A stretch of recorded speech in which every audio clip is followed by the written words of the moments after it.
Okay. There it goes. Let me blur my background. Since we're Oh, not going to be doing a whole lot of, we're not going to be doing a whole lot of visual today, or visual today, so it's not super necessary. right. No, it's all good. All right. Well, ladies and gentlemen, my friend Mike Smith is back with us today, and we're going to be doing an MTO boot talk outline, basically fleshing through what MTO is, why we would want to do it, as opposed to just buying stock boots. And I apologize in advance. I'm having more laptop issues than Hunter Biden right now. So, Mike, sorry, I had to. Anyways, Mike, welcome back. Glad to be back. So let's get started, my friend. So what are the pros and cons of each, both MTO versus buying stock boots? Interesting question. For a lot of companies, the differences between stock boots and MTO is the real answer is there isn't one. Stock boots, 9 times out of 10, are just pre-configured setups that they have done batch runs of. So in the case of the majority of brands, their name or label of a option, like we'll just say I'm too used to the Pacific Northwest ones, but a good example is if you go through White's or Nick's page, you can make any of those boots there. The Falcon is just an H&W 6-inch. The Okay. Overlander's the 8-inch version of literally the exact same boot. They're just set up options that kind of give, we'll just say, a name to a specific preset. So if you think of it realistically, like if we take Frank's, for example, Frank's technically only makes 2 boots, the Type 1 and the Type 2. Okay. Every other model on their page that's not 2 other specific models is got the DNA of the Type 1 or the Type 2. So in Okay. Frank's case, the other 2 would be the Monkey and the Riker. And then you have your wedge boots. But even then, the wedge boots are technically type 2s. They just have lineman shanks and are built for wedge. They have a higher arch and a lower arch option. So you really have the main 2 boots, which is a type 1, type 2. The Monkey and the Riker, which the Riker is a canvas boot. It's a canvas upper. But the rest of the boot is a type 2 from that point. But there are some massive sewing differences in terms of construction. And then you have the Monkey boot, which is a lace to toe, but has 2 lineman's patches and 2 additional, maybe even 3 additional eyelets, depending on how like large you get in size and length.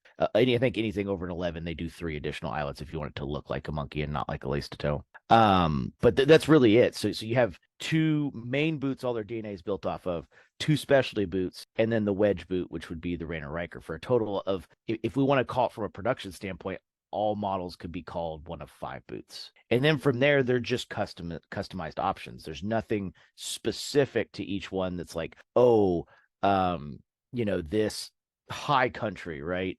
That's just an 8-inch type 2. That's all it is. They have another model called the Atlas that's a 6-inch type 2 that's 2-tone specifically. There's nothing special about that. These are just remnants of having some options available for people that are new to this, aren't used to this, maybe don't want to think about it too much. Yeah, exactly. That right there, the boot you're showing is 3 things specifically. That's a cutter, isn't it? That's a White's cutter. Yep. Okay, In Red so Roughout. all right, so that's a White's cutter. So that's going to be not quite the same as the Rambler, but close.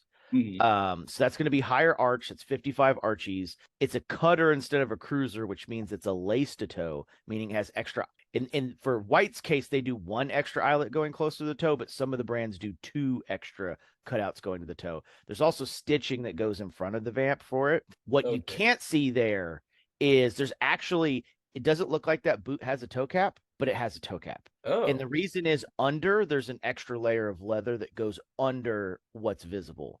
So lace to okay. toes actually have extra leather layers. And then a monkey boot is unique when they have the lineman's patch. That Oh, no that line. one's not quite the same. That has a lineman's patch. It's there. It just runs the length of the boot. But Okay. the style that you see the Pacific Northwest guys do, Mhm. there's a couple parts where there's 3 layers of leather intersecting. So the leather's tripled up in a couple spots. That one, it's only doubled up in a couple spots. Not counting the liner, you can say 4 if you wanted to count the liner as a leather layer. Okay. Okay. Very cool. Yeah. Yeah, these are some JKs as well that Yep. Jen's to sell. And I was I did a video yesterday on both of these. And I was like, I was getting confused looking Yeah, at. they're completely different lasts. So the Yeah. JKOT is a low arch last, but if you look, it doesn't have a concentric leather midsole. The midsole stops. So you go onto the slip sole at the halfway point at the boot. It's essentially your midsole is the rubber slip sole, and you get a lineman shank. That's what that boot is. It's meant Oh, for flexibility, but the problem is you can't resole that effectively. huh. If that slip sole separates in any way, shape, or form from the uppers when you go to pull the wedge sole off, it's got to be relasted, which it means you're in rebuild territory. Yeah, that's a lot deeper, more invasive of a rebuild at that point. Those OTs are also a cheaper option too. They're right around the 3 to 350 mark. Kind of the Yep. same as the Frank's Patriot, the Drew's Made in Mexico boot. Mm. They're around that $300 range. Most of those guys don't let you rebuild those anyway. I know Frank's will resole their Patriot, but they don't allow rebuilds on it. And it's not that it can't be rebuilt. It's Yeah. quite specifically that the $325 you're paying for it, you're only $30 on a rebuild short of just buying a new one. So Yeah. why would you not just buy a new one? Just get a new one at that Yeah, point. they also skip the McKay lock stitch. It's the only one that Frank skips the McKay lock stitch on, which does make like the resoling a little bit more difficult. If they're not careful pulling it apart, they will separate the layers, and then with Stitchdown, that's problematic. But so Okay. so that's the one of the big thing when it comes to stock to MTO. The real reality is there is no difference between the two. You're just Yeah. choosing a preset list. Yeah. It's the baked in settings. Like you get a new stereo, you turn it to the rock mode. That's just a Right. preset setup of equalizer settings. Now in the Yeah. this becomes way more important when we start talking about Indonesian boots because they don't really have stock models in the more like traditional sense. When it comes to Indonesian, they're expecting you to really tell them what you want or send them a picture of what you want, and they'll match all the settings up. Definitely. Definitely. No doubt about that. Because that right there is a fairly stock boot. Yeah. But like when that one was ordered, right? Mhm. Very easily you could tell them 3 or 4 different things you want different that they would have no problem. And they're almost Definitely. expecting. Like I Right. said, that one's pretty stock, just brogue toe cap, single piece backstay, half sole, block that looks like a block heel. I think it's a Yeah. block heel. That's pretty standard, but you could easily change that to different heel style, 2 piece backstay. It could be 7 inches, 8 inches. You could do hooks instead of eyelets. Yes. Yes. I mean, there's a ton of different things that you could do. That looks like it's probably an unstructured toe. You could have done a structured toe. Yeah. Yeah. It is unstructured, but there's a shoe tree, so it looks Yep. structured. Yeah, well, I can see the waves in it where it looks like it wearing it is collapsing because you can see Right. the kind of bump close to the toe where your big toe Yes. is. So you wouldn't see that with any kind of Celastic or stiffened toe puff. That's true. But Yeah, for sure. For sure. Yeah, and in addition to that, they always give you the option to choose the color for your yeah, outsole. outsole or outsole too. Like you don't just have to go with Dr. Souls. They have a ton. I mean, I know they want more Vibram options. It's a little more difficult to get over there, but Yeah, I mean there are other options too in terms of sole. definitely. They're one of the much more accommodating when it comes to that. You tend to find in the U.S. it's a lot more stringent about what you're allowed to get and not allowed to get. And that one's got another example. That one's got a semi roll top on it. It's a Yeah, stitch through roll top, but it's got a roll top. That man. one's more Good like a eye. French binding style, but it's similar to a regular roll top. Yes, yes, man. That's a good eye that you're able to see that through the Yeah. grainy laptop camera. Yeah, that's natural double horse front Horween right there from shoot, was this Tahura or Renav Goods? I forget who made this one. Pretty sure it was Uh, Renav. I think that's Renav. Yeah. Tahura's is a little. I don't think he does a single piece backstay on his plain toe. Okay, okay, that's right. Yeah, these are Renavs. But once again, if you were to ask him to, Abe would definitely do it. I Yeah, mean, these guys don't fuss over the details. They're not worried about the traditional, like American production processes. A lot of the guys we deal with, you go ask Parkhurst for some customizations. You're gonna be like, are you think you're talking to the right company? Oh, we don't yeah, do that, guy. exactly, exactly. And this gets into, one of the differences between going custom versus going stock is some companies are built around stock only. One country that we see does a hybrid of this is Truman. One country that stock or country, one company that's stock only is Grant Stone, Alden. Those are stock only. In that the owner of the shop or whoever's designing the boot independently chooses what they're going to build for their next release, and then they put in an order, they get the batch, then they release it. Whereas MTO, you're the design, you design every aspect of it, and that's kind of the difference. And it's good in both ways, like, because I really love just opening up, seeing what a company has for me to choose, and choosing from there. I love that luxury. I don't have to do the mental labor to figure out all the specs that I want. But then the more you collect boots, the more you're like, actually, I would have changed this. I would have changed this on that pair. I would have swapped that out, things like that. And then once you enter that level of creativity, then you're sort of, the MTO route is the desirable route to go. And it's so much fun to like just go nuts when you start MTOing. I had so much fun telling going to Renav and saying, hey, that engineer you made me, it was perfect. Now build me 3 other colors. Give me one in brown, give me one in mahogany, give me one in black. Hell, let's do a marbled one. Like it's Yeah, I mean that's the other thing too is there's a certain level of picky depending on how picky a person is. They might start with MTO just due to pickiness, right? And that's perfectly valid. That's part of what this conversation is about, is what to look out for when picking stuff, because there's no perfect choice in anything. Everything comes with some give and take. There's going to be a certain like threshold of like everything above this is when, like, for example, if we're talking like Pacific Northwest Thursday boots, you're all win. Yes. Except for price. Yes. But it's the old triangle of you can have something quick, you can have something good, or you can have something cheap, and you only get 2 of them. Yes. Yes. So there is going to be some reality there. So there's some absolute wins, right? Because at a certain point, when we start getting deep into MTOs and deep into boot collecting, if we're being honest, price is not a concern at that point. Do we tell ourselves in our mind and artificially think that price is a point? It's like, man, do I really need a $2,000 boot? As we look back and see a collection of 10 boots sitting there that, add up to close to 4,000. And it's like, I mean, we're kind of splitting hairs at this point. There's a thing about quantity versus quality, but there's also the kind of the reality that realistically, if we're being honest, sorry, it's the dog's tail that's going on in the background there. The ghost. There's a ghost behind you. Turn around. Yeah, big old white 90-pound German Shepherd. She's getting unblurred as she's climbing up on my chair. Doing, Dad? Yeah, that's exactly what she's doing. But the funny part about it is at a certain point of our collecting, we always need to move up to the next level. If you've gotten to the point that you accept that's probably one of the hardest parts for a lot of people, getting to that acceptance that I am collecting, I am doing this potentially is a problem, is really the first step. Because at that point, one, we all fall into the trap of finding a model we really like, finding a leather we really like, and think, I need that in 3 colors. We don't, but it happens. The other thing too is it's such a crazy concept, because now that because I am, I mean, this, but the audience does. I'm known as the guy who tries all the stuff out. Like the weird leathers that no one's ever used in a boot, I've done it, or it's in the process of being done.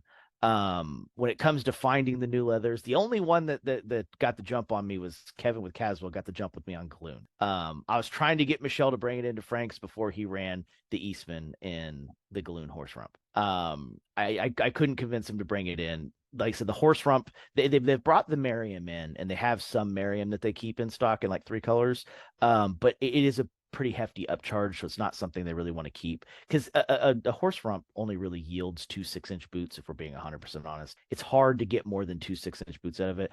And Frank's is very picky about using leather for a boot from 2 different hides. In all cases, just due to color inconsistencies across all brands, but Seidel being their bread and butter, the kings of color inconsistency, they prefer to make a boot out of a single hide. Maybe they'll take a backstay or a counter cover from another hide, but even then, that's not their preference. Absolutely, I get why. I totally get it, because if you do that, they're gonna come out 2 completely different products. Almost sometimes it's gonna look mismatched. It's gonna look like you used 2 different types of leather. Same hide. That's what I tried to express in some of my later videos, is like, I'll order some natural Chrome XL. It's beautiful, it's smooth, it's waxy, it's supple, and the colors all the way across the same. And then I get another one and holy shit, it looks like this animal had been like whipped with like Yeah. with like barbed wire chains. Like it's just got scratches all over it. And it's like, sometimes I think that looks really cool with all the scratches and scars and stuff.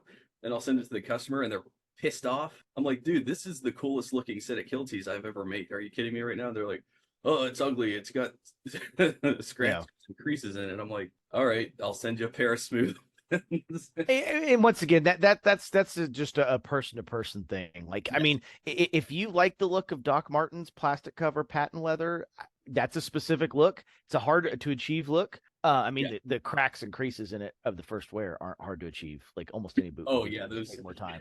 But I mean, if they you look want so that like cheap when they break pristine it. out of the box look, I mean, that's a specific look that can be achieved. It's hard. Yeah. It can be achieved. And specifically, we talked about horse rump. Horse rump is one of your best bets for that. That TPR finish on the horse rump is going to be one of the easiest ways to get that. The downside to it is once the TPR is gone, it's gone.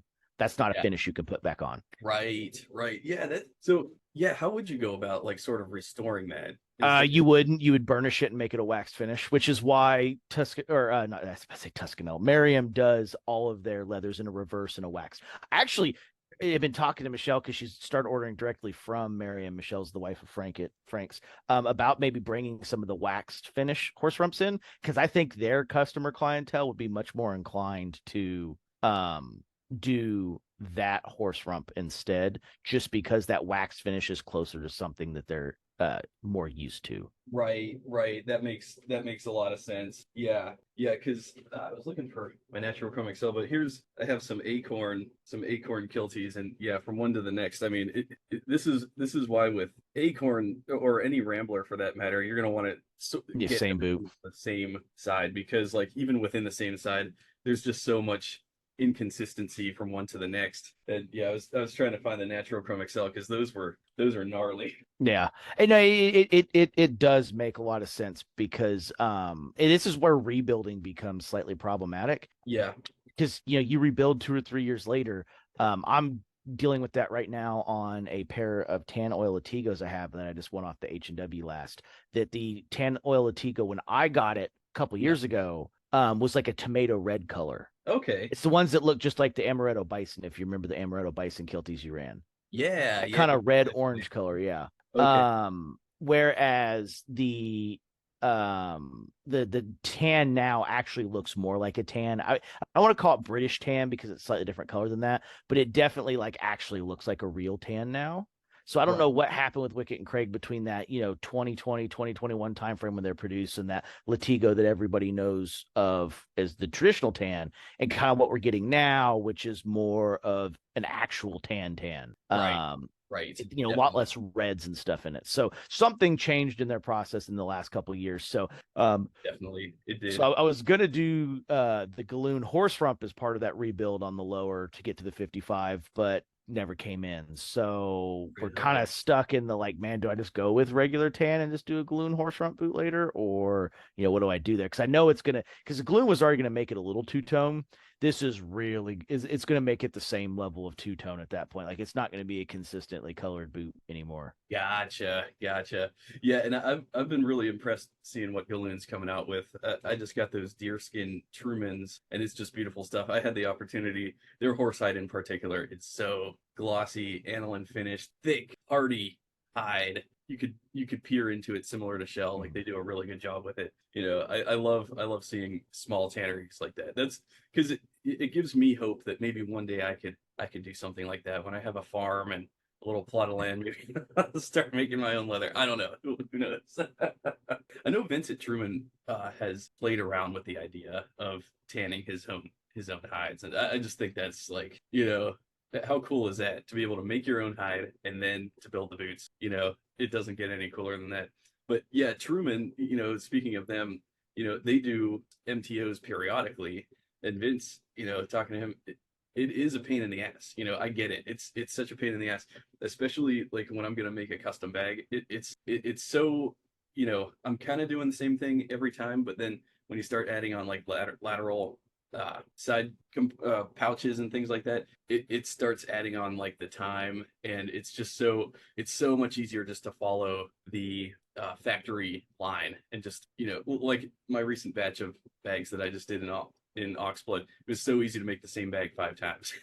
Yeah. Just same thing over and over again 5 times, and then boom, you have 5 of them.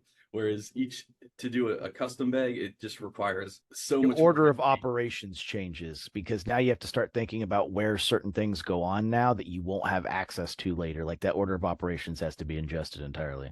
Exactly. Yes, yes, and I've run into that.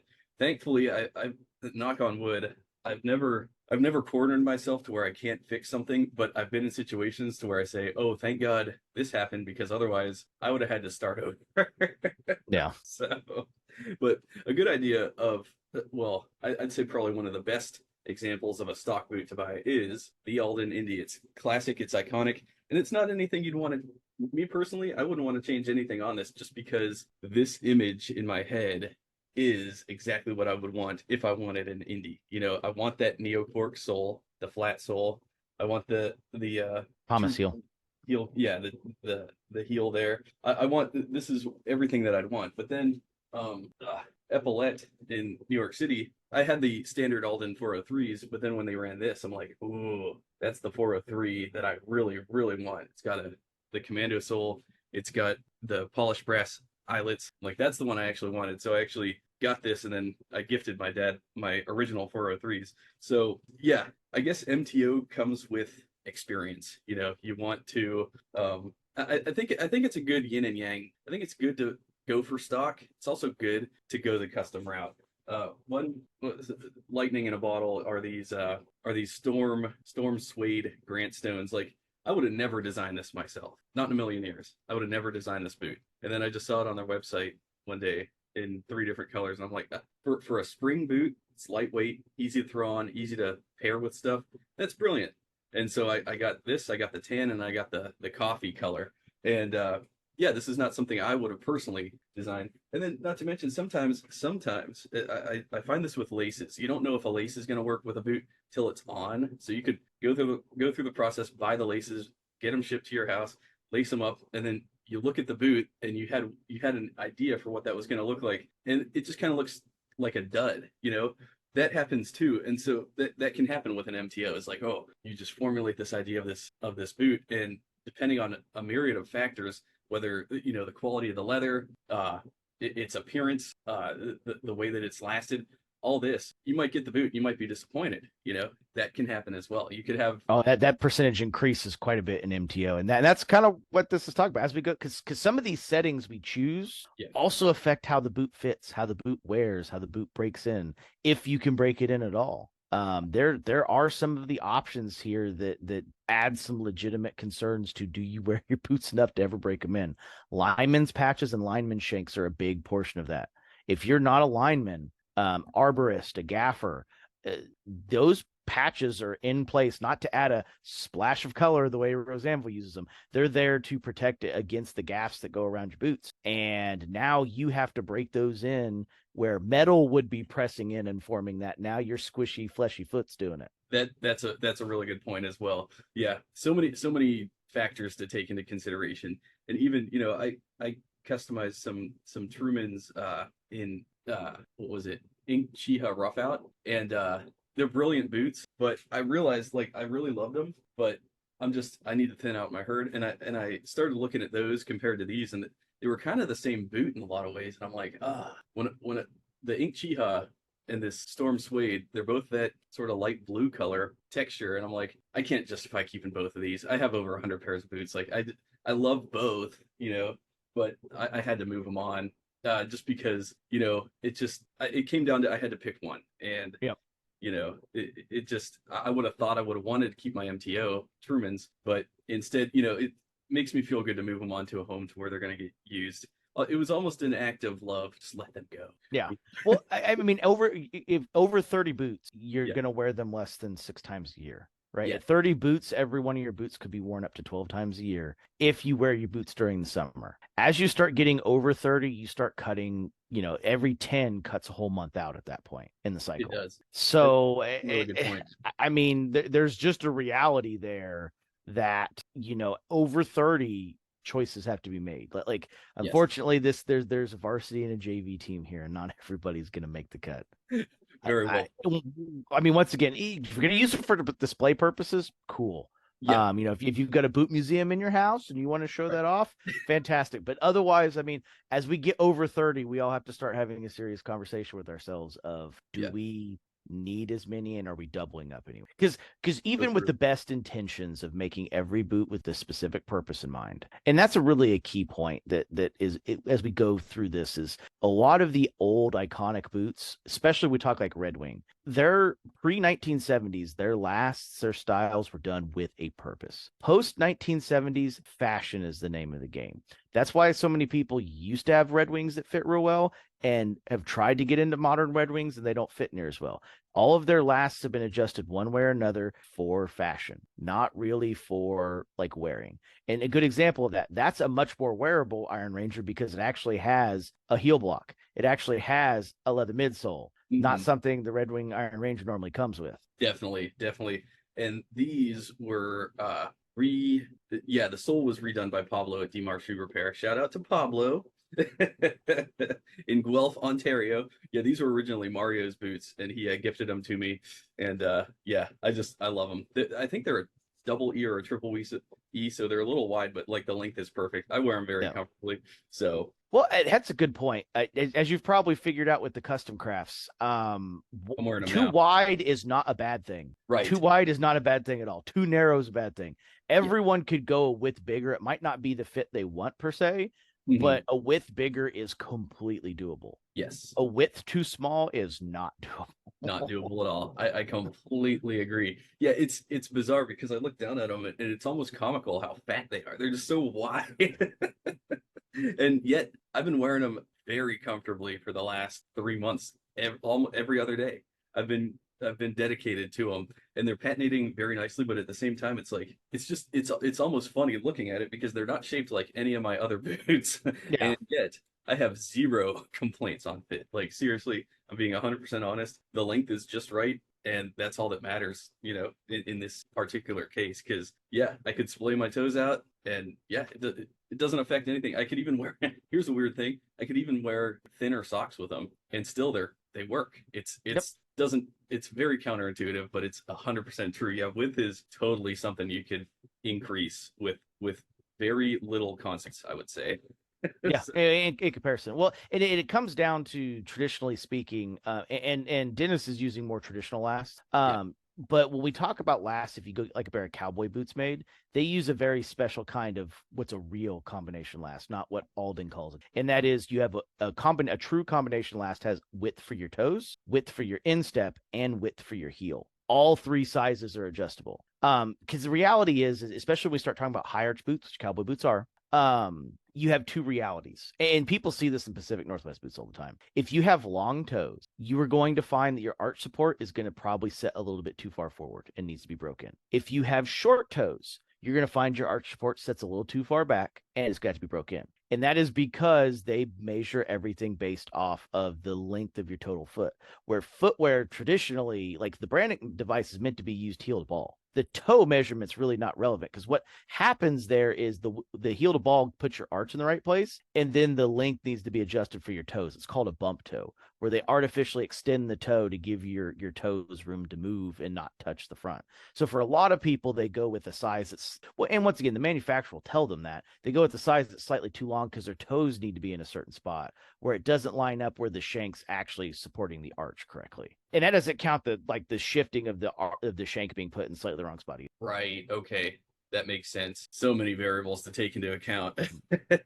Well, and then this is why things like Human. leather shank are a good thing because it'll break in regardless. Like you'll get there, and it's just the difference of a 20-hour break in versus a 100-hour break. Like it'll get there, and a lot of them don't like doing the bump toe because it does add a ton of complications to the patterning specifically. But I mean, once you get into that kind of made to measure, which Dennis is, and then slowly work your way up into bespoke, that's the reality. Because like for example, one of the Yeah. guys in the Frank's boot community has been struggling with this size in multiple brands for years. Okay. And so he finally had the conversation with Gabbard a couple weeks ago, before he put his order in, and Gabbard looked at all of his stuff, and he had a local cobbler do ink plots and stuff for Willie's. And so he Okay. sent all that over to Gabbard, and Gabbard looked at it as like, yeah, Your true to size, go to your true to size and then go up half a size. He's like, your foot, because you have so much art, your foot stretches as it flattens out so much that you are actually half over Brannick, essentially. Really? Yep. Yeah, That's half over Brannick, put in an insole. okay. Wow. That's crazy. Sizing is a science, but it's also an art. There's some people that can do it and there's some people that can't. It is definitely a different world, but the Indonesians get lucky more often than not because they're using old world lasts that were designed with a function, not with fashion. They're putting the fashion layers over the top of it, which is why it works out so well. That makes a lot of sense. Yeah, those time tested lasts. In your notes, you mentioned a metatarsal guard. What's a metatarsal guard? Metatarsal guard. So a metatarsal guard is a welder thing. So it's put on the front of the Stitchdown and it goes in with your eyelets. It covers your feet from welding splatter. Machinists can use them oftentimes too. Okay, so it's an augment. It's a flap. It's a flap. It's a flap that goes over the boot. It's a really funky looking flap too. So like, let me grab a pair of boots here. I only have a pair of bespoke cowboy boots. This is going to be interesting. So, I also see you have a welder's tongue right beneath it too. Oh well, that's a slightly different thing. Okay. But so a metatarsal guard is I would take a completely separate piece of leather, stitch it from right about here around, and it would lay over the boot like this. And then there'd be two holes that go in through your lacing that you would lace through as you're doing your speed hooks that would hold this piece of leather right here that covers you from welding splatter. And then what you would do once that's done is, like I said, that piece needs to be replaced. Yeah. All they do is they cut it right around this point right here, just sew a new flap onto it as a straight flap, put it back down until it's time to rebuild. And they just, as long as the core piece that would go on this part right here doesn't get destroyed, they can just keep replacing it. That's what a metatarsal guard is. Yep. And a welder's tongue is very similar to that. Welder's tongue is more focused on, how would you say? It's that one's very specific to like Franks and the other Pacific Northwest guys that do the thinner leather full gusset tongue that's meant to be trifold. Welder's tongue is to prevent damage to the trifold if you don't do a metatarsal. Okay, fascinating. Holy crap. So, I mean, I'm glad this stuff exists because apparently solutions have come around before my day to accommodate guys in certain professions. So I would say a ton of these MTOs are really that, honestly. If we're being like 100% honest, because like a lineman shank, we talked about it earlier. A lineman shank is an extra half midsole that is the replacement of just the small shank piece. It's a fully wide shank piece.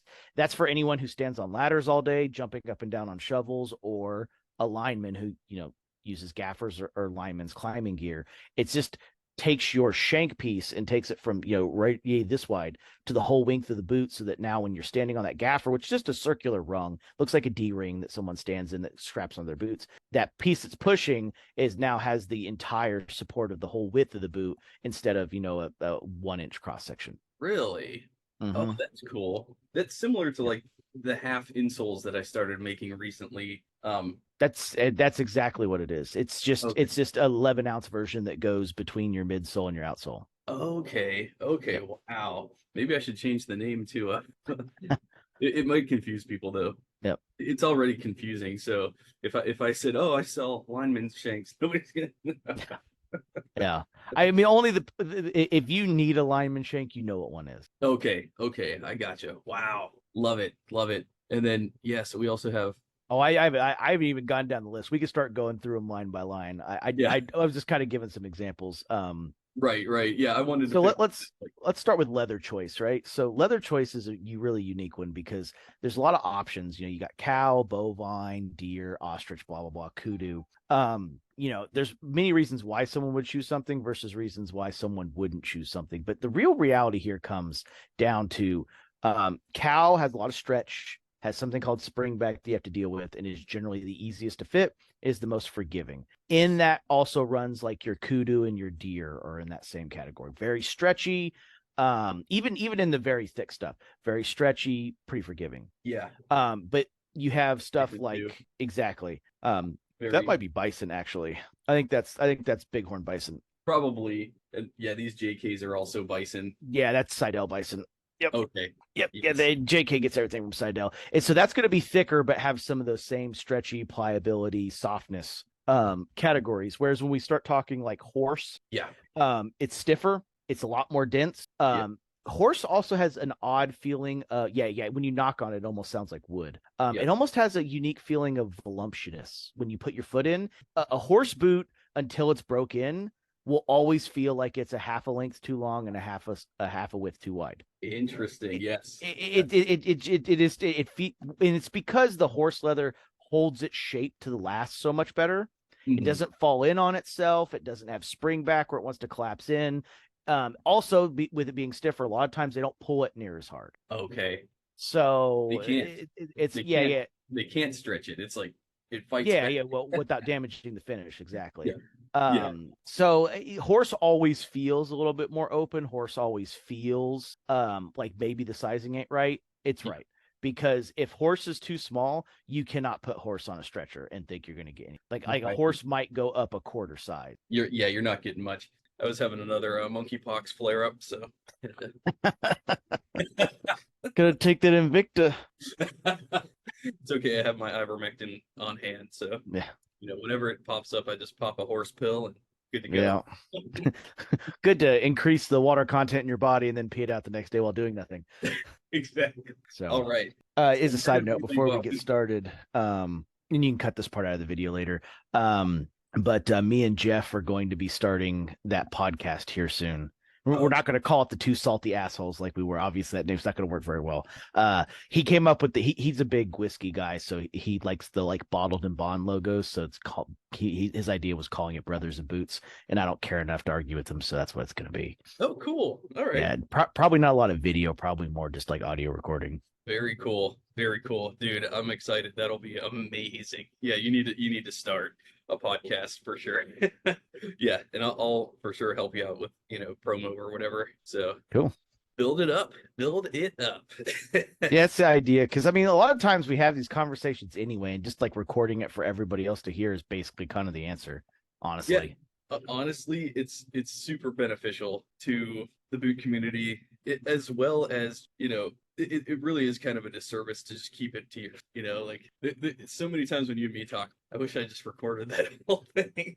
Yeah. So it's tough to know too, because you go through a lot of this stuff, and it's like, okay, let's go recreate that exactly happen. Well, it's tough to do, and who knows what little nugget of knowledge that somebody said that sparked me to make a comment about it. That's like, man, how do we get that one data point back? And the answer is you don't. Time machine's the real answer, but or have the conversation enough times I run into it again.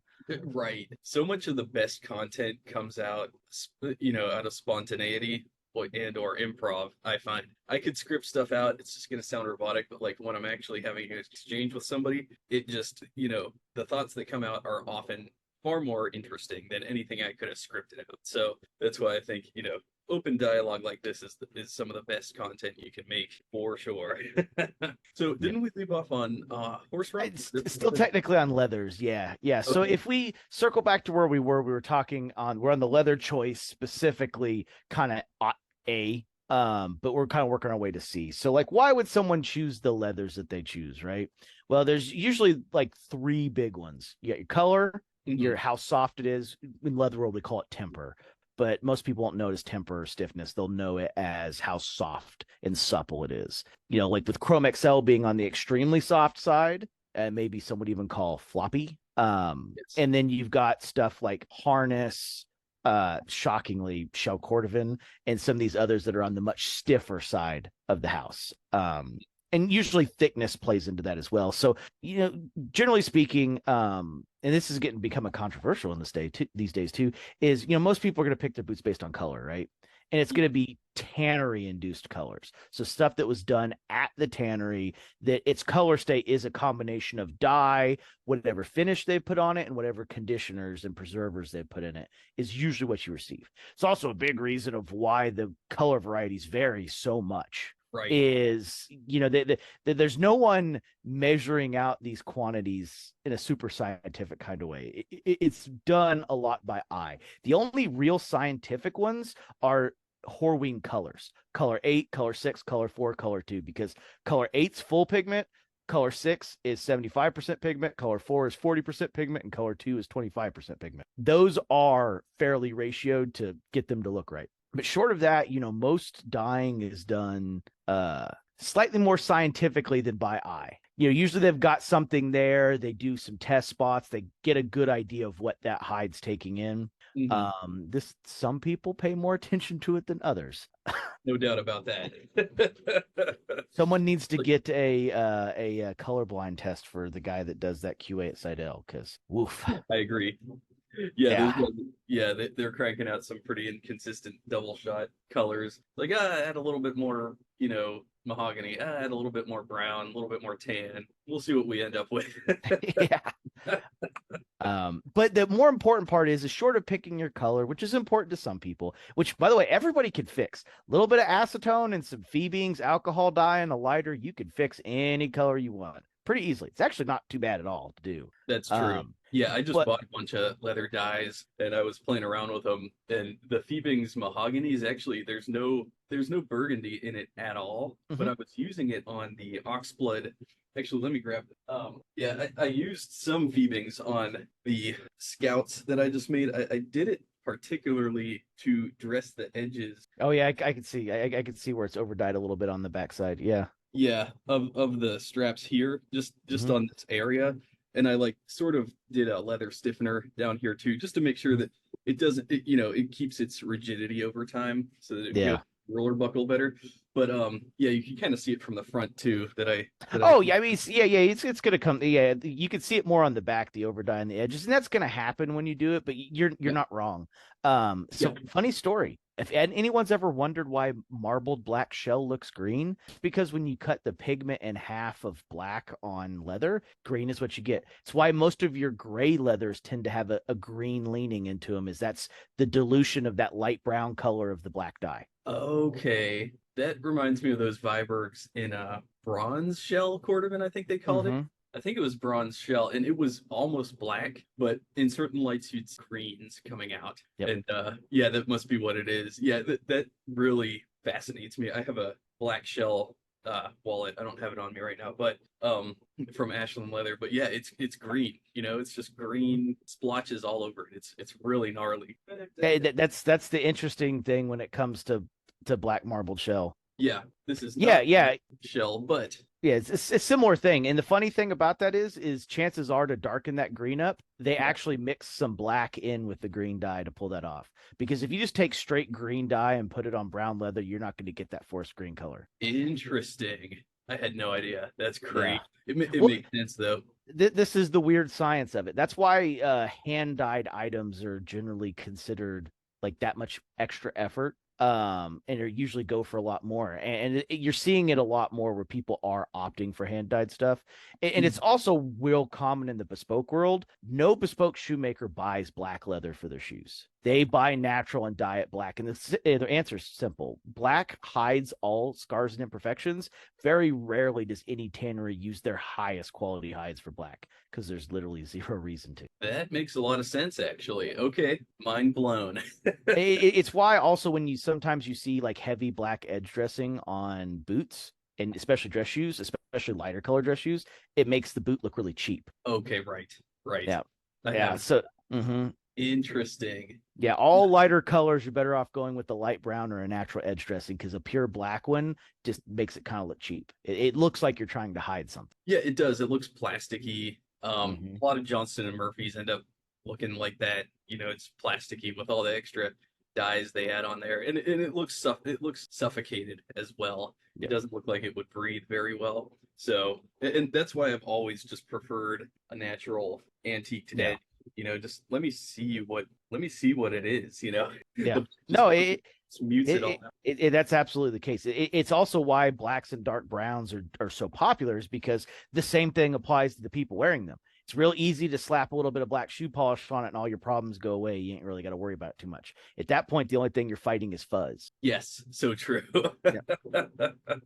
So, I but agree. yeah, that's where most people will always start with color in their leather choice. This is where I challenge everybody: ignore color and look for the other stuff. Once you find the other qualities you want, then see if it's got the colors. Because as we go into temper, this is where most people get to the make or break moment. Temper is how stiff your leather is. Yeah. Besides work boot people, most people don't want stiff leather. There's reasons in a work boot you want stiff leather because of how extreme your job may or may not be. Yeah. But generally speaking, everybody wants a 6 or lower on the temper scale. Now, Chrome XL is getting to that 3 or 4 range.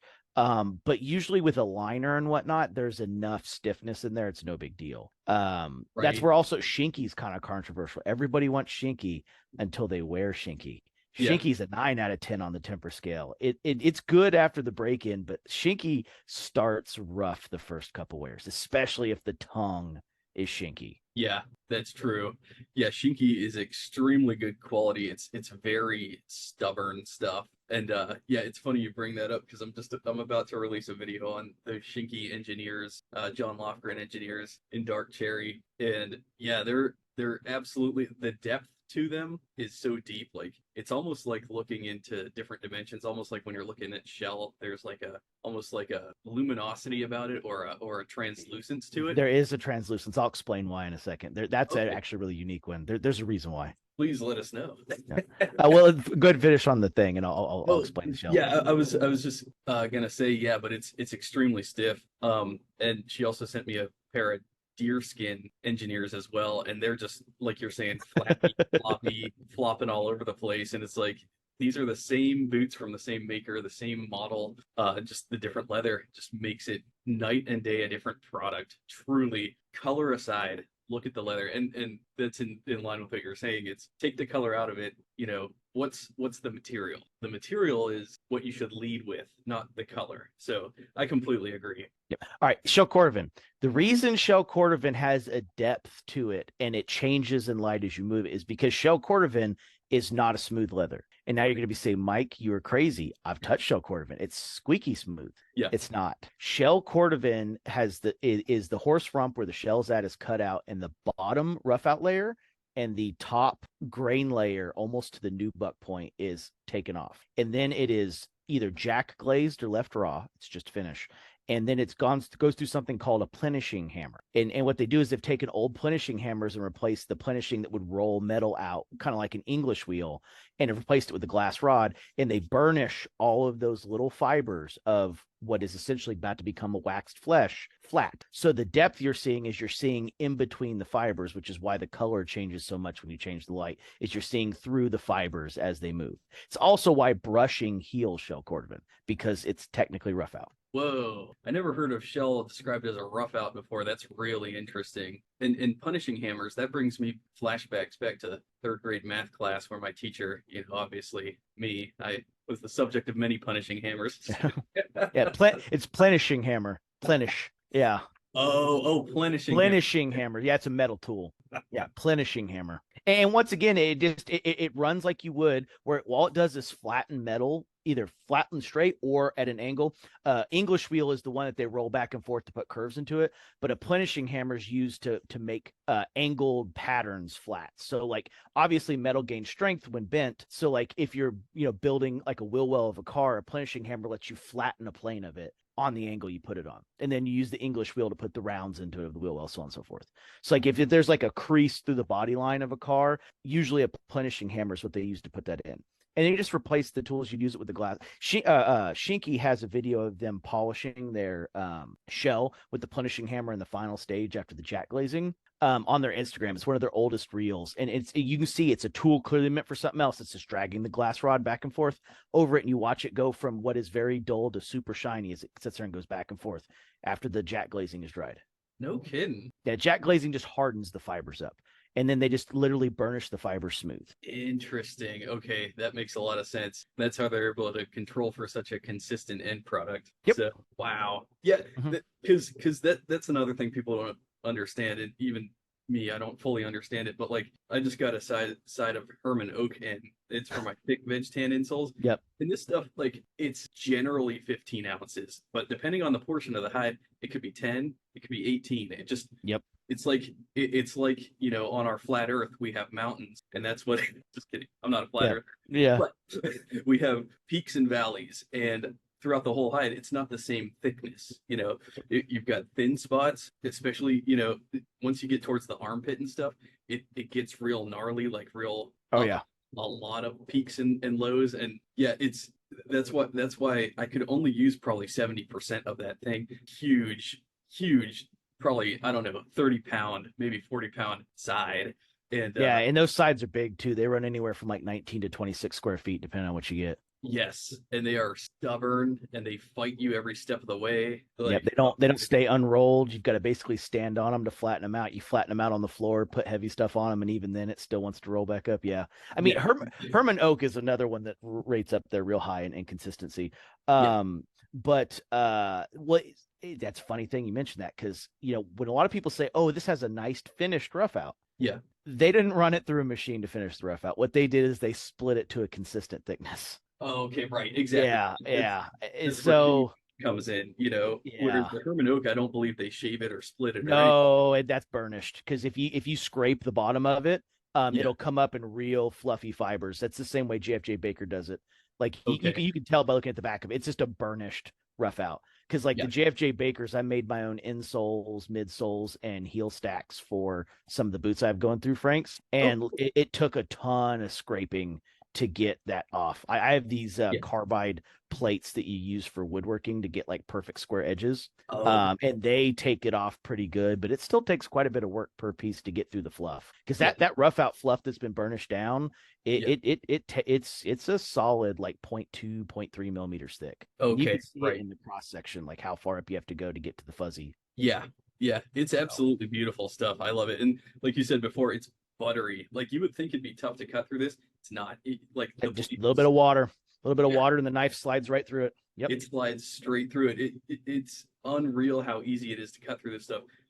Conversely, my standard Weaver leather veg tan that I use for my 10-ounce medium thickness insoles, this stuff's a bitch to cut through. So, like, for contrast, Herman Oak, super thick. Thinner stuff is way more difficult to Yeah. cut through than the Herman Oak. I don't know why. I think the Herman Oak is definitely impregnated with a lot more waxes. Probably. It might be conditioned more too. No telling how long the Weaver stuff sat there. Like whenever you cut Baker's is on the stiffer side to cut. There's this like soap water mixture they recommend you use, and you just coat the area where you're going to cut in that, and then it cuts like butter right afterwards. So with your Weaver, just get you a paintbrush and a cup of water and paint right where your cut line is, and then cut it, and you might find it cuts a lot easier. Okay, good to know. Good to know. Yeah, sometimes I'm trying to stamp out some insoles in the Weaver, and man, I gotta just hang on the thing, Yeah. or it finally just Yeah. cracks through. Whereas on this stuff, I literally just pull my arm and it just lyses right through it like it's like Jello, like butter. Yeah. Well, it's a good thing. It makes it a better insole material because that means it's at least a little bit softer. Yeah, definitely. One thing I worry about though is the thickness. Like your boot better be off by at least 2 full sizes if you're gonna. Oh yeah. This Yeah, work. width. Yeah. This piece here, this is almost 16 ounces, and man, if you're gonna stick that inside your boot, it better be a huge ass boot. Oh yeah. Well, I mean, at that point, you've made a grave mistake sizing. You're just trying to fix that mistake. That's really 16 ounce. That's like 13 iron. That's like midsole thickness, like actual midsole thickness. Right. So, It's thicker than most of my midsoles, and so that's why. well, once you get through the fluff to where you could glue it on the rough out, it's because I just did because the Bakers that I had came in at 18 ounce, and by the time I got the fluff off completely, it was right around 15 ish, like 14.75, 15, which is right around 14 iron. Okay, So very good. That's awesome, man. Yeah, I love Veg Tan. I love the Herman Oak stuff. They do something really cool. But yeah, there's so many leathers to parse through when you're getting into. oh yeah. I mean, and they each have their strengths. They each have their advantages and disadvantages. Probably one of the favorites is just a standard Veg Tan. Badalassi Veg Tan. Yeah, Badalassi Minerva, Badalassi Pueblo, Badalassi Waxy. Those are all great starting points. Horween Dublin. Personally, I don't care for Chrome XL, but I know why people would like Chrome XL. Obviously, everything we're saying is cow specifically. There's some Dublins. I Dublin's up there. I like Dublin a lot. I know they don't make a lot of it, and the hide is like $60 more expensive than a Chrome XL hide. I mean, all side. Like Chrome XL's around 240, Dublin's around 310 for a side. Yes, but it is, and I like the Dublin colors a little bit more too. But they do have the Cavalier Chrome XL, which is the less oils, slightly higher color content stuff. Which Right. some of those do look good. But I've seen a couple boots made out of them, and I'm 50-50 on how well those colors actually hold up over time to see if it's worth it or not. Definitely. Here we've got some Parkhurst Natty Dubs. Killer, killer leather. Natural Dublin is fantastic. And there's actually two colors of natural. That's the light natural color. They have a regular natural that looks like natural Chrome XL.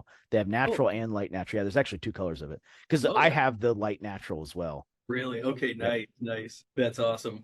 Yeah, Yeah. not in Parkhurst. They're a pair of Knicks Renegades, but Okay, very good, very good. Yeah, this question comes up a lot. Like, what do you start with? And I kind of always just point people towards Chrome Excel because it's so easy to like. But then, the more you experience it, the more it's like, okay, there are some disadvantages to this as well. Namely, I really love the smell of it when it's fresh out of the box.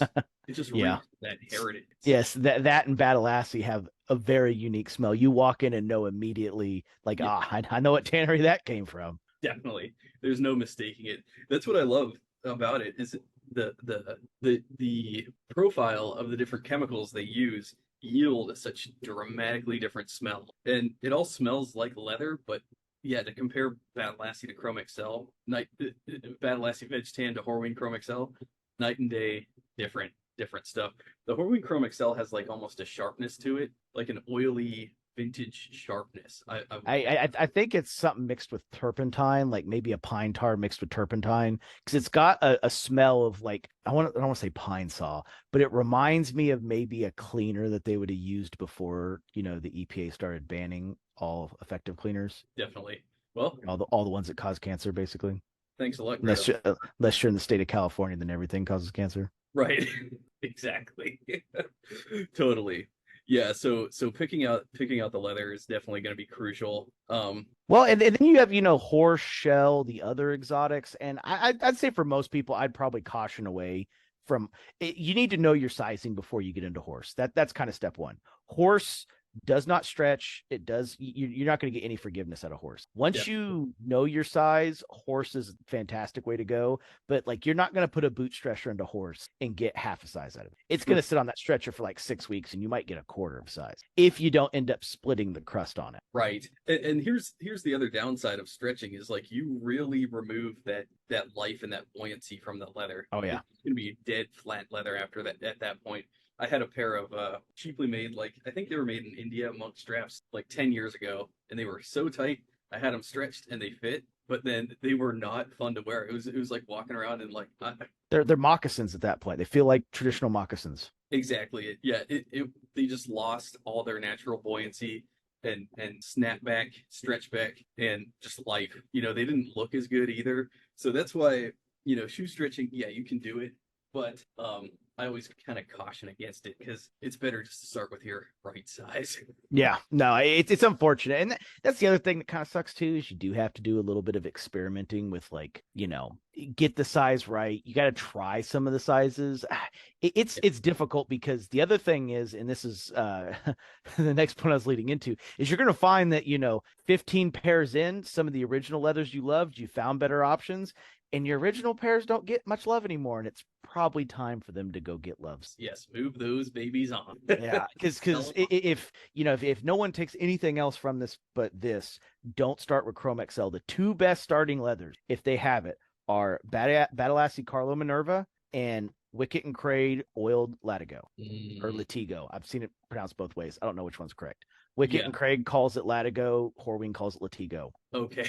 I like Latigo better personally. I feel like it sounds more American, but Latigo is saddle leather. It's wet mold leather for the saddle. And since it's Wild West leather, Latigo is, I think, more Wild Westy, and I think that's kind of why. okay. That sounds like something somebody would have said in the Wild West, right? Yeah, tomato. There you go, potato. Even though I've never Yeah. heard anybody call it a potato before. Right. I've heard tomato, but I've never heard potato. Me neither. Not by anybody who is serious about it anyway. That's true too. I've heard tomato seriously, but Oh, really? yes, I've never heard potato seriously, but I have heard somebody call it tomato seriously. Sounds like something a Brit would say or something. Come on. I think it's like a New England pronunciation, but yeah. Okay, That okay, makes that would make sense. sense. Yeah, definitely. And then, so now, we have horse, we've talked about that. We've talked about some of the different brands, but why would someone choose something in the way they do? Well, thickness, the perfect thickness for a boot is 5.5 to 6 ounce. And there's going to be a bunch of people that probably at me in the comments on that, but the reality is that's the case. Yeah. If you need an 8 ounce leather, you're most likely a wireline firefighter, a welder, someone with very extreme job conditions that, active, hot, or abrasive things take out of your, an arborist needs it because they climb trees. The guy that's just going to go buy groceries and go to the coffee shop does not need that. And if we equate the amount of people that are in one category to the other, the coffee shop Walmart guy is way more than the arborist. Let's be honest. If you're listening to this transmission, you are most likely the former. Yeah. So those stiff leathers are done on purpose for purpose-built function. I mean, it's why people hate modern Red Wing lasts. The modern lasts are fashion focused, not their original function focused lasts. They were built for a purpose to do a specific job in a specific field. The Iron Ranger that you're grabbing is a perfect example. That was built for miners. That's why it's called an Iron Ranger. So now the current last they use now is not the same last they used back in the day. That one's had some adjustments to be a little bit more fashion focused. Even though it still looks like a clown shoe, they have narrowed the toe in a little bit and they've brought the silhouette back in terms of how it sweeps back into the arch area a lot more than a lot of the originals looked. And this isn't like just a dig at Red Wing. A lot of companies have done this. Since the Alden Indy had a big resurgence in the early 2000s, I would say the majority of companies have done the things people tend to want to see in their dressier stuff, which is tighter silhouette, a little bit more Italian looking, narrower toe, or at least an attempt to look more almond toe in shape. Okay. Or even eventually getting all the way down to like a cowboy chisel toe, right? It did just that step towards the like, I could wear this in an office per se, right? Yeah. Whereas you have like the Pacific Northwest guys that are like, yeah, we like our toe room. Yes. And and that doesn't even count like their sprung toe and stuff. That's just counting their regular number 3 toe, which is the kind of service boot toe most people are using. Definitely. Absolutely. Yeah. And then as you get like lighter in thickness and bigger in thickness, it just depends what you're doing. A good example is, a 4.5 to 5 ounce leather is perfect for a monkey boot, because most monkey boots have 2 to 3 layers stacked up in different spots. So a 4.5 ounce leather is perfect. Whereas some people do like an 8.5 ounce leather for their monkey boots, like some of the P&W guys. And in some of those tripled up spots, you're looking, real close to 24 ounces of leather in that one spot. That's not a flexible boot. Right. It's right. I mean, that has to be support you need if you're going to go with the leather that thick to pull that off, right? Definitely. Yeah, you can see the many layers to this one. Mm-hmm. Outer Yeah, so layer. as you get close to where that dress patch is right there, right, there's going to be a toe cap under that. You've got your uppers and that, so there'll be 3 layers of leather where that 3-row stitch is on the inside, because the inside that toe cap will sweep back a certain extent. Obviously, it's sewn under that patch, so you can't see where it's sewn in, but that toe cap will go farther back on the inside of the boot. So you've got a spot there with at least 3 layers of leather. Wow. You've got your outside dress patch, you've got your upper, and you've got where the toe cap goes back in. Outside dress patch. First time I've ever heard that one. Yeah, it's a lineman's patch is what it technically is. It's just it's a dressy patch. A lineman's patch is just a square that doesn't go above the eyelets, because it's meant for where on the lineman's gas, when you step your foot in, it's got a front piece that goes around your toe, a piece that goes around your heel and stuff that straps across.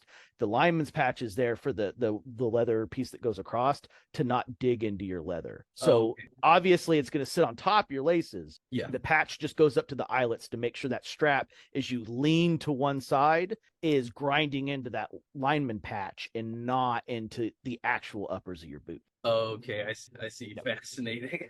But sorry, I shouldn't say uppers. If it's a plain toe boot, it would be your vamp. But in a monkey boot's case, it's your uppers. Okay, I see. Yeah, I really love that the monkey boot, the lace to toe style. It's really just grown on me over the years. Truly, I just love the look. I don't much more insight into that other than that. Like, I do like the way that it flexes as well. The way that can you can tighten all the way up to your toes. Yeah. Yeah, exactly. And you just have so much variability with the width. So like it's tighter up here, and then as it gets to my thick instep, when it's laced Yep. up, wider. Like Yeah, mine has I have like a big almond shape like this big where the instep goes real big before and after my toes up as it gets to my lady ankles. yeah, So I love it. It's like yeah. it's almost like a corset. Like It's a sock. It's a giant leather sock at yeah, that point, it's what essentially. it is. Yeah. That's a good way to put it. I've been on the monkey boot kick too. I think you've seen my steel gray Badalasses from Frank's. Yes, And yes. then I have my prototype model Blackborough Buttero Green Walloper, which I haven't worn much yet due to the Thunderdome. That one's the prototype style. I just got my Badalassie Carlo Sapphire Pueblo pair that I just posted on Instagram recently. And then I also have the Renav Bourbon Shell Cordovan monkey boot pair that I got a little while back too. And I have another one coming from them in intense blue Horween shell as well. Okay. I've never seen a boot in intense blue shell. I've seen intense blue shell before, but I've never seen anybody make a boot out of it. Yeah, Yeah, yeah, those are the Pueblos, and badass. those are lace to boots, lace to toe style monkey boots too. Wow, Yeah, super cool. yeah, yeah. I did them in that white stitching to really pop. And also, this is the only model I have from Frank's where the tongue and the roll top is all the same leather. So I bought extra split leather so that the tongue, instead of the usual black or brown chrome tanned 3.5 ounce leather, that's 3.5 ounce sapphire Pueblo instead, which is quite a bit stiffer. I probably should have went a little thinner on the tongue leather, Okay. because that's not a good spot for Wedge tan, because all Badalassie Carlo is Wedge tan. Right. But yeah, so that's the first and only boot I've done where the roll top and the tongue both are the matching leather. Because a lot of times at Frank's, for the speed of the production process and to make the ankle area a little more comfortable, they'll do the rolled tops out of the tongue leathers instead. Okay. It saves time splitting. It makes that area just a little bit more comfortable. Yeah. But on request, you can get the same matching leather. Right. How about these bad boys, Frank's boots? That's the Blackborough Buttero Walpier? yeah, it's Walpier. I think it's either green or forest green. I can't remember. It's the Blackborough Buttero green. Yeah, Blackborough Butero green. Beautiful. Yep. Man, love it. Frank's pulls pretty hard on their lasting, so it already kind of broke the wax on the toe. That's what those lines are. But like I said, the Pacific Northwest guys, they crank down on the leather. Spring back is not a problem in the Pacific Northwest. So I love that. They're ripples. It almost looks like those sand ripples that you get in the water or sand, when the wind blows. That's kind of what it reminds me of. Yeah, in any of the heavy waxed models I have, all kind of have that ripple in the toe where, like I said, they Frank stretches the crap out of it to make sure it fits the last. Cool. So yeah, he's a good man. He is he is serious. He takes his craft very seriously. That he does. That's awesome. Yeah, and I just saw these ones. Sorry, there's like a weird pop up going on. Yeah, that's I'm wearing those right now actually. Oh no! Oh nice. So those are badass. Little backstory on those. Those are the shinky. Yep, shinky oiled natural horse rump. Yep. Yes, that's right. I still have some kilties left in that leather, by the way. But yeah, Kevin of Caswell Boots, he had 3 horse butts that his factory in Spain rejected, so they couldn't make boots out of it. One of the horse butts was immaculate, and so I just sent it to Frank's to have him make pair of boots for Mike out of, and they just came out tremendous. So yeah, they've gotten a ton of traction. I can't tell you. I think about 15 or 20 people have asked me if Frank's has any more of that leather, and unfortunately they don't. There's just barely enough to make this one pair out of. There was only enough for one. Yep. Clearly, yeah. But man, I'm glad that worked out. Those are amazing. They are. They're on the Thunderdome. I think I sent you pictures of the month 2 update recently. Yeah. So, yeah, they look killer. Oh man, I can't wait to see what they look like at the end of the dome. That's gonna be insane. Yeah, I'm trying not to destroy them. I don't want like lots of water spots or anything. Cause that's I was gonna make a joke about the frogs, but I'm gonna take the high road. I'm gonna take the high road. Yeah, you gotta be wary of that atrazine in the water.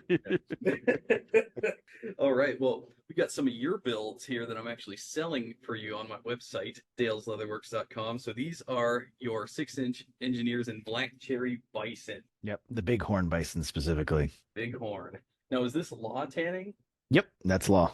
I could kind of tell. Yeah, their bison is markedly different from Seidel bison. Oh yeah. Yeah, the way the I mean, Law tries to get the shrunken flakes in.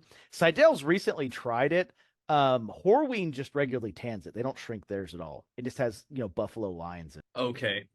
Actually, hold on. It's probably I have a pair of the Montana Bison. I don't think it's going to come across very good on camera, Okay. because it's a very specific leather. Yeah.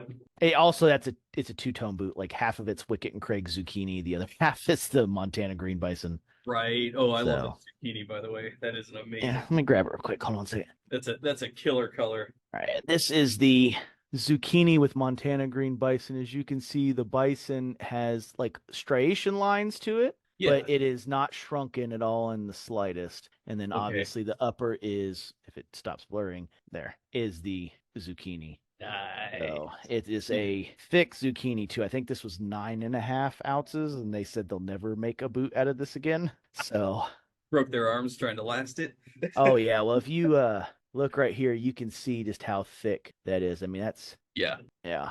that's unreal. So Wow. yeah, it is nuts. Yeah. It was some stuff. They will not use it anymore, but you can Yeah. tell that I definitely use these outside with how dirty the wedge sole is and all the shit that's in between it. Nice.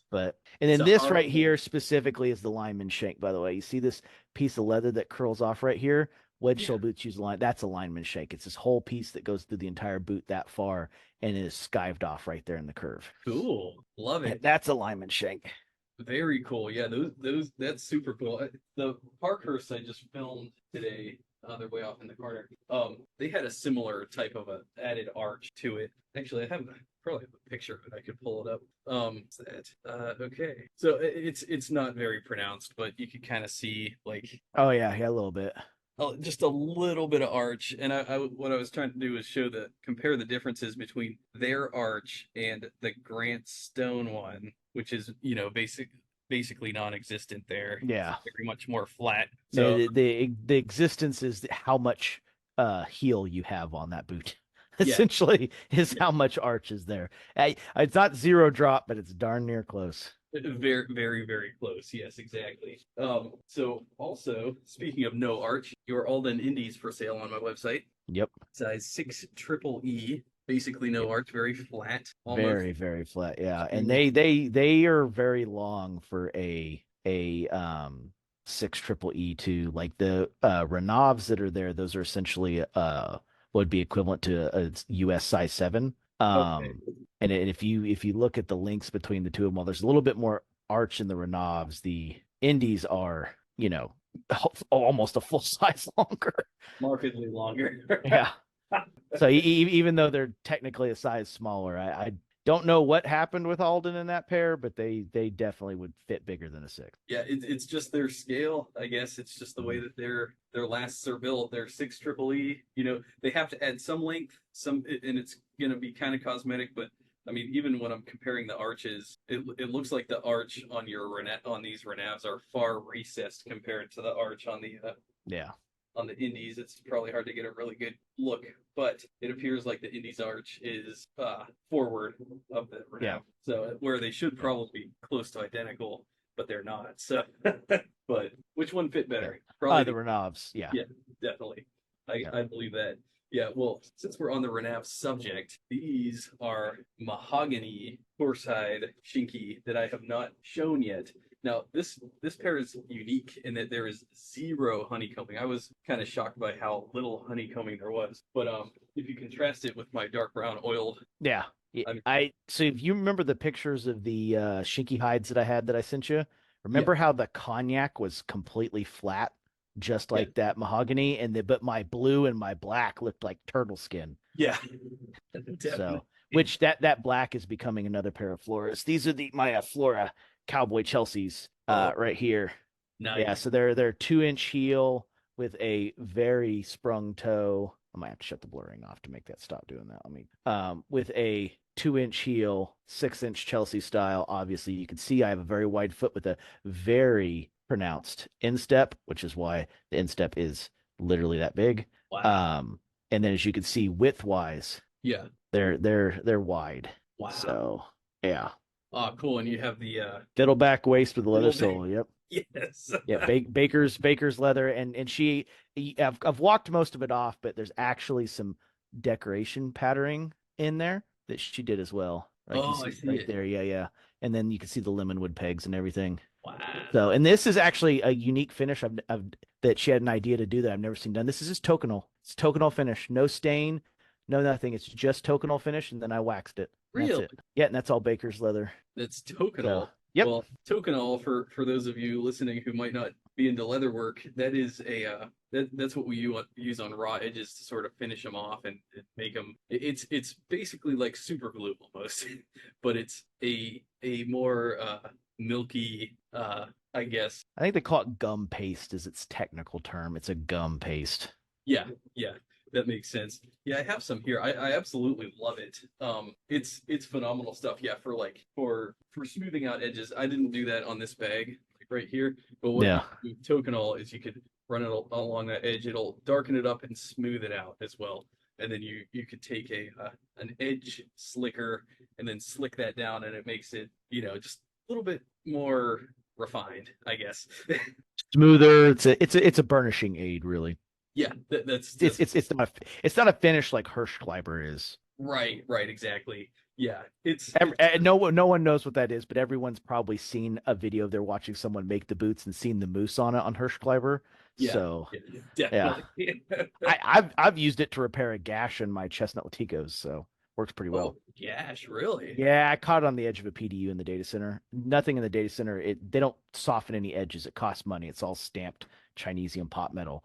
And I was standing up from under one of the 60 amp ones, which are about this wide, and my foot just happened to be under it while I was working on the back of a chassis. I slipped out from under it to stand up, and my foot wasn't far enough out of the edge. And on the inside of one of my boots, I gashed it real good, almost enough that you could see the grain. So I got a little bit of the Hirschkleiber in there, and then once it got close to dry, I just took a burnisher and burnished it to where now you can only see where it looks like I just scratched the top grain on it.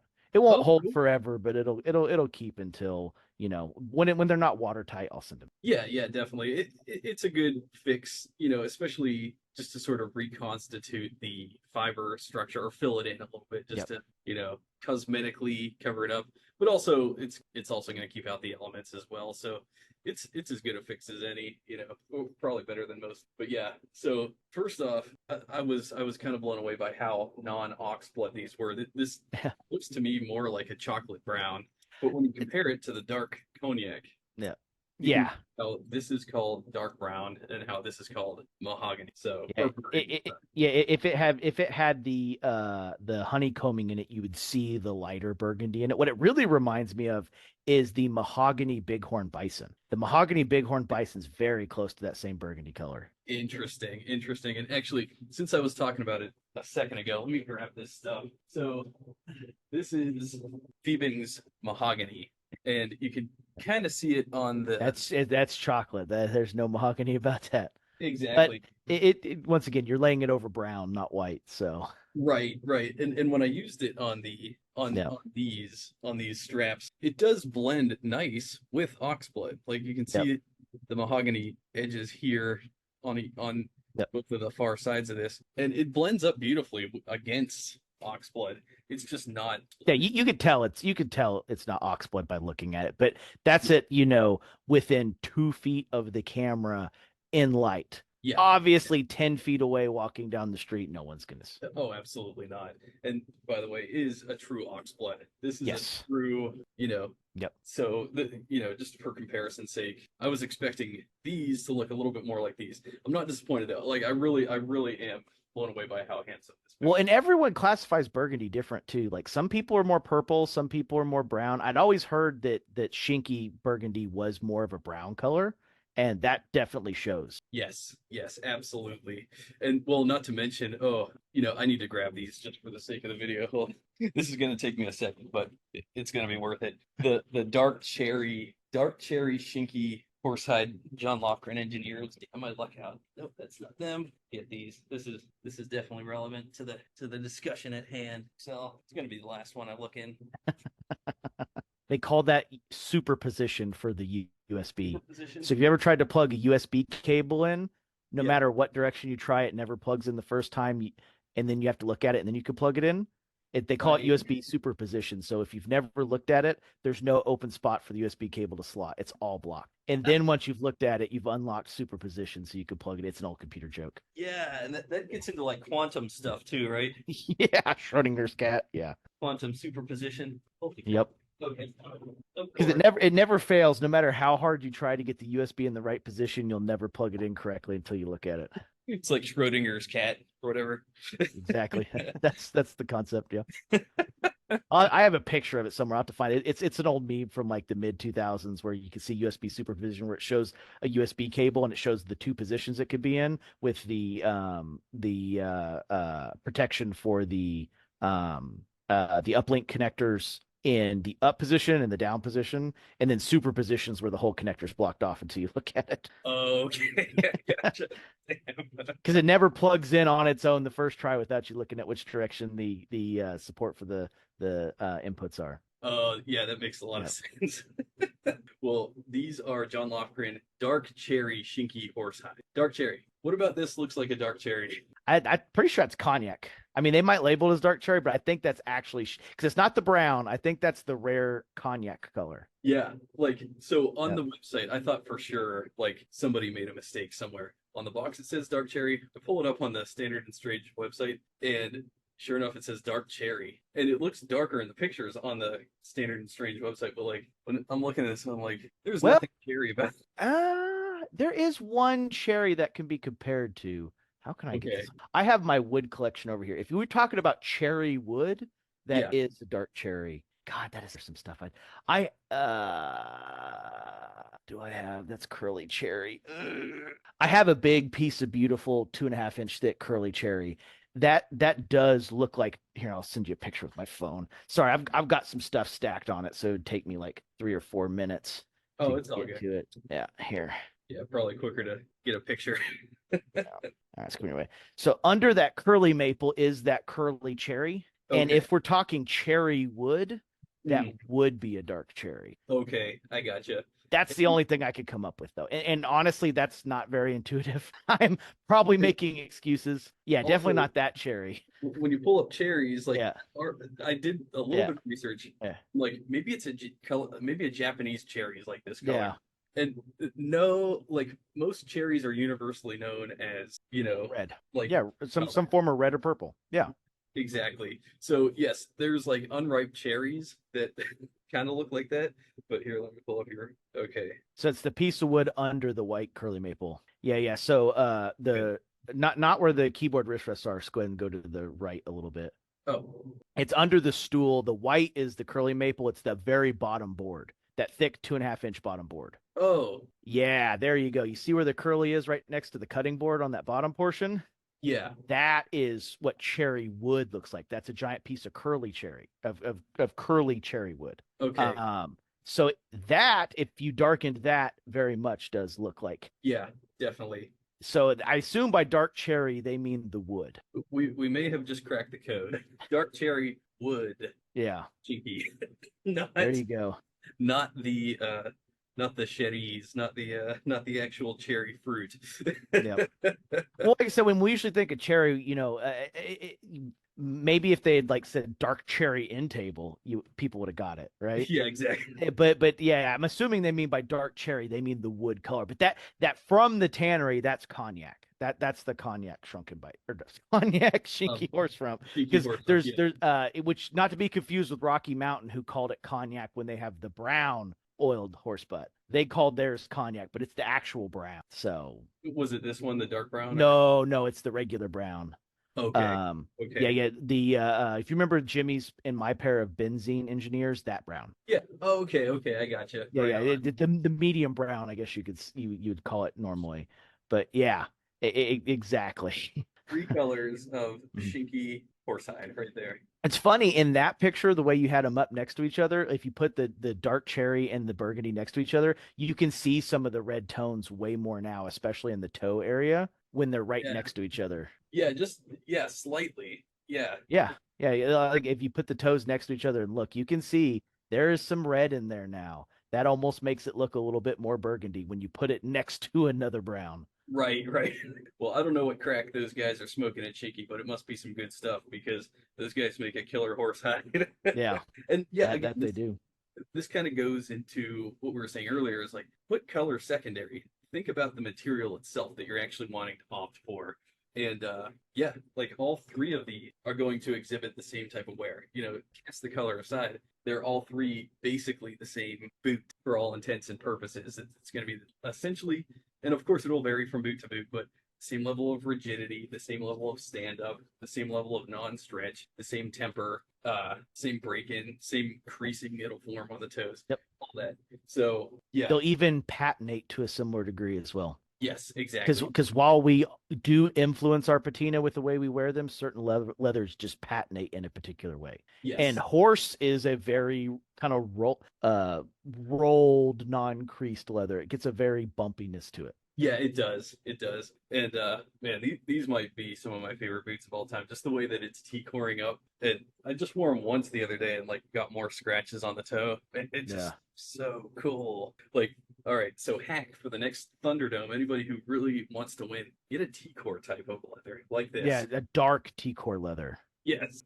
Yeah, don't start with natural and work your way to dark. Start your way with dark and work your way to natural. Exactly. Because every single time I wear these, I'm rewarded with tremendous transformation. Every single like it's unreal. Same with my Willys logger boots in black wax 12 here. I wore those again the other day. Man, it's unfair how cool they look after a few wear. Every single wear, more and more dramatic patina develops. It's awesome. Yeah, well, it's one of the reasons why I mentioned, hand dyed leathers. You look at a guy like Gabbard from Creosote, everything he has is hand dyed, and almost everything is actually over dyed on his website. You can't tell from the new pictures, but a ton of his models are over dyed. They'll Okay. be black in the end, but they have a different base coat under them that you work your way to. Cool. Cool. Man, Gabbard is awesome. He is he's a pioneer of sorts, you might say. He's a Uh, renaissance man in his own right. you're not kidding there. That the backwoods alchemy that he does is on a different level. Yeah, I need to get him on for a boot talk one of these days. That'll be fun to say the least.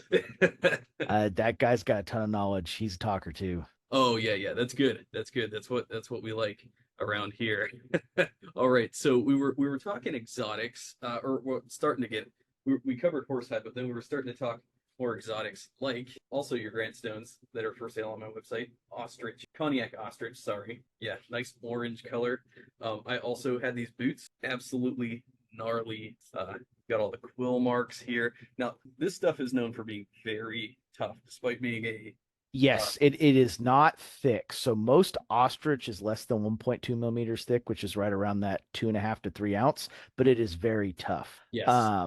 That pair turned out particularly great because you get some of the ostrich shin in the uppers, which is kind of the wavy part, which is nice and supple, but the other pieces that matter had tons of quill. And the Yeah. only reason that pair is really for sale is because I have these bad boys, which are also in quilled ostrich, except this is winter smoke quilled ostrich. Ooh, winter So, smoke. I and like then I that. also used the shin as the goring guards too. Okay. So yeah, my goring guards are with the shin portion.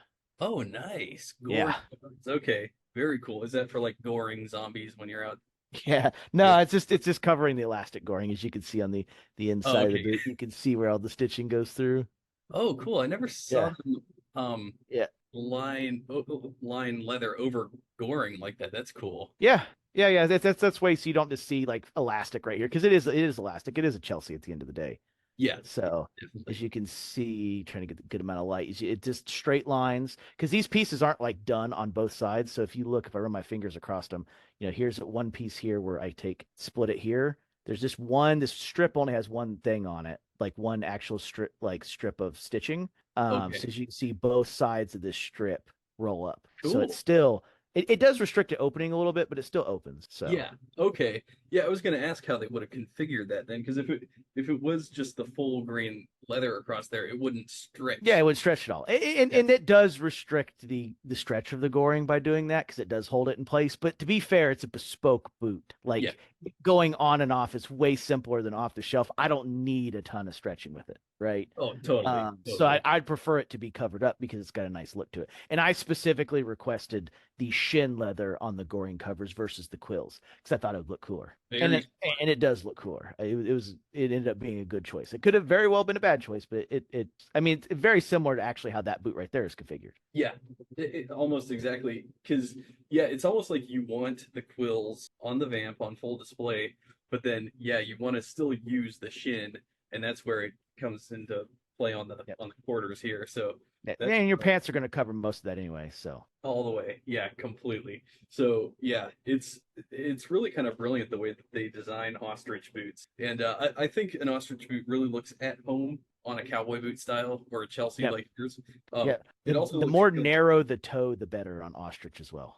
I agree. Yeah, ostrich just looks like super at home on a nice, super tapered out toe like that. Yeah. Whereas, it still looks cool here, but you know, it's kind of unconventional to do it that way. I mean, in the ways that I've seen it, anyways. Yeah, usually always on a cowboy boot, and those cowboy boots, they really love their exotics in cowboy boots, like Oh, yes, they do. their caiman, their elephant, their. Almost every shaft these days, if it's over $2,000, which is what a bespoke cowboy boot's going to run you, it's going to be kangaroo in the shaft because Uh, kangaroo's soft, supple, and well, that too, but it's soft, supple, and it takes the lines really well. So kangaroo doesn't form super deep creases that would make your very decorated shaft lose shape and get lots of ripples in it the way like a French calf or a horse would. Like you'd never want to use horse on a cowboy boot shaft that had any kind of fancy stitching on it because you're going to lose the pattern because right, horse just flexes real hard against it,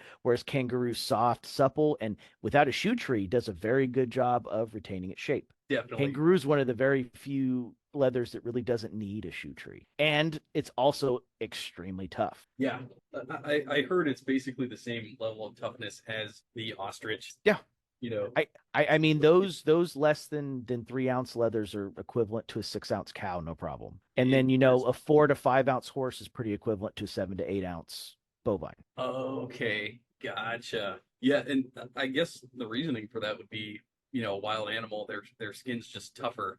They're not as pampered. Like cows are freaking pampered. Like, Oh yeah, yeah, and it shows too. I mean, cowhide is not as high a quality as it was 20 years ago, and that's just because only a quarter of the cows going through the meat industry become leather just due to a lack of tanning materials. So, and you know, because cows are butchered so young these days, they just don't have the opportunity to build up the fibers the way they do. And since we don't do horses for horse meat, the leather is denser, but it also is wrought with more cosmetic flaws, which is why the yields are lower on them. absolutely. On that note, we could keep talking, but now I need to go grab the deer skin. John Lochran's should have done it earlier. Yeah. These, I think I know where the deer skin are. I'll grab the cognac too. Cognac Badalassi. Since we're going all out on engineers. All right. Schrodinger's cat didn't stand a chance that time. Nope. All right. Oh, cool. All right. So you mentioned, since we're talking exotics, let's talk a little bit about deer skin. Look at that floppy Yeah, bit up very, there. very kudu like, but also just like kudu, it has no temper to it. Zero. It just like kangaroo has some temper to it, especially with the liner. Man, that could is that lined at all? I bet it's not. As with as floppy as it is. Actually, so doing research on it, they double layered this. So it's 2 layers of deer skin, and it comes in at 7.25 ounce. So each layer is like just over 3.5 ounces, I guess. Yeah. God, It's thin still stuff. floppy. You'd think they would just use a bovine liner at that point to make it not do that. I agree. I agree. And you even see like the toe, how it Yeah. there's just no structure to it, no body whatsoever. This is which, good. which is fine for walking on streets, right? Like walking on Yeah. streets, concrete, down a river walk, regular around town stuff. That's perfect. Yes. Yes. Probably don't go hiking in that. You're not going to have a fun time. Right. Your feet are going to really hurt by the end of that. You might as well do it barefooted. Um, Absolutely. but for regular around town walking, that's perfect. Yeah, definitely. I agree. And in its own right, it's got some cool character to it. Oh, it's got a ton of character. Yeah. Definitely. Like I It, said, I personally really think that could have benefited from like an actual 3 to 4 ounce stiffer cowhide liner, yeah, I maybe a agree. steer hide liner. All yeah, 100% all the way. And then so here we go. These are whoops, I just click upgrade now on the Zoom. Sorry. These are Cognac Badalassi John Locker engineers. And just to give a, so this is That's the Minerva. yeah, Minerva, and you just see the stand up, so much more stand up. That's why Oh yeah. I really love cow leather. I mean, it's the fiber structure, it's dense, it's tight, it's supple, it's beautiful, consistent. Whereas this, Yep. it's still a masterpiece, but it's just kind of a mess. You know what I mean? In the form of a boot, I personally wouldn't want a deerskin boot. Personally, or no, that's not true. My Trumans and deerskin have a really good temper, but I think Vince lined it very well. Yeah. Yeah. Cow leather. Well, and once again, that's going to be under your pant legs. Yeah. So you're not going to see that, but it boots for the right purpose. Like, we talked a little bit about purpose built last. Leather is purpose specific too. And that deer hide engineer is a casual, maybe going to the bar, maybe going out to dinner. It is a Friday night, Saturday night. Yes. It's going to look good. People are going to comment on it. It's meant for that purpose. It could easily replace a dress shoe to going out on a Friday night, Saturday night date or whatever, right? I agree. That is what that boot is targeted for. Right. And the nice thing is the Badalassi, it stands up, got a good temper. The Badalassi is not super thick. Like, it's pulling off a temper that, a 7 or 8 ounce boot would have in a 5.5 ounce package. Right, exactly. Yeah. But it's also not as hard as a rock as the horse. Like, that will bend with your leg right away. The horse is going to bend into your leg until it forms some rolls. Yeah, definitely. See if you look at the big lumps in the shaft there, that is Dale fighting the leather into position. Like Shinky doesn't flex. Right. You flex into Shinky and eventually it gives in, but it doesn't flex a move. You're not going to put a pair of Shinky on and be like, oh man, this is the most comfortable boot I've ever worn right off the hop. That's not how Shinky goes. It breaks you in. You don't break it. Whereas this, you could break it. It's all a matter of perspective, really. Exactly. Well, and some people want break-in. Some people want the challenge, the I don't know, the flex, the prestige, or whatever. Yeah. It's. I won't lie, it's gratifying. And when you've earned patina, you're proud of it. Like my custom craft that I'm wearing now, from Dennis at Custom Craft. I'm very proud of how these are patinating up. They're forming beautiful creases. The leather just gets richer the more I wear it.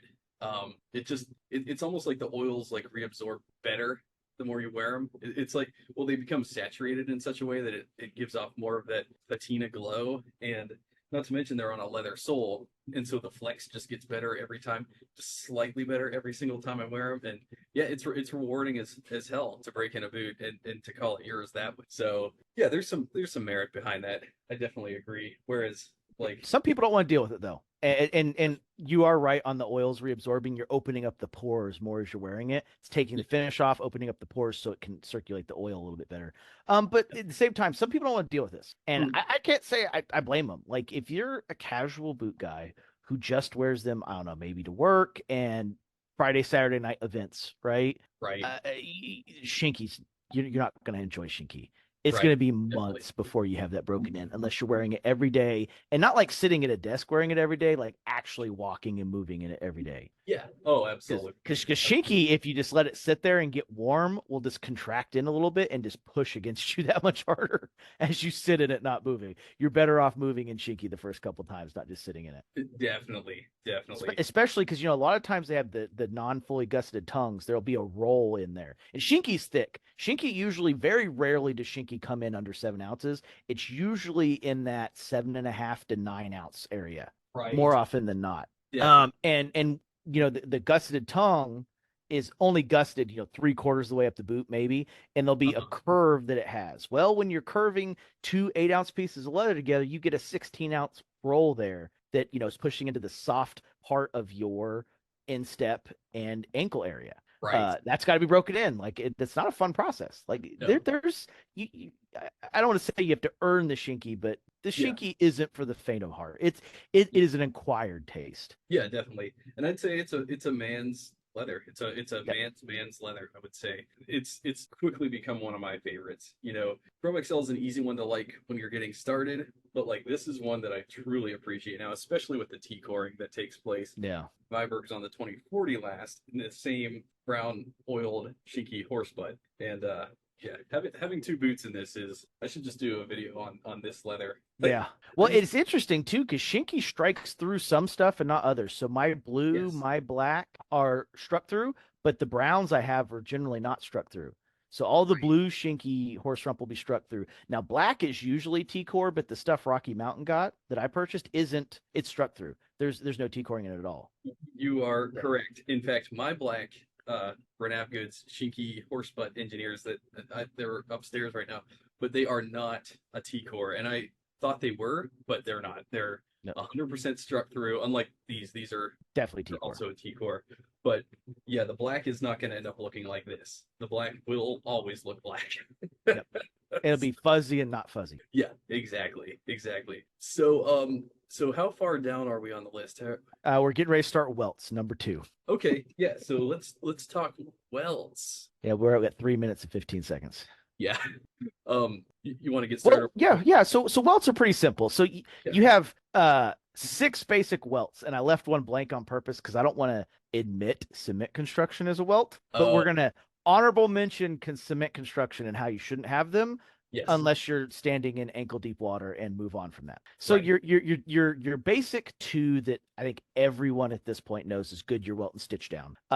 Then you have Handwelt, the correct way to Goodyear welt, which is just means Goodyear welt is something that's done by a machine. It's not technically a welt. It's a process. Goodyear welted or just it's a Goodyear welt machine. They put staples into the uppers. The machine does the lasting because Goodyear welted boots are machine lasted. You can't hand last a Goodyear welted boot.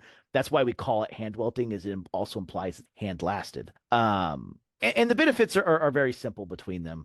A stitch down versus a Goodyear welt, which hand welt's the same thing, is in a stitch down, there's no cavity. So because there's no cavities, there's no ridges that are formed in the bottom.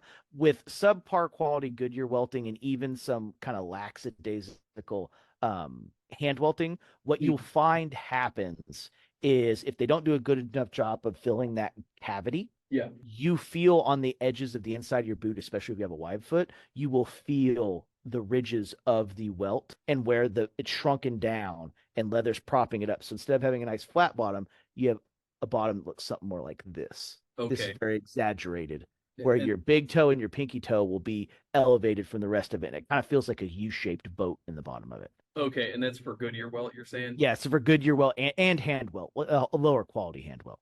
Because there are especially Vietnamese and Chinese brands that do hand welting, just because the Goodyear welt machines are obscenely expensive. They're well over $100,000. Wow. Yeah. Well, outsole stitchers, brand new outsole stitchers. You ever wonder why cobblers only have used old ones? Because brand new ones are 80 to 90 grand. Holy crap. Yeah. So, me personally, circuit. Oh yeah, that's quite the investment. I was gonna say it is. Me personally, I always lean towards stitch down first, unless it's a high quality maker, and then I lean towards hand welted. I personally don't own. Actually, now that you have those boots there, I don't think I own a single pair of Goodyear welted boots at this point. I think everything I have now is hand welted and stitch down. Okay, there's an example of stitch down. Stitch down, yep. And stitch down's also the easiest size to fit. Because you get a lot of leniency and you can push out the sides a lot harder than you can on a Goodyear welt. Okay, I gotcha. Very good. So, and then there's the 2 specialty welts, which we're gonna get kicked off here in just a second. Which is the Norwegian and the Stair welt, and I'll show examples of those once we're done getting kicked off, because we've already been a little bit under the less than a minute. Yeah, definitely. It's about to shut the recording. All right. Enough talk about chemtrails. There you go. All right, so the other 2 major welts are the specialty welts. Oh, I didn't grab those. I'm a dunce. Hold on one second. Let me grab those real quick. It's the Stair welt, or what's normally known as the double welt, and the Norwegian welt. Okay. Where would Welt shown fall into that? Said I was going to grab those, and I went and didn't end up doing it. All right. It's all good. Yeah, so here is the Horween natural, not natural, Horween bourbon shell cordovan here. Ooh, okay. That actually comes out kind of dark. They're actually quite a bit lighter than the way that camera kind of presents them. But this is a double welt, or otherwise known as a stair welt. Okay. And it's interesting how they go about doing it. So the top part's hand welted, and the bottom one is just a midsole. It's just left wide so that it could be stitched down again. Okay. It's how they do that, but it eliminates a lot of the voids that they have to fill. So in doing it this way and stitching that midsole on, they can use a much thicker leather piece in there that they can deal with a little bit of instead of being it concave, Yeah. they can make it a little convex instead and let you flatten it. Okay. That's Okay.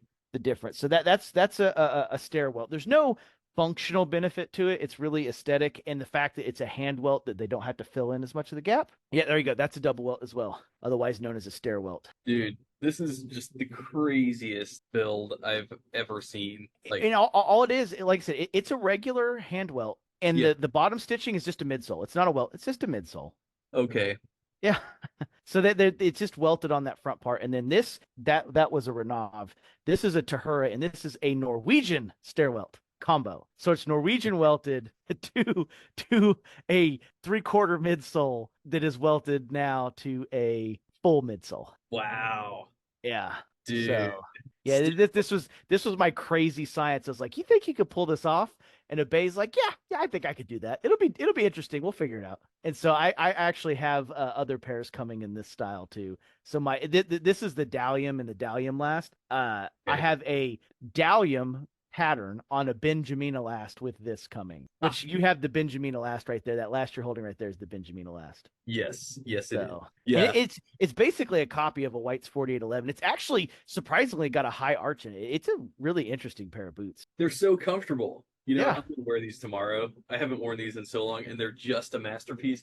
They're so underrepresented in my social media that, you know, honestly, like, so these willies have sort of taken their place to a large degree, but they're completely different boots. Oh yeah, not even close to the same. Like Tahura makes what is essentially White's inspired model, where Willie's I think Willie's is a combination of I feel like a lot of his boots are kind of inspired by Truman, to be 100% honest. Could Like be. he's got a lot of Truman-like factors, Yeah. and he's put them on like a Truman-like last on top of other stuff. There's a 'Cause Willie. I mean, and that's a logger. It's definitely I don't want to call it a Thursday logger, but it's what I would think. You know, before Thursday made a logger, it's how I figured Thursday. For sure. Yeah. Still meaning to review these, by the way. Navy Chrome Excel loggers. Bye, Willie. Yep. Willie, we love you.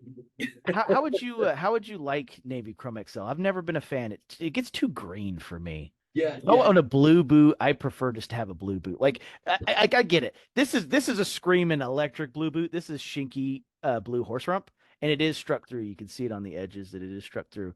Unreal. But it's electric blue. Like this is blue. Blue. Yeah. Ocean sky blue. Yeah. It's this I can tell it struck through. Wow. Yeah, it's struck completely through. You can also see, let's see if I can get it in there enough. See that big old thick roll? That's what I was talking about with the gusseted tongue and shinky. That right there is pressing against the top of your foot until it gets that nice good bend in it. By the way, that bend can easily be assisted with pliers. Smooth face pliers can crimp that and help you out a little bit. Interesting. Because it'll be a nice deep roll in the beginning. It will not go together that smoothly off the hop. That's awesome. Well, here's two examples of Navy Chrome Excel. Grantstone brass boot, Navy Chrome Excel. Man, those are almost brown or not brown. They're almost gray and black at this point. Yeah, definitely. They haven't been worn very hard, and yeah, these are the Willys loggers. And so, two examples before we Navy Chrome Excel. Not being the same color. Definitely not the same color. And if you stand by, hold on, I got a third example. Didn't Truman run some Navy Chrome Excel at one point? I know they did do Navy waxed flesh that no one else has ever done. Wow, those don't even look brown at all. No, these are Alden tankers, and they are. If I told you they were black, maybe you'd believe me. Yeah, I'd straight up believe you. Because even looking at like the cross section pieces, it looks kind of like struck through black. I'm assuming they've gotten wet a couple times, which has probably led to that. Yeah, this is I think the third pair of Aldens I owned. So these are 20 time range. So had these 10 years. Yeah. Hard to think 2014's 10 years ago now, huh? Yeah, I'm getting old. Hey, I worked at Cerner for 7 years. In 2014, I'd have been nearing my 3rd anniversary at Cerner. Wow, really? And I've been at Advantage. It'll be 5 in May. Oh, that's crazy. Yeah. Nuts. So it seems like it shouldn't have been that long ago, but yeah. Yeah, definitely. And you just made me realize I need to do a Navy Chrome Excel video because there's more Yeah. Chrome Excel thorough good. So I mean, I mean, anyone would believe you if you told him it was black and didn't correct him. right, right. Being a hoarder Advantages. has its advantages because you can just compare this crazy stuff. Yeah. Hold on one second, So, Dale. boots made everywhere, the same leather, and it's all crazy cool. Man, what a good talk. Yeah. We're covering ground that's never been covered before, Honestly, it's a valid point because a lot of people don't understand that the welts really do differentiate a difference in how the boot feels and fits. Right. Right.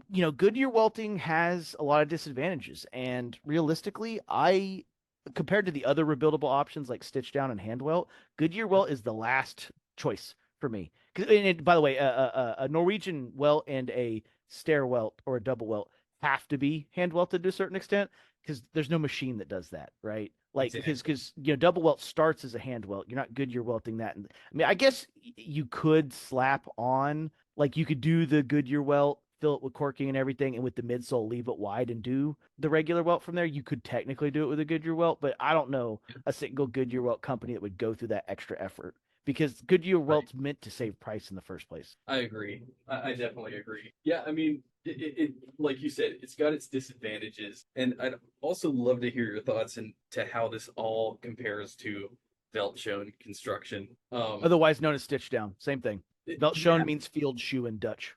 that's what I thought. Yeah.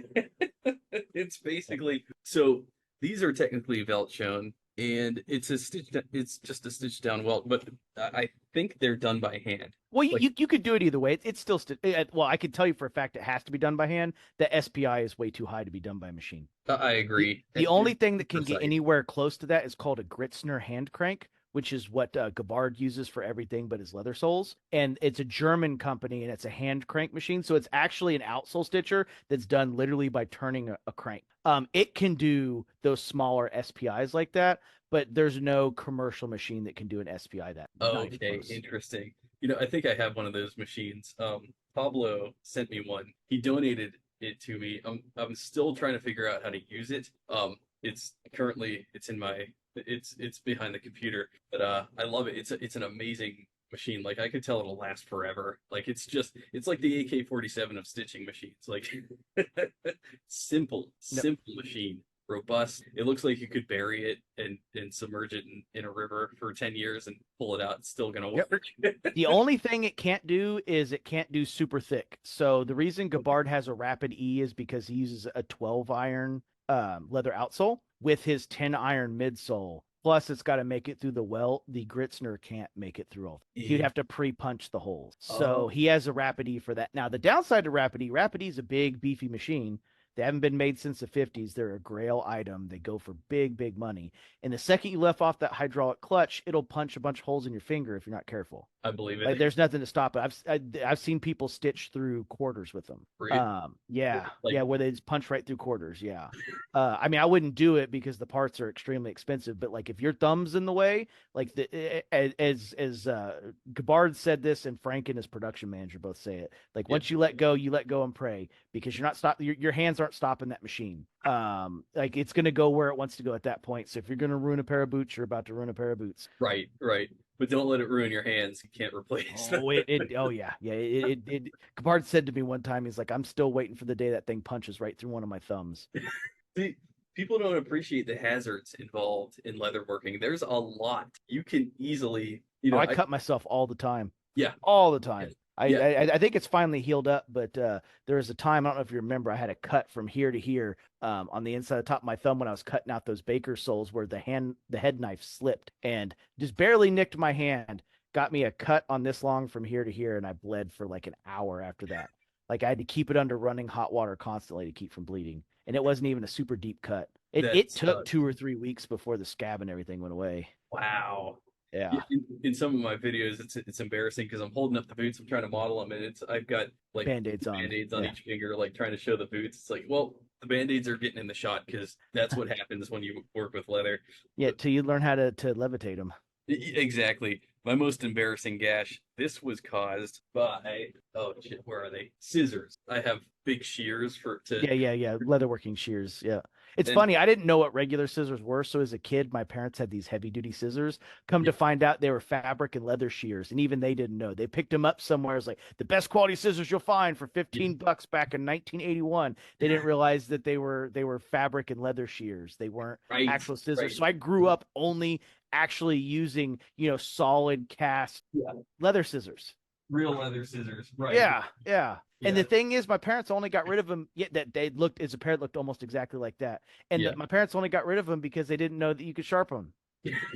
Well, once again, they thought they were regular scissors. Right. Yeah. This is what I used to cut off excess leather, and I just right here just Yeah. snipped a big flap of skin off, and I'm like, whatever. I didn't even put a band-aid on it, and it's still not fully healed. Like it's still, No. it probably went deeper than I estimated, but that's the joy of working with your hands. Those are battle scars, and I own them. Why you gotta just own them. Like There's nothing else you can do. I just try to be careful because I do work with my fingers in computers. yes, Luckily, it was my thumb. If it was one of my main fingers, that would have been a long couple weeks of not being able to type with one hand. Nah, I'm right, not down for that. I way too many manual commands that aren't done with the mouse in exactly. actual, the more high end IT administration that's not basic help desk for me to. I don't need my hands down for multiple weeks. So I've gotten smarter about it. For after I stuck the head knife into my hand, I was like, there's probably a smarter way to do this. So I actually went out and got one of my woodworking saws. It's a New Concepts, KNEW coping saw that I use for really fine dovetail joints. And guess what? Because the Baker's is so hard, like Herman Oak, the Yes, saw was perfect. The coping saw did a fantastic job, really cut the time way down. It's like, man, nice. I've never wanted a 5-in-1 machine so bad in my life by the time I got done cutting out. Because I cut out 6 sets of heel lifts, Okay, 6 insoles, and 6 midsoles. really Yeah. interesting. Yeah. It's the new. Yeah. New Concepts coping saw. Yeah. Is that it? Yep. That's it. Okay, Yep. cool. I don't Yep. I don't have anything like that. Maybe I should get one. Yeah, it for cutting the bakers out, like I just stuck it in the vise and it was super easy to guide compared to wood. It's, because leather is softer. Like as much as Right. we tout, leather, there's certain things, thickness and everything is built off like flexibility and whatnot, right? Yeah. If we want the most durable thing that ever existed, we'd make metal shoes. They would just be absolutely fucking terrible to wear. You would I hate mean, they're the casts. They're casts at that point. Like right. you'd permanently be Frankenstein or the Mummy. You just hate life. And Yeah.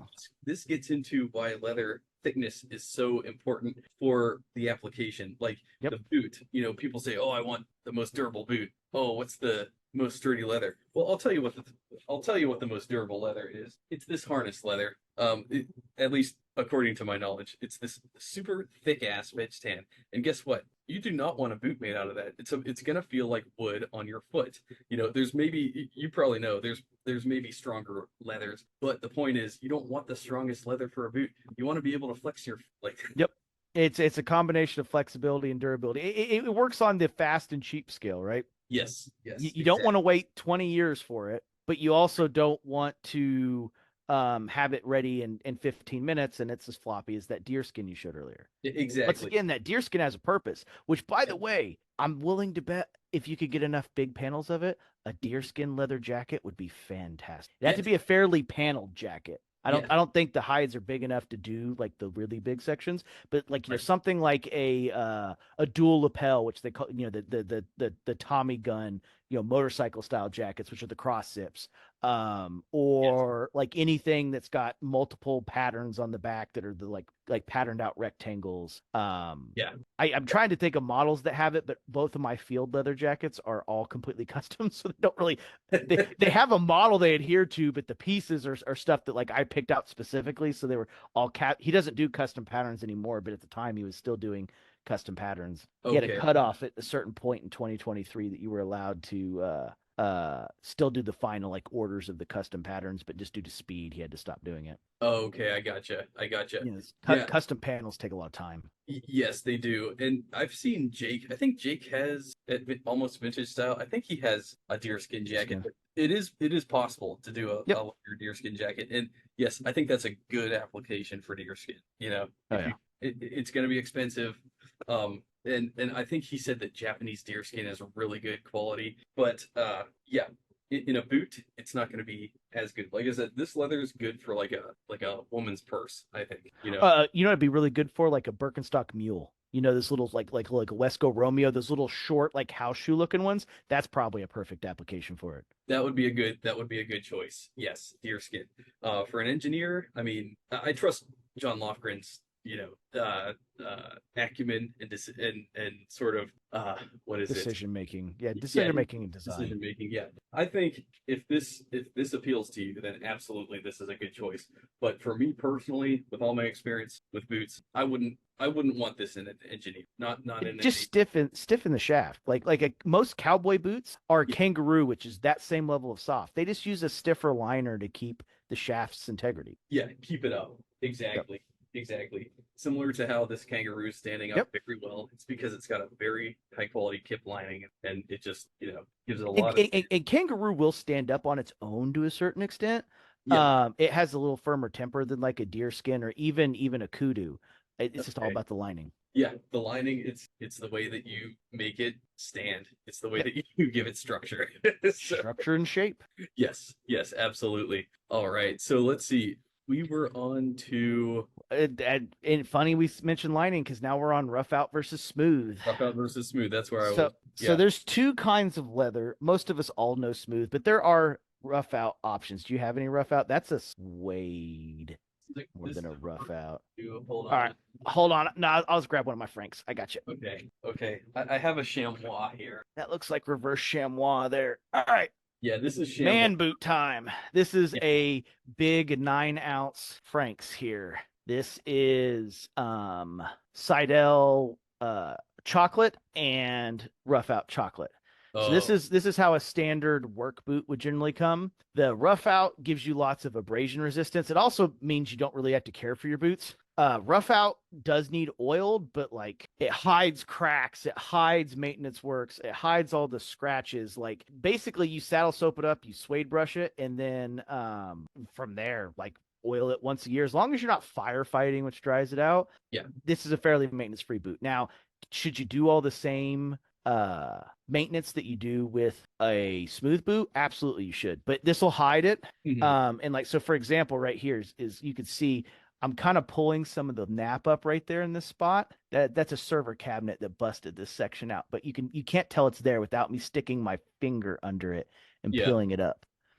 So Love it. Love yeah, I mean, so and this is the standard kind of style that you'd see. It's smooth uppers. The only reason you do smooth uppers is it doesn't cling to your pant legs, and smooth this brush is clean. Rough it. out brush is clean, but if you're in a dirty, like watery, dusty field, concrete work, for example, you want smooth for concrete work. You do not want rough out. Absolutely. But for a lot of guys, you would do a rough out in this. And like I said, it's more of a work acumen. It's a Yeah. how do I make the easiest to care for boot? Because literally, like you get a bunch of dried on stuff on your smooth and don't wipe it off. It's some work to get it off. Rough out, suede brush will take it right off. Absolutely. Absolutely.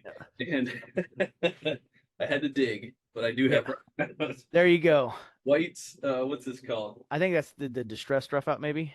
Yeah, Red Dog. Oh, that's red. Oh, that's actually really light red dog. Yeah, it's Red Dog. It's the C350 Yeah, toe. yeah, it's the cutter. Yep. Yeah, the cutter. I Yep. had this earlier, and I Yep. since boxed it back up. But Yeah. you can see the kill tees in the same leather. Yep. It's a little bit different. Yeah, they get a little lighter as they get lasted. That's Yeah, kind of always the way it goes. yeah, definitely. But here's the Yeah. smooth side of the Red Yep. Dog. And that's an important point. That's what makes it not a suede, is all they did was turn it inside out. Like if here is my also Franks, these are my insulated full rough out black. Nice. I think these are, let's look here. Yeah, this is a T1. It's got the T1 slip sole on it. And the T1 heel. So these like I said, full rough out. Okay. No real advantage. And I do have these lowers insulated. So these do have 400 grams insulation on. These are actually my winter snow boots. Oh, perfect. But yeah. And like I said, benefit of this, none. Yeah. It just lets the dusty stuff get up in your pants now. Mhm. There's almost no reason to do a build this way. Like the areas that matter are these lower areas here, but I mean, there's really no reason to do this. I just did it because I hadn't done it. Yeah. But there's no benefit to this at all. Dude, they're super cool. Yep. I'm digging them. I'm digging them a lot. So Yeah, no, These don't have any observable damage from the data center that I remember on them. yeah, I mean, it's a data center, so like it doesn't do any damage. I do the Widex soles. okay. Like they're not gonna have mud or anything in them. It's a data center. Generally, we don't let humidity, mud, dirt. It's a clean environment. It's not a sterile lab that you walk through cleaning, but we don't bring, dirty stuff in because that kills servers. So the Right. biggest threat to my boots are the fact that everything in a data center is done as cheap as possible, so all the edges are sharp. It costs money to round off all the sharp edges, so they don't do it. Yeah, yeah. But yeah, these are the winter versions. I don't wear these in the data center quite as much because the data center is climate controlled. But Okay. yeah, Cool. Dude, those are yeah, those badass. are my bigger. Well, I mean, these are also work boots as well. These are a data center work boot as well. These are the zucchini and Montana green bison that I Ooh, I showed love earlier. those. Yeah. These are Yes. work boot as well. So I have four models that I kind of use as my work boots, and the rest are I consider much more casual. Though that being said, the Yeah. Badalassi Carlos Steel Grays have become the Badalassi Carlos Steel Gray monkey boots in that kind of Pacific Northwest lace to toe monkey boot, where the uppers don't sit on top of it, they sew into it, have become kind of my favorite work boot, to be entirely honest. I I've can I've see that. taken those to Vegas the last two times that we've been in the data Nice. center for a week. Very So cool. Lady Luck. Bring well, I mean, we don't get to do anything fun there except for spend 14 hours in the data center. And the last time we started on a Friday, so we worked Saturday and Sunday out there too. what? Oh yeah, we flew out there on a Thursday, worked Friday, Saturday, Sunday, Monday, Tuesday, Wednesday, Thursday, and flew back to Friday. Yeah. No chance for Mike to hit the craps table Nope. in his battle assy. Pretty much.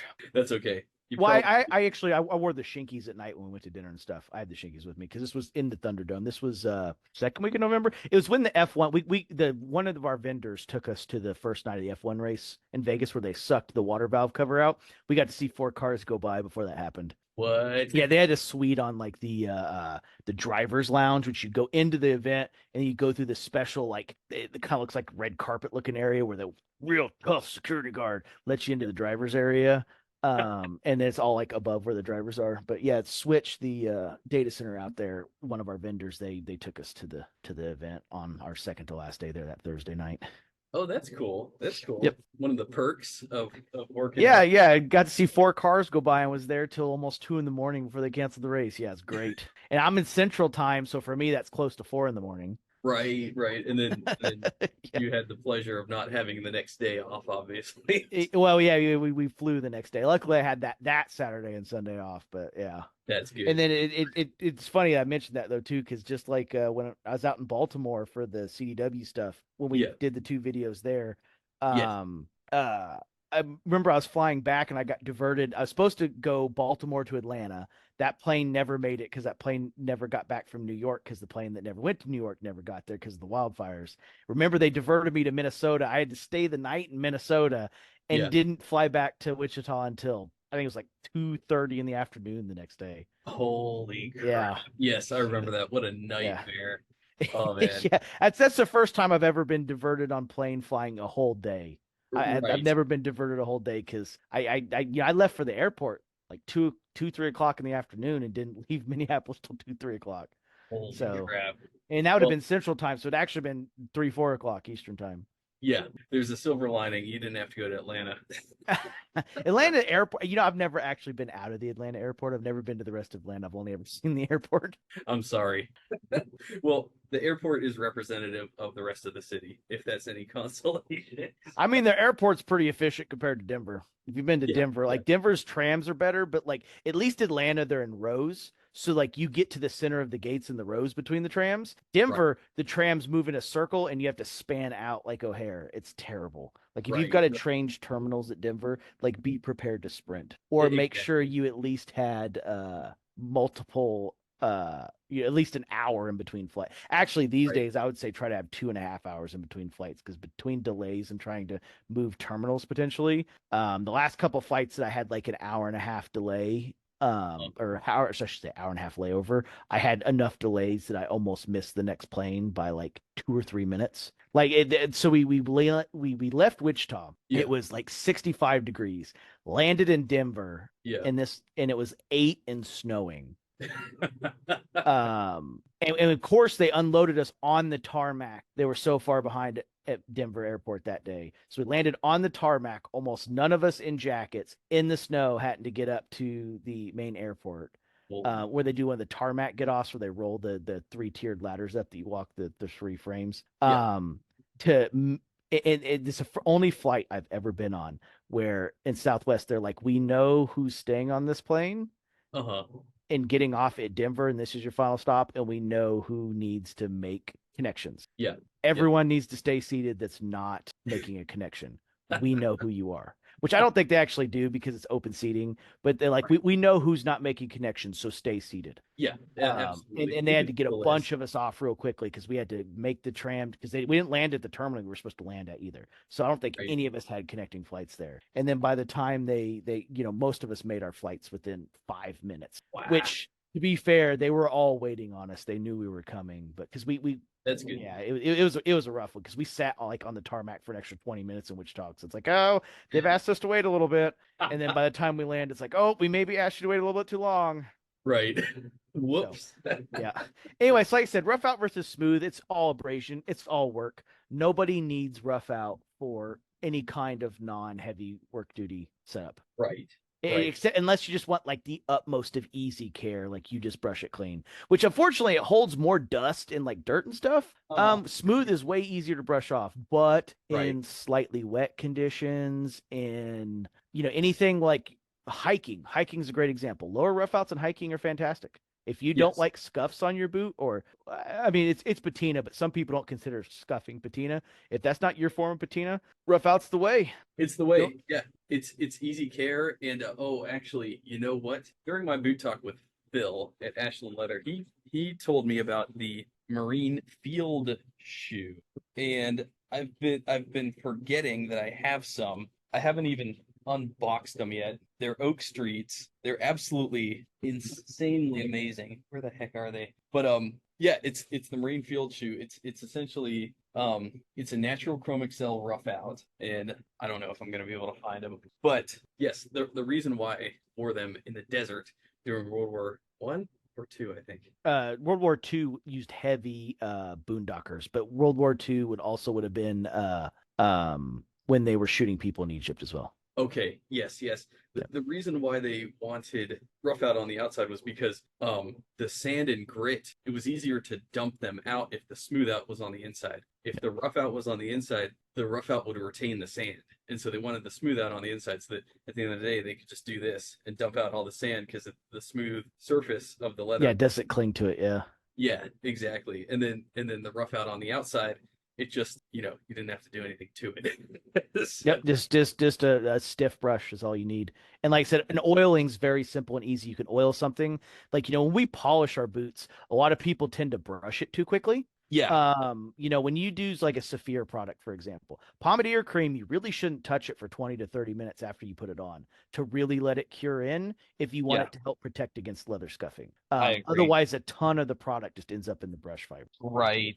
Wax is the same way. Like after you put a wax layer on, if at all possible, wait until the next day to brush it. It'll be way shinier. You'll take way less off with the brush. You'll use way less layers in product. Once again, it's not the most convenient. It's kind of the hardcore thing. I find if I've got a meaningful of days like today was, for those that don't know, there was multiple hourly caps in between these today. If you couldn't tell, but that's okay. When it comes to like on a call, right? Like get all 5 pairs of boots out, put a layer on each of your edges or your toe or whatever you're doing. That and then set to the side. Come back during the repeat of that meeting that most likely those of us in the corporate world know is coming the next day tomorrow. Brush it tomorrow, and you'll use way less product. It'll last longer. It won't come off as easy, and the solvents will actually flash off correctly and not end up in the leather. Right, exactly. Yeah. And that's one of the big things is like keep it low of maintenance as you possibly can. Like I get DMs all the time. Hey, what should I use to condition these? Hey, what product should I use on these? It's like, actually, I would recommend avoiding products until you really need them. Like, because what's going to happen is you're going to gunk your boots up. It's going to gunk them up. And like whenever you see a cobbler, whenever they're redoing a pair of boots like Vito of Vito's Leatherworks, he's using acetone to strip all the waxes and crap all the layers of crap people have gunked onto there over the Yep. years, thinking they're doing themselves a favor. It's like it's debatable, but you're really not doing your boots a favor by just gunking on product all. Yeah, it leads to cracking. And Yeah, when they have to get the Swedish bath out, that's a real problem. That's when they take it in the sink with warm water and a bunch of Dawn, and they have to actually soak them to help get the different layers of stuff off. right. Yes, the Swedish band. Yeah. I saw Vito do that. That was hilarious. He put him in a Ziploc bag and just filled it with water and just I think it was acetone or soap or something. Just left Yeah. it like Probably turpentine since yeah, it can mix with water. But yeah, I mean, once again, turpentine, acids, they're all in that same scale, yes, right? Like yes. it's all that same form of solvent. So there's really no difference between the two of them. Very corrosive. And like you says, anything's possible. At a certain point, you should just get a new pair of shoes. But he understands people have the sentimental bond with some of these shoes. They want to salvage them. And it's like, okay, I could do it. I could take this little formation of leather, this little napkin of leather, take it. Because that's really what it is. All the weight is in the sole, really. Yeah. When you take the sole off, it's kind of disappointing how kind of flimsy the upper Oh rim yeah. without. Yeah. Well, you want it to be flexible, right? It's its purpose. Right, right. And so people, it's almost like they sort of over attribute the boots robustness to the upper when really most of it is just in the sole. This upper before it's stitched to the sole is really just a little napkin. It's all it is. And so you're gonna pay basically $1,000 to take that little piece of leather and to put it through all this trauma, all this chemical trauma, essentially to strip all the gunk out that you've subjected it to over the years, and then to relast it, reconstruct it into another boot. Now, the outcome is going to be great, but there's just so much labor and cost involved in doing that. That's why just I recommend not conditioning as much as you don't need to condition nearly as much as you think you need to. And like you're saying, if you question that, then get a pair of Roughouts and never do anything to them. Just wear them, see what happens to them. These are going to hold up because the tannery does 98% of the work already. They mummify the leather essentially. It's going to last a really, really long time unless you're in like a super arid, hot area where you're cooking your leather every day. Then you don't need to worry about putting on balms every week or every month or even every year. Like, I mean, yearly is the average, unless you're working around fire, yeah, welding with sparks and molten metal. right, A machinist with a CNC or a lathe dropping, scorching hot tempered chips on it. yeah, Yearly is, except for horse, yearly is fine. But horse is simple. Horse tells you when it wants conditioner. It gets fuzzy. And true. with a little bit of conditioner, it'll go immediately smooth again. Exactly. And yeah, that's the other thing. Let the leather tell you that it needs conditioned. Don't think it needs it. This stuff isn't gonna fall apart, Yeah. It's not gonna fall apart just magic like spontaneously one day. That will not happen. Yep. If it's starting to crack and dry out, it will tell you. You will see it. Well, the other thing is cracking is actually not even caused by dryness most of the time. So you see the little crevices that are built into the creases. Yeah, When those get filled with dirt, it becomes an abrasive. That's what causes the leather to split 9 times out of 10. So if you keep it well brushed and brush it every time you use it, most yeah, of the time you don't need conditioner. And conditioner won't stop that either. It's the right, fine dirts and pastes that end up that basically becomes what's a micro abrasive. The same thing we do with the strop. What's on a strop? A micron diamond paste that cuts metal. It literally gray is left when you strop it. What do you think is gonna happen to right. leather? Leather is not metal. Like at no point someone's like, oh, I'll take that leather armor over metal any day of the week. I mean, yeah, maybe in a sword fight, sure. That's a really good analogy. I like that analogy. See, this is why it's good to have other expertises and then apply it to boots and leather because you see rhyming between and you see analogies and you see parallels from one discipline to another. And that's why you're high recording now. So, yes, what I was saying was that's why I appreciate you coming onto my channel because you just have so much expertise in a lot of things and your intellect translates very well into leather and into boots. And for that reason, it's always a fresh perspective and it helps me learn and grow and it helps the audience too. I can't tell you how many private DMs I get saying, dude, you got to have Mike on more. Like, this dude knows his shit. So super appreciative, as always, that you're on. Yeah, you're welcome. I know my shit from a very consumer prosumer level. Like, could I make a pair of boots? Yes. Would they be the greatest pair of boots that existed? Probably not. Yeah, It maybe take me a couple tries, or maybe I could just get lucky and knock one pair out of the park, and the next pair would suck, right?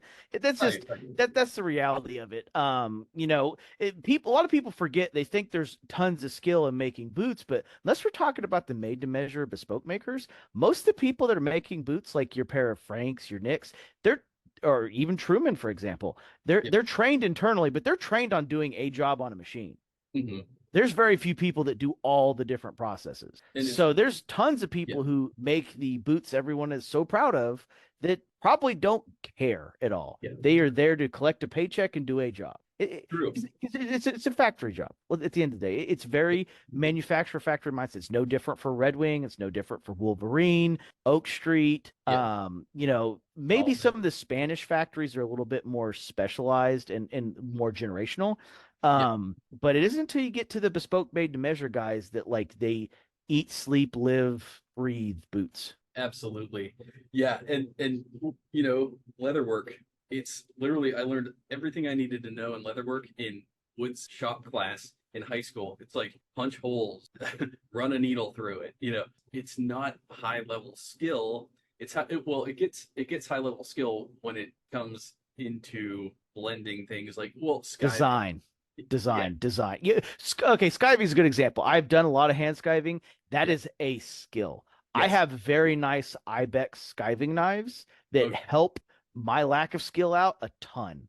yes, I mean, you saw the half slip soles that I made myself for those Imperiums that I added my arch support into that I made out of those 9 ounce H Latigo insoles yes, of yes, yours. yeah, That took me a little bit of time, but those knives make my work look really good. right, With a more basic skiving knife, obviously it wouldn't look so good. absolutely. But that oh yeah, there we go. French skiver, that's a completely different style. Yeah, and it needs to be able to shave too. Oh yeah. Well, that's what they Yeah. say. It needs to be able Yeah. to.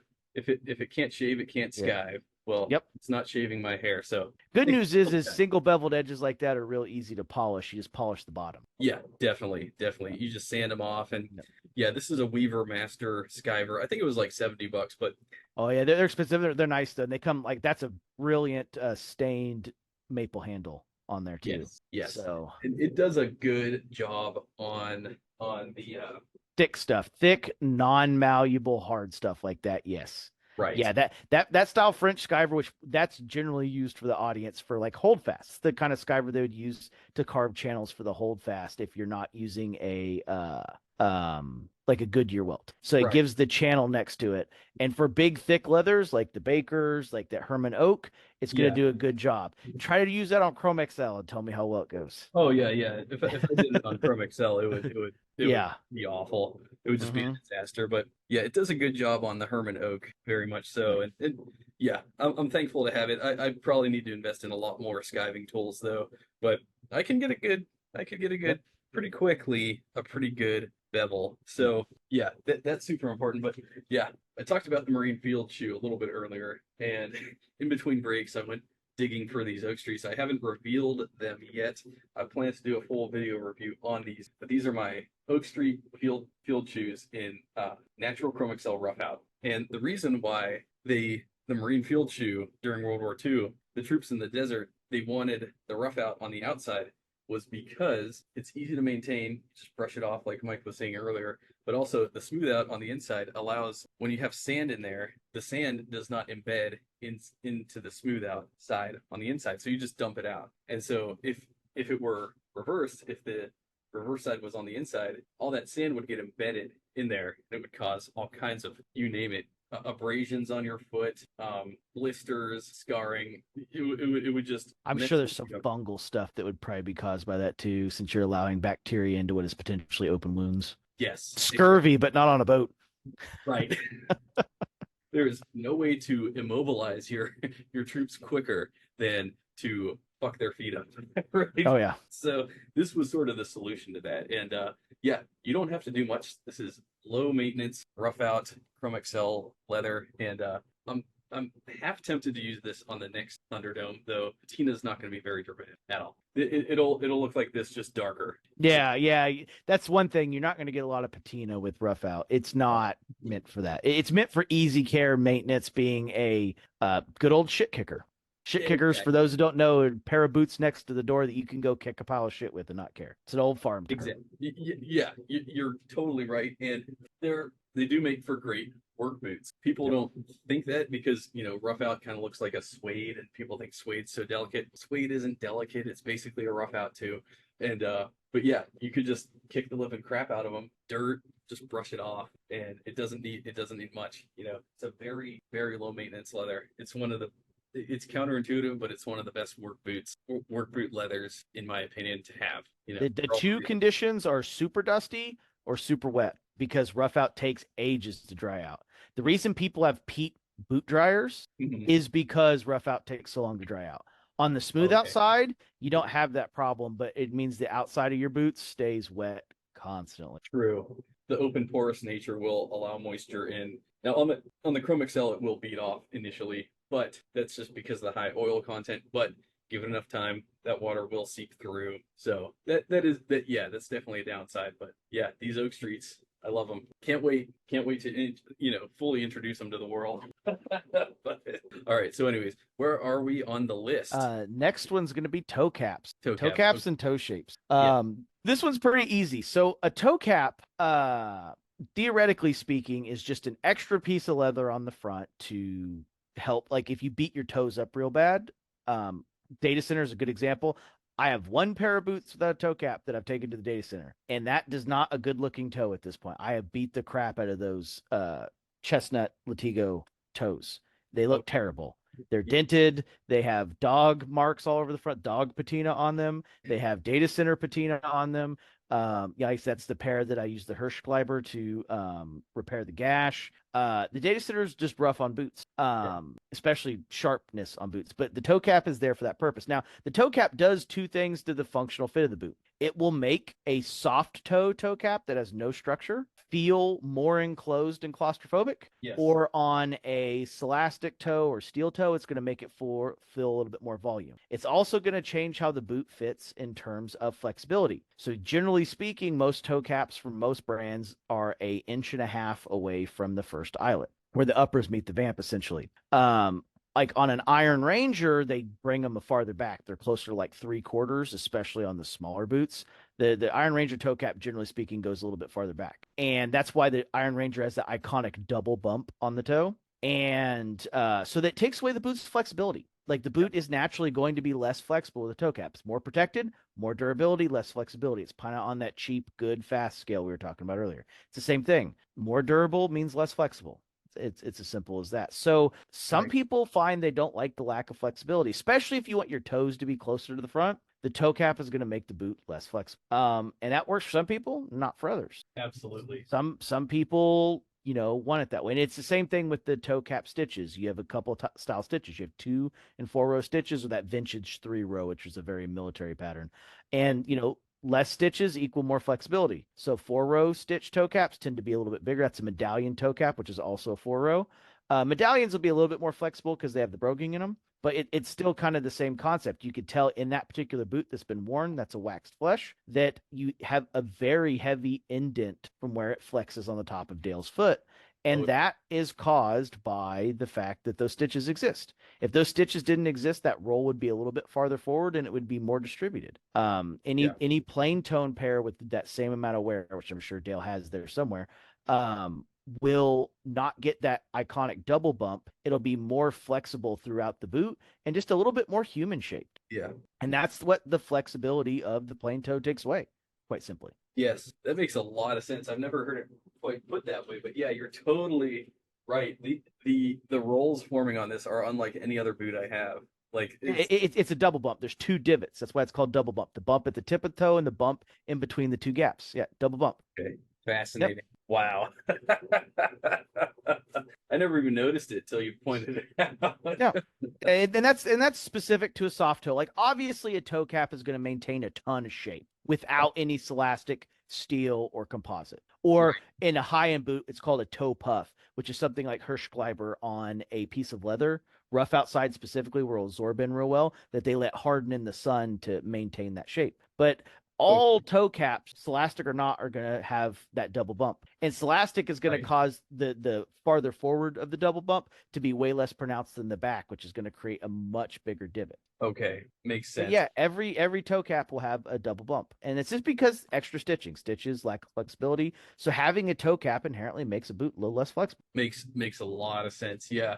And I never thought about the broguing, the taking material away having an effect on the flexibility, but you're right, it does. Now that I Yeah, think about it. because you could actually put a pair of I mean this goes into like kind of the whiskey blind idea of blind tasting whiskey, so that we're not affiliated by labels, right?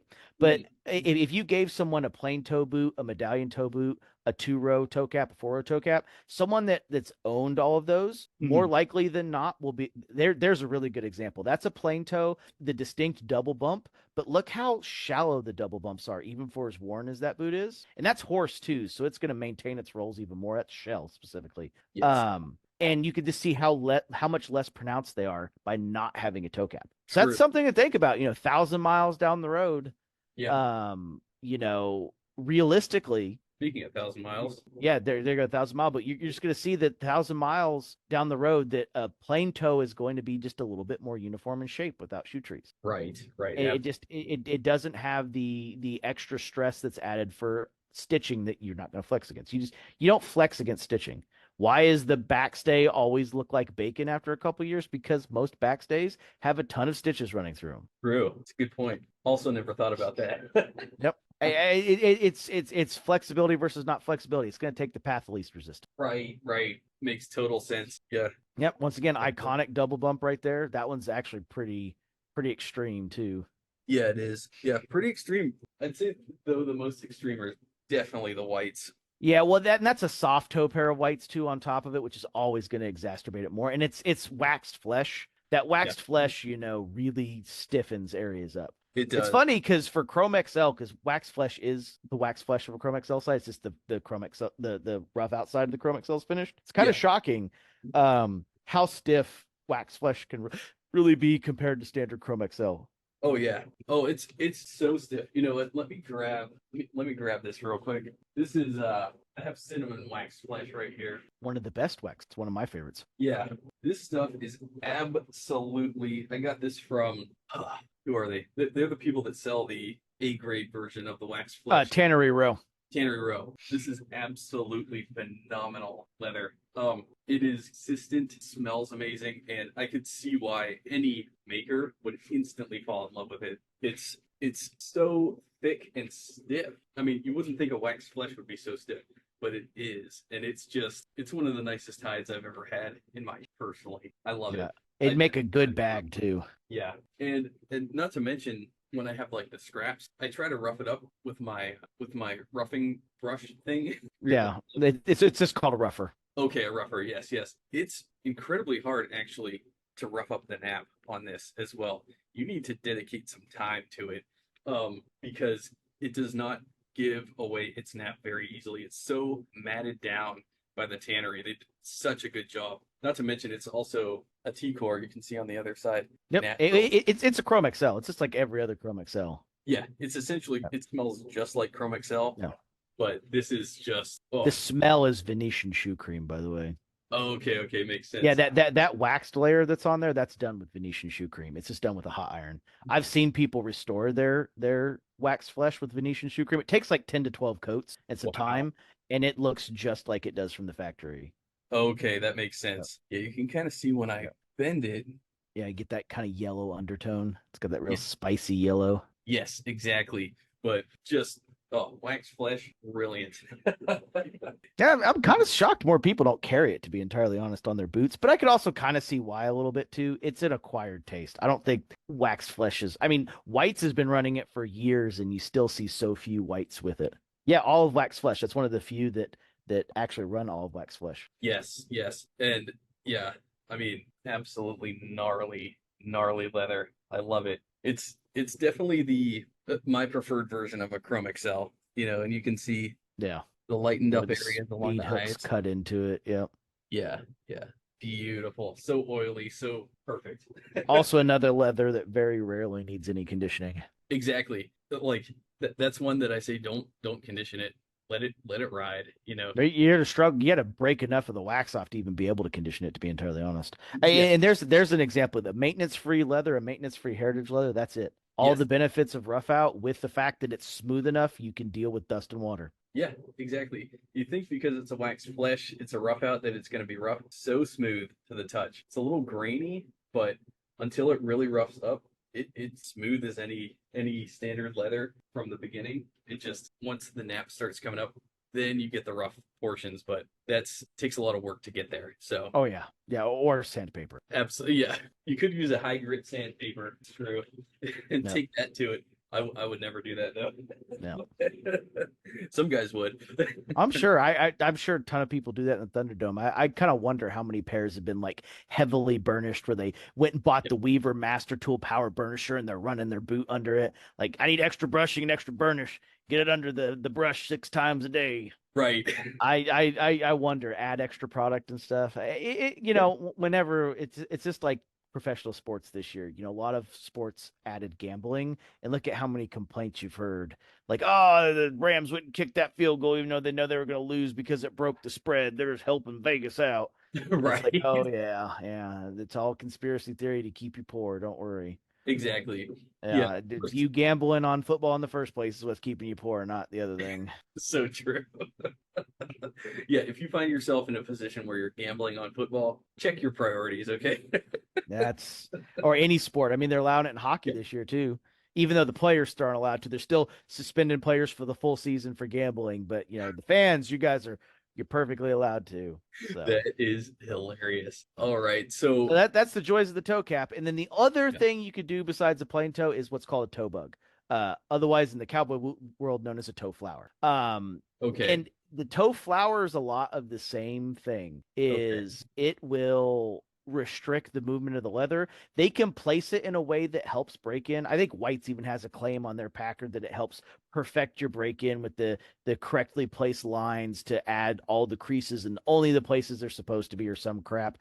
That's not what the toe flower is originally meant for in a cowboy boot. Yep, that's exactly it right there. And there's a couple different styles. They usually have either a straight tip or a soft tip, and usually 5 to 8 rows behind the flower. It's a very specific cowboy boot look. Some people do really wild colors to make it pop really big. Others do very muted colors so you only see it up close and personal. It's a cowboy boot legacy thing. A lot Okay. of the Pacific Northwest brands do it. I've seen some other brands that will do it. It's no different than an actual like dress shoe medallion, which they punch in via broguing or stitching. Okay. But it will cause some of that same double bump that we talk about because once again, it's restricting the leather's ability to move. Yeah. But it does add some rigidity and durability to the top because it helps hold that leather in place. Same as a toe Okay. cap. It's not Makes going to do anything major in terms of like what an actual toe cap would do, but there actually is a cowboy boot toe cap. It does exist. yeah. Oh, Um, totally. they you don't see it done super duper often, Yeah. but it does exist. I will Okay. have a pair here before the end of the year that has it. Still a lot of year left to go, but Yeah. there you go. There you go. The cowboy Crocs. What do you mean? 2024 is going to be a totally boring year. Nothing is It could be. I mean, we could only hope. okay. So, No oh, presidential election or anything like that going on. oh See, yeah. there's a very very bright like accentuated toe cap. That's one that's really meant to be seen. Or sorry, I said toe cap. I Okay. meant toe flower. So Some people flop. call it the toe bug, but Cowboy Boot World calls it a toe flower. The Packer slash like Pacific Northwest world calls it a toe bug. They're the I've same thing. never heard the term, but I've seen it, so that makes a Yep. lot of sense. Okay, I'm learning more here. Yep. And like I said, they're just a same. It's no different than doing quilled ostrich for your boots. It's a statement, right? Okay, right, right. Yeah, that's a good Instagram shot right there. Yep. Yeah. And like I said, Okay. people do them mainly for show. They do add some durability.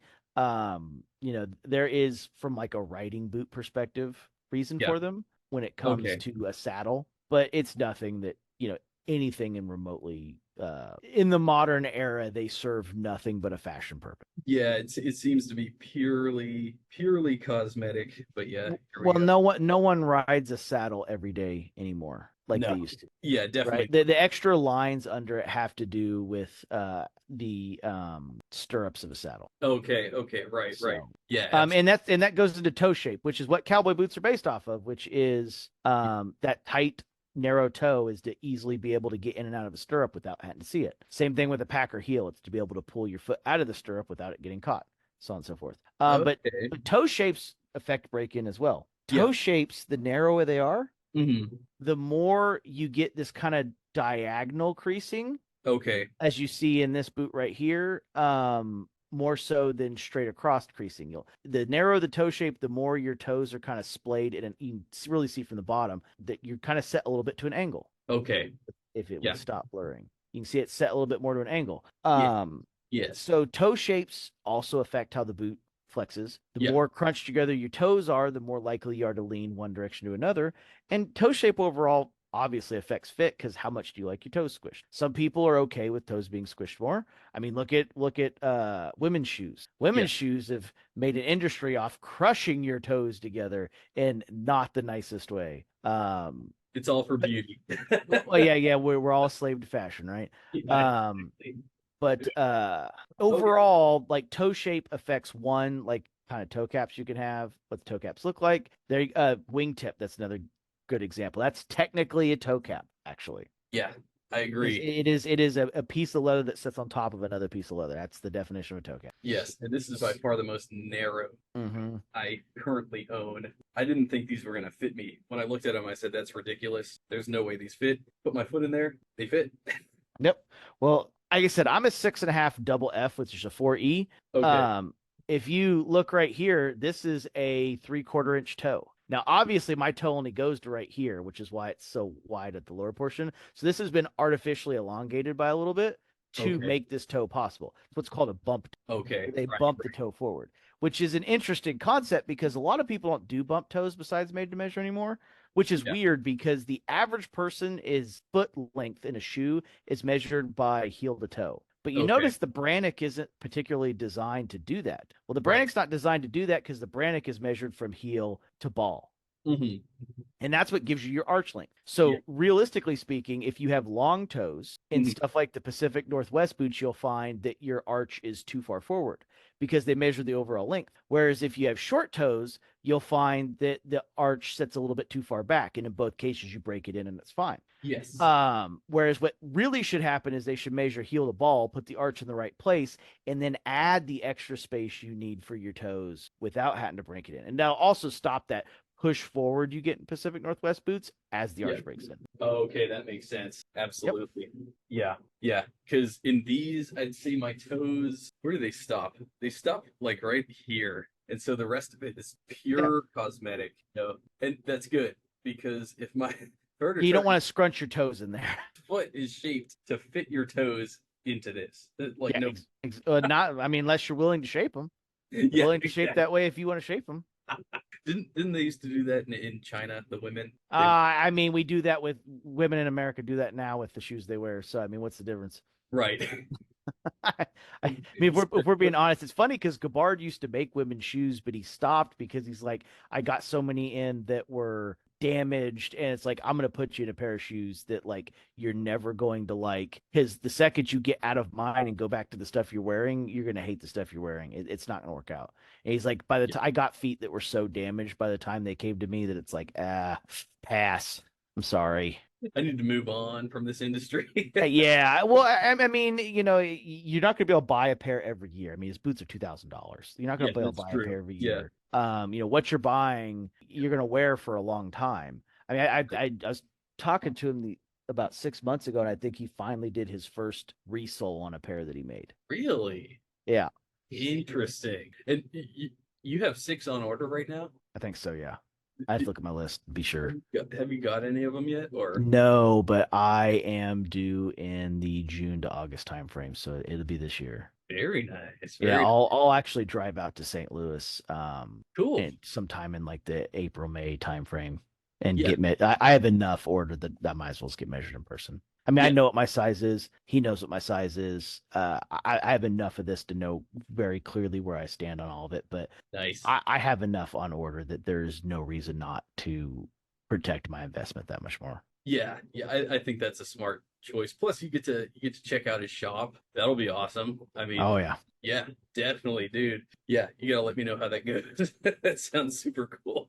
Yeah, it's springtime. It'll be this spring into early summer. That's one thing I like about Gabbard is I've never spoken to him directly, but he does seem very accessible to his customers. He takes that part very seriously, and he treats y'all like family, like real clients. And he's busy, but at the same time, he's making himself available as a maker, and I think that's very commendable. So, let's see. Oh yeah, it looks like Yep, he does a lot of consultations and stuff before people buy. Most people think that's after the fact, but like I said, he's a good dude. I suggest anybody that's interested to reach out. Now he does have a long enough waiting list that he could be picky about his customers. yeah, that too. He is definitely not a customer's always right kind of guy. I can Yeah. tell you that right now.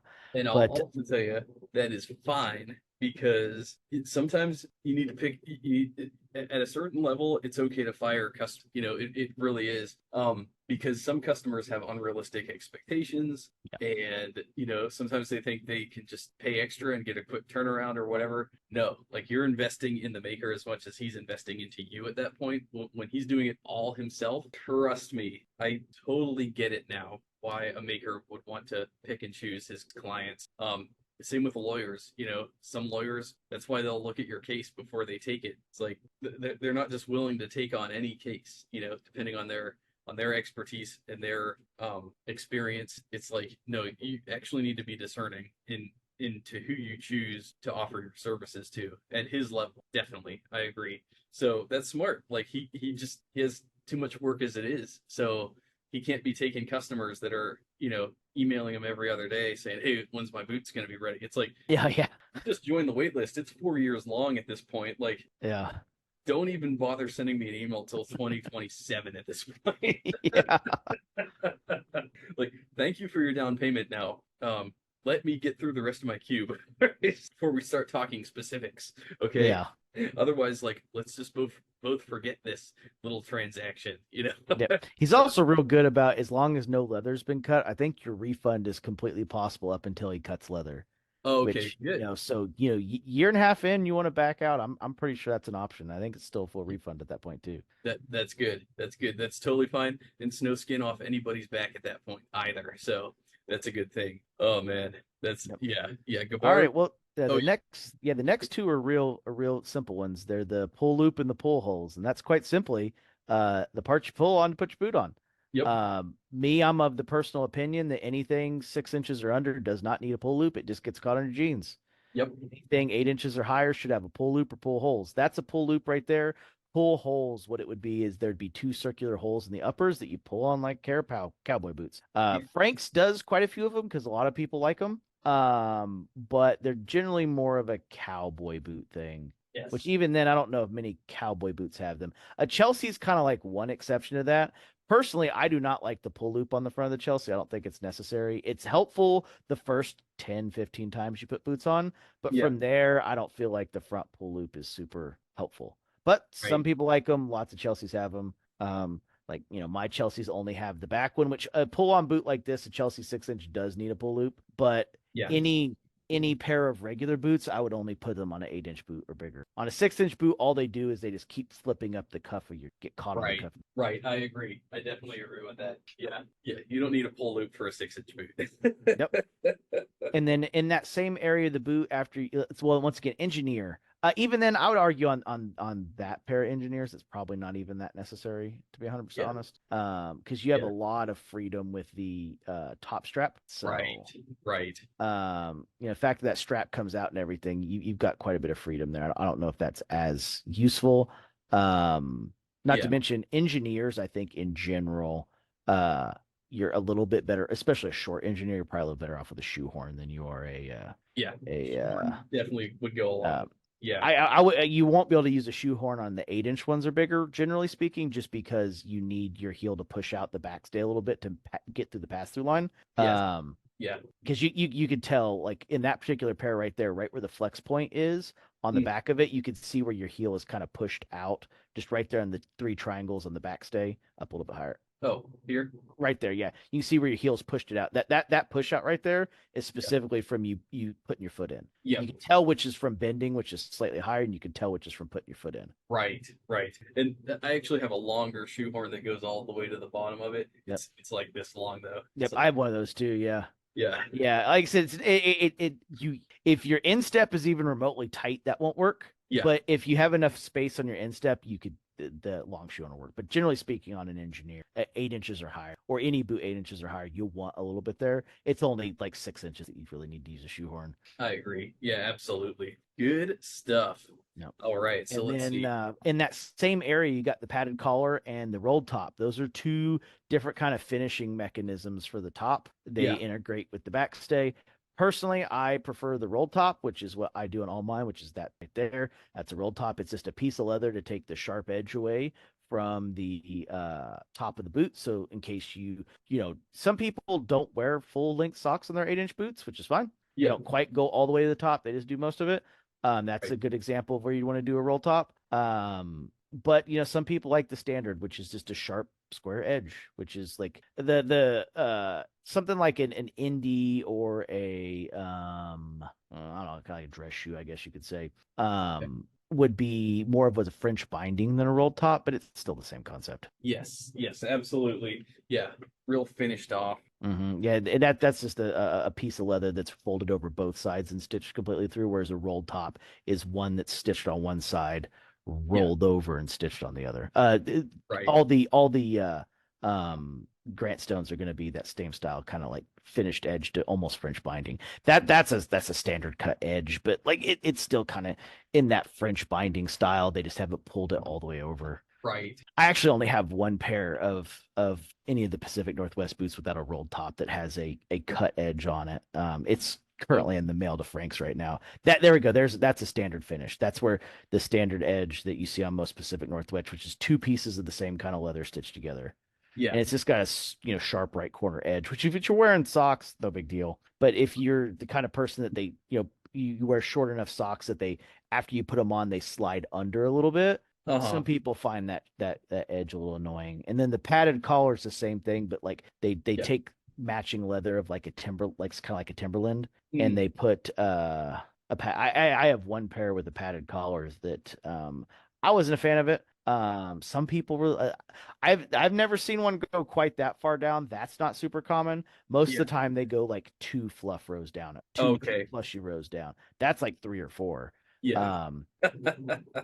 But the padded collar, a lot of people like it. It's real common in the Franks community. You see a lot of people get it. I'm not a fan of it. I have one pair with it. It's okay. I prefer the rolled top personally. It's kind of my jam. It's got it's soft enough that it's not going to cut into your leg, but it's also just kind of a standard. There you go. That's what a normal like padded collar would look like from Frank's. It'd be a little bit thinner than that, but that's that kind of 2-row style, only up at the top. And they could do it on anything. I've seen 4-inch boots. It's a single row, but I've seen Frank's do a 4-inch boot and a padded collar. They've done a couple of those. Okay, very cool. Yeah, it's essentially a shoe, just enough to cover your ankle bone, more or less. Yeah, shout out Grant Stonefield shoe. Yep. First. Yep, and that mock toe there, that protected mock toe that way, that's basically a French binding as well. If you want to see an up and close French binding, that's where they take a single piece of leather, fold it over the mock toe, and stitch through. Okay, cool. Yeah, that's essentially a French binding. Russell's moccasin boots are the ones that kind of started that. That's the most durable two-piece mock toe you can do is that. Cool. Love them. Love it. Yeah. And then from there, once you get from your padded collar, the next kind of cool thing you could do is what's called a zipper conversion for your laces. And that's where so you have to have all eyelets to do it. Okay. And that is where you take a piece of leather that's got a zipper on it, and you literally tie it in and make what's called a station boot, where instead of breaking the durability of your boots by having it on the side like old fireman boots do, a station boot replaces your laces, kind of tanker-ish, I guess you could say. And Frank's makes them. So Frank's will do 2 styles on that. They'll do one where you get hooks and eyes all the way up, which is very busy, but it allows you to do zippers, or you could just do all eyelets. But you do need all eyelets to do a zipper conversion. They charge $40 for it, and you literally put it in. You run 1 lace up each side, tie it off both sides to get the tension right, and then now you zip from the front. this the right one? Did I join the right one, or did I need to join a different one? Oh yeah, no, this one's right. Yeah, you're good. Okay. Sweet. So it is now officially day 2 of this boot talk. Day 2 of 17. Captain's log. Um, Captain's gonna need a bigger book. yeah, Captain's gonna need a bigger boat to fit all these boots in here. There you go. Cool, man. Well, thanks for coming back with me. For those of you watching, yes, this is a multi-part segment. We've been going hard the last couple days, and this is, I think, the sixth recording. So when it all comes together, it'll be great. It's But very long. yes, yes. But real quick, today when I was at Starbucks earlier, and I wanted to run this by you because I found it very interesting. It was an Oak Street Bootmakers post. They posted about their new Tochigi release. They released 2 colors, I think a natural and like a dark brown color. And it says, Tochigi may be the only tannery not only using but advancing the all but lost art of tannages, using only the tannins extracted from the bark of mimosa trees. They not only developed a unique, no fewer than 90-day mimosa tannage, but their own process for mimosa tannin extraction, which is done entirely in-house and behind a locked door. Why mimosa? Its tannins are highly unstable and have a strange affinity for the collagen present within animal hides. With the right combination of time, temperature, tannins, pH, mimosa tannins will form strong bonds with collagen, which together will reconstitute into a highly stable, low pH protein matrix, which dramatically improves the structural integrity of a finished leather, highly resistant to premature creasing, oxidation, discoloration, and even certain fungi and other odor-causing bacteria. When the conditions are just right, including suspensions with high concentrations of mimosa tannins, the protein matrix will polymerize, which further improves elasticity, water resistance, resulting in colorations featuring shades of orange, pink, and deep red, typically possible only with the aid of dye stuffs. Researchers still do not understand the nuances of all this, but Tochigi does. Leveraging the versatility of this leather are 2 new limited editions channeling World War II era officer boots, blah, blah, blah. So they have the Hashimoto, the Tochigi Hashimoto leather, and and the and a lakeshore boot. Okay. Anyways, I thought that was really interesting because it actually got into some of the chemical processes involved with tanning and how certain tanneries have seemed to have mastered this process, whereas others just use their own processes, divorced from what Tochigi is doing, obviously. So I just kind of wanted to run that by you. I thought it was an interesting little, using those mimosa tree bark tannins.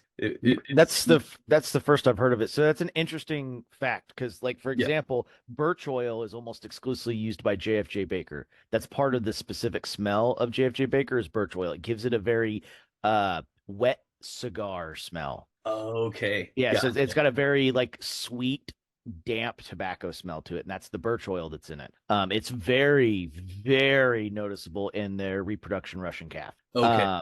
But on that note, American wise, we used to have a process like that that has not really been done since the 70s and 80s, and that was tanning with cedar tannins, specifically red cedar tannin. So the older SB foot and the older leathers from, keep in mind, nowadays when we talk about leather, it does not sit on the shelf for 10 years the way it used to be for someone. There was, just like bourbon in the early 90s, that stuff was a lot of it was done in the 80s and sat on shelves. That's where the idea of, when you get your boots, you need to condition them right away because you have no idea how long the leather sat. Yeah, in the 90s, that was the case. In the modern times, absolutely not. Guarantee that leather did not sit there more than 2 or 3 years at best. And more than likely, that's the maker that let it set, not the manufacturer. Whereas the manufacturer would have allowed that to set for a long time previously. They just don't stock like that anymore. That's just not how it's. And so when they used to do cedar tanned leathers back in the day, that is what a lot of people hoarded and kept. And a lot of the most like famous boots that people love, like the original Indies in their original setup was a cedar tan leather, not a like oak tanned or a chrome tan. It was a cedar tan. Fascinating. And so much of this is analogous to liquor and wine. A lot of people have this misconception that you need to let a wine age for 10 years before it's good. That used to be true when they didn't have, as good of processes of making the wine and fermenting it and what is it filtering it out and stuff like that. So an aged wine tasted markedly better than a fresh one. The fresh wine used to taste like pretty sour, but nowadays, you know, wineries throughout Napa Valley, well, the rest of the world, everywhere, they produce wine that's made to be drank now. You don't let it age because it's ready now. Like you're saying with leather, it's good to go now. You don't need to get it and immediately treat it. It's Yep. been the tanneries do that job. They're sophisticated enough. They do that job, you know, properly now. It's not a matter of, oh, this was on a shelf for 10 years. So yeah, wine's made to be drank now and leather's made to be worn now and not to yeah, in other words, yeah, methods have become much more refined to where it's much more just I guess a consumer direct process. You get it, there's no other legwork involved. Pop the bottle and pour it, you know. So, Yeah, I think it's also a reality of kind of how business models have changed. So like you still see this in wood. Whenever you see a unique piece of wood or a unique pallet of wood or a unique slab, you buy it. It might sit there for 10 to 15 years unused while you wait on the perfect project for it.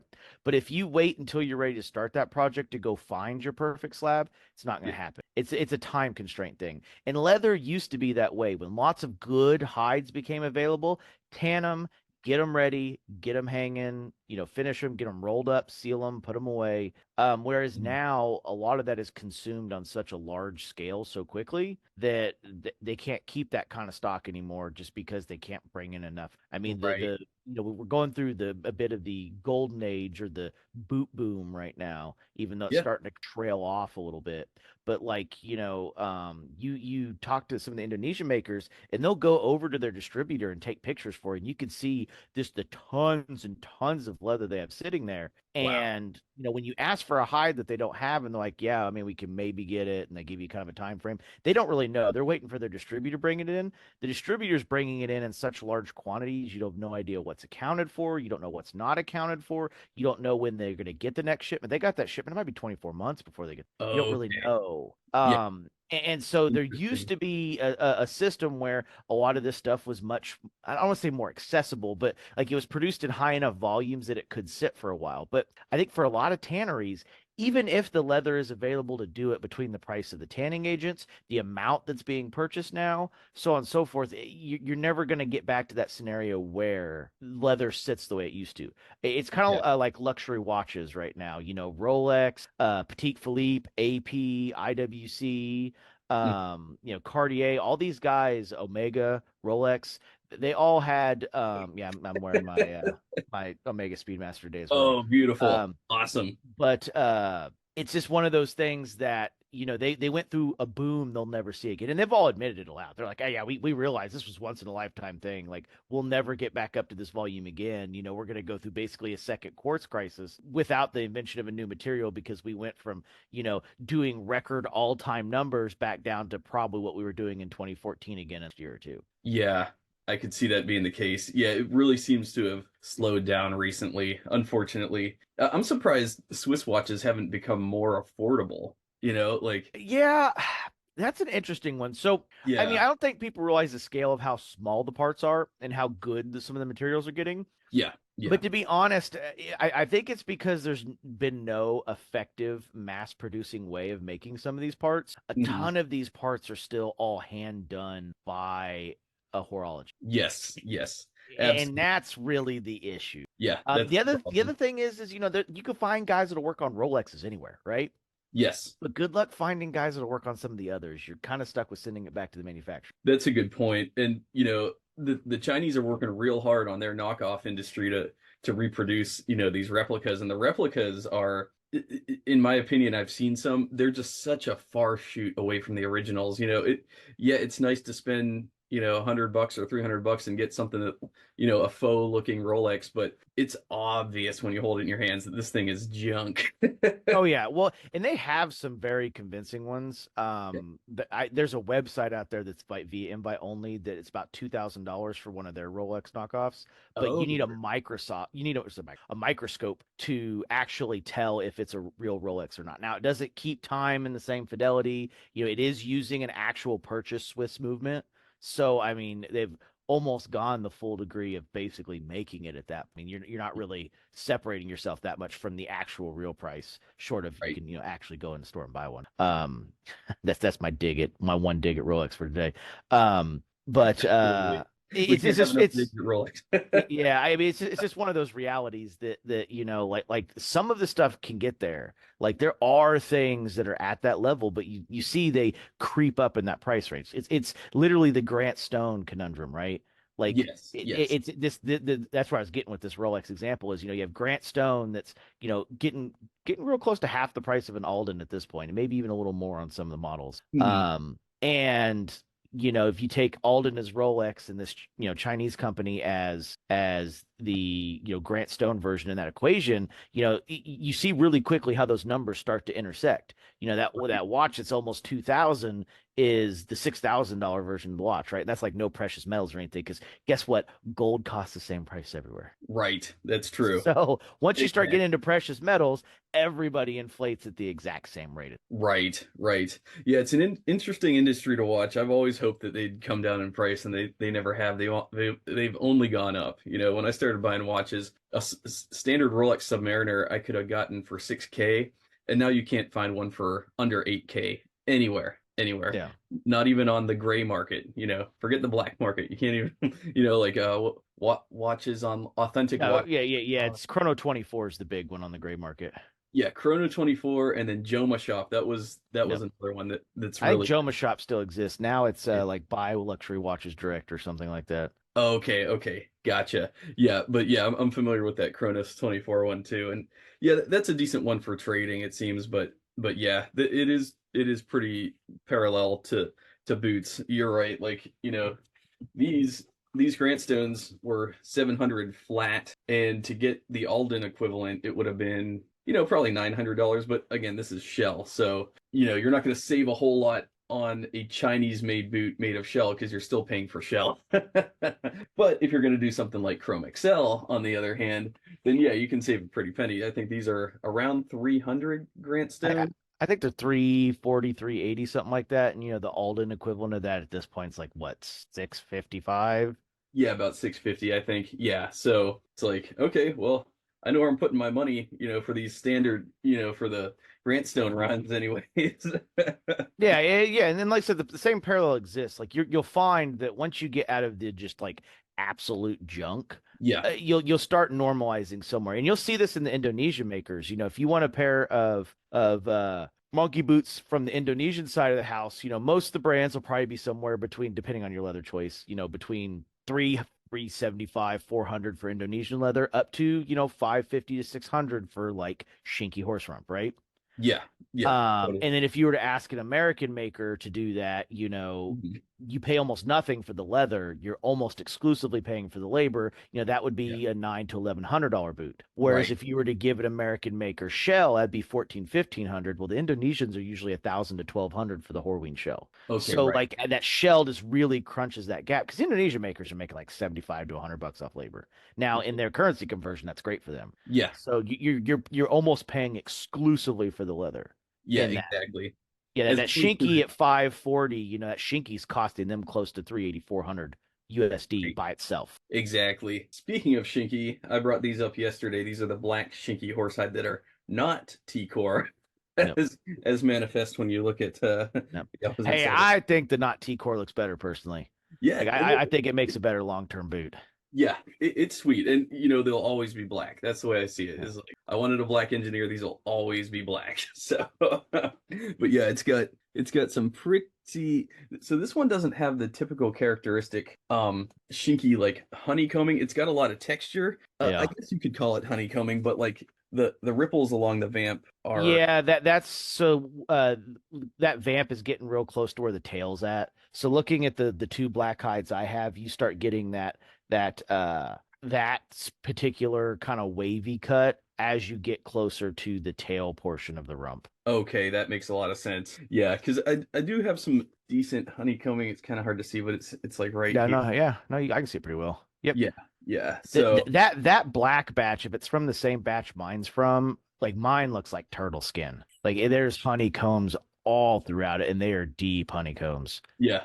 So Amazing. I would get it out and show it, but Flora's got both the hides right now. So Oh, gotcha. Okay, right on, right on. Good stuff. But yeah, I figured I'd bring down my Santa Claus boots and show those off. Frank's actually made a real pair of Santa Claus boots this year for a guy. Yeah, like What? a big old 12-inch, and they stitched a reindeer into it and everything. Yeah, it's on their Instagram. Oh crap, that's amazing. Yeah. Frank's is doing some amazing stuff over there. Oh man, good dude. Thanks for linking us up, by the way. For No those problem. of you who didn't know, it was this guy that actually linked me up with Frank. So and was able to basically organize that boot talk that I had with him and Michelle. So that was amazing getting to talk to them. Super good people. Michelle is just super sweet lady, and yeah, Frank is just super knowledgeable. I loved talking to him and picking his brain. Yeah, it's crazy to find to even think about the fact that he bought Knicks with his brother in 1991 out of a magazine. Like that ain't ever happening nowadays. We're way too much of an investment-based society for somebody to let that go. To think that you could have gone to the help wanted ads in the paper and bought a Right. boot company. What a random occurrence. What a random development in the boot world. Oh yeah. Oh, we're just at a cafe. Oh, open up the newspaper. Oh, look, there's a boot company. Oh yeah, let's go buy it. Yeah. Once again, different world. Like, Yeah. this is when people talk about like establishment time as an adult, and like realizing how deep that establishing time is getting, especially the younger you are, just with every extra speed bump with teeth that's being added. Right, exactly. So true. Things have gotten good. I know that there's a lot of negatives to social media, but at the same time, it's all in how you use it. Same with guns, it's all in how Yep. you use them. You could use it responsibly or you could use it irresponsibly, and things can go south pretty quick. But I think this type of content is a very good thing to provide to the world because we're fleshing out ideas about flesh, no Yep. pun intended. Well, I guess I intended that pun, but we're fleshing out ideas that have never been like really publicly fleshed out before and unpacked, and so that's why I think it's pretty valuable and educational to get this type of content rolling. So anyways, where were we on that list? So So we finished with the zipper conversion for laces, but basically the concept is to make a station boot instead of adding zippers into the side of a boot that affect the boot's integrity, give it a failure point. The idea is to have eyelets all the way up to mhm, actually use your leather laces to put, or even paracord, to put a piece in place that you can zip up and down for volunteer firefighter, a firefighter, someone that necessarily isn't always in their boots that needs to put them on very quickly that mhm. you wouldn't want to do in an. Makes sense. Okay. Yeah.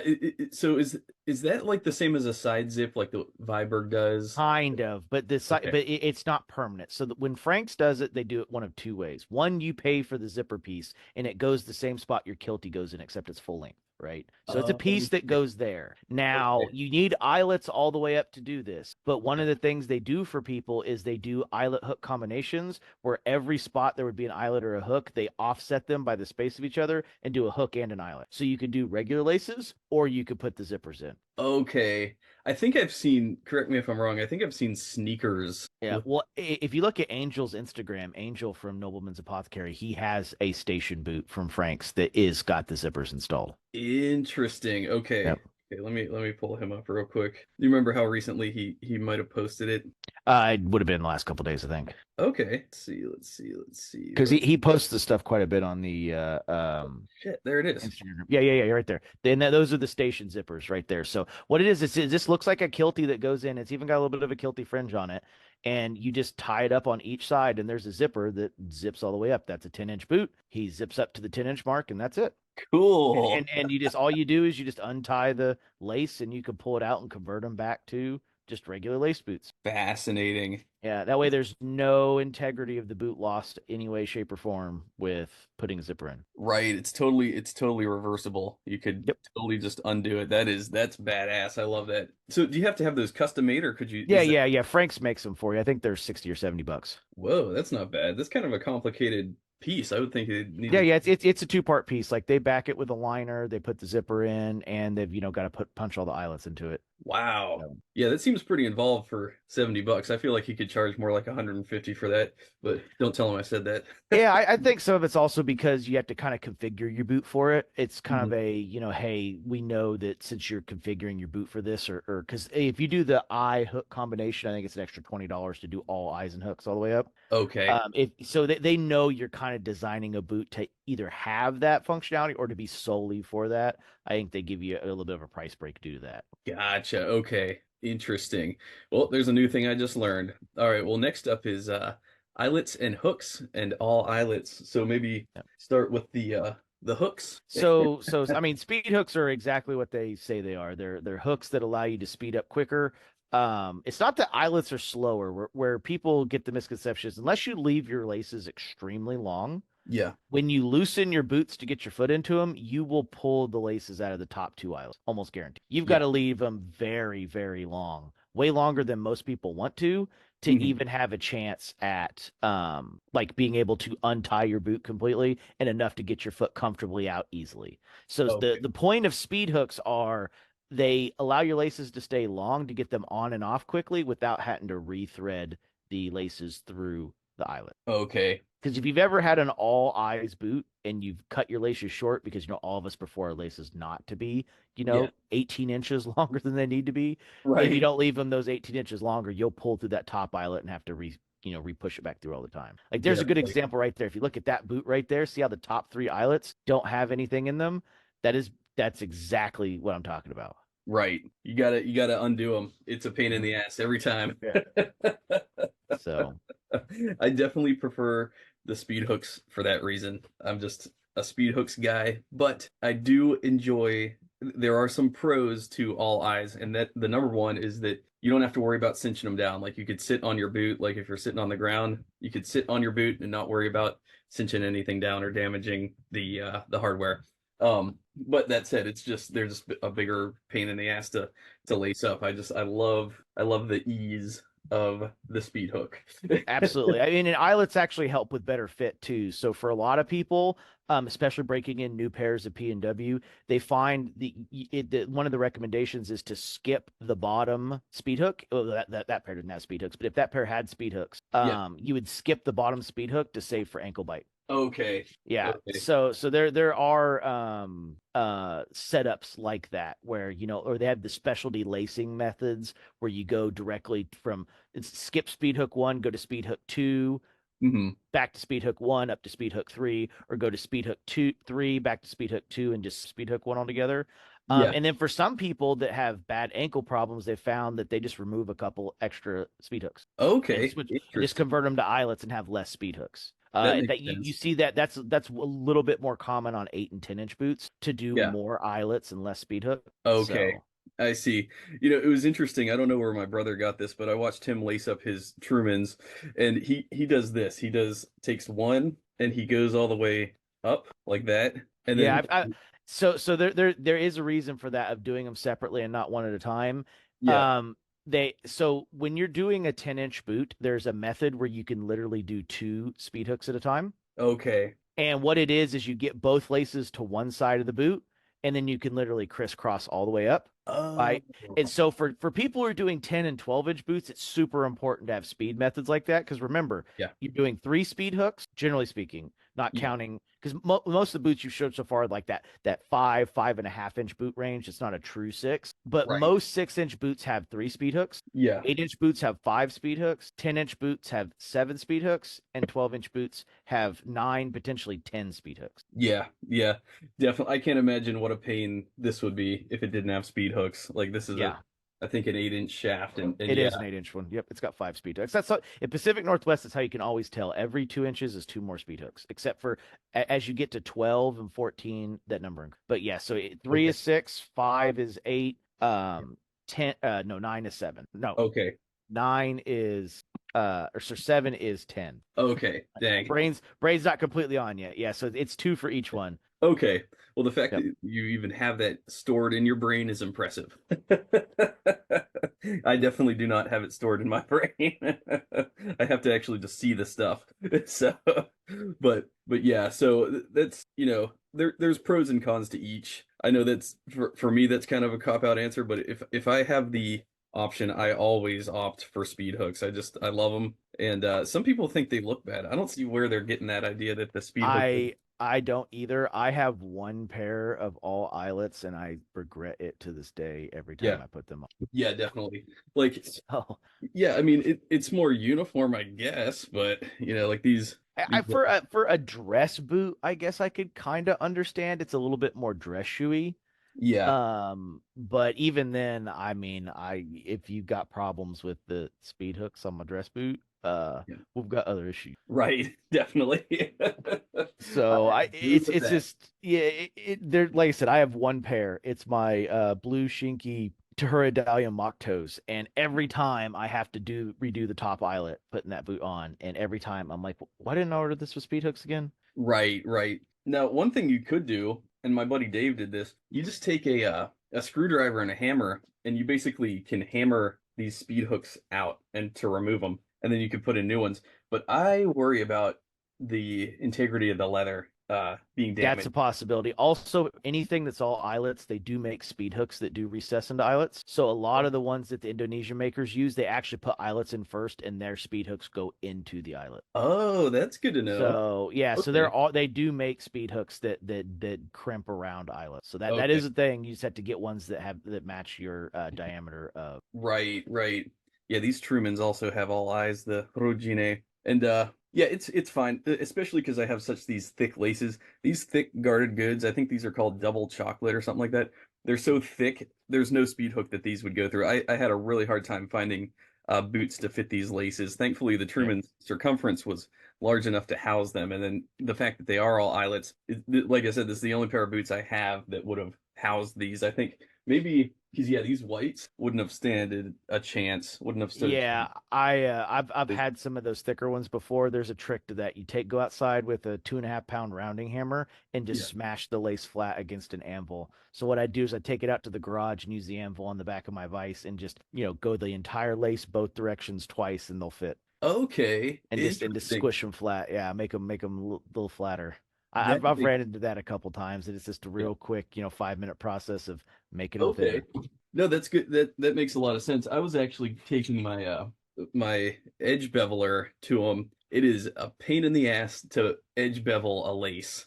Oh Like it's yeah, you'd be better off using your press. Just put it under your press and press the lace down. It'd be way faster. That's a better idea because yeah, you need to get tension on the lace and it has to be, perfectly straight and then you have to just hope that your edge bevel well, you have to actually hope that the grain of the leather will allow you to skive it cleanly all the way Yeah, across. that's probably the bigger part. If there's any like Yeah. fat lines or anything, you'll probably break the lace when you hit the fat line. Right, right. And you just shave off inconsistent pieces and it ends up looking bad. So, yeah, yeah. Do not Yeah, try that at home, yeah. ladies and gentlemen. If you've got a press or a hammer, you're better off just very gently making sure you're hitting the top of it, pressing the lace down flatter with a Right. press or a hammer. It works Yeah. quite well. I've done it on a number of pairs because a lot of his special editions tend to come in thicker varieties. Okay, gotcha. Right on. He does call it out on his website, but that's not going to stop me from getting the colors I want to put in. Yeah, absolutely not.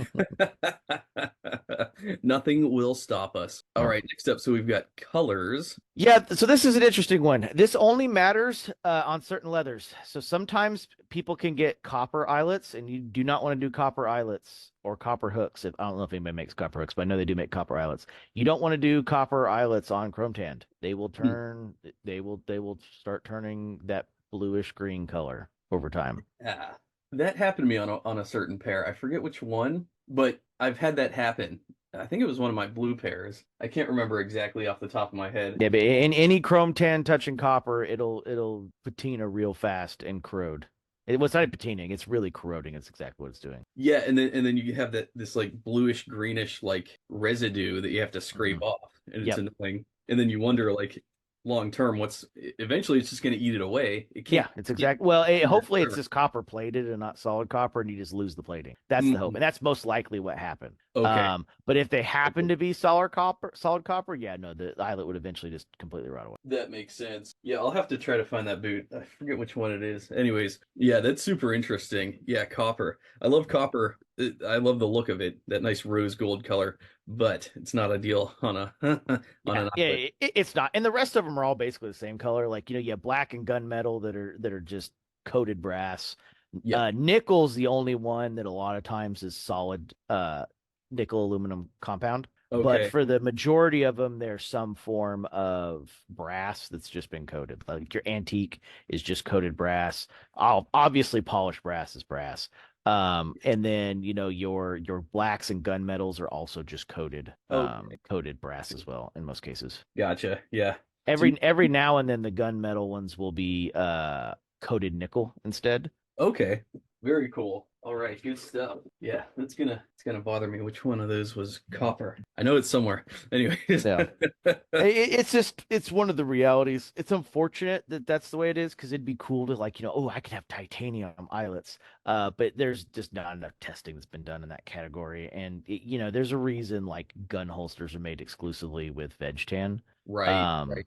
and even these days, most people are using synthetics due to the leather giving out over time. It's one of the few materials that is not better than its synthetic counterpart for something. Okay. That's just because the chromium salts will start destroying your gun, and you don't want that. No, nobody wants Definitely, that. definitely not. Especially if it's any kind of striker fired style Hmm. pistol versus like if it's a revolver, yeah, the finish just got ruined. Oh well, but like Right. most other ones, you're gonna ruin the actual functionality of the gun. Okay.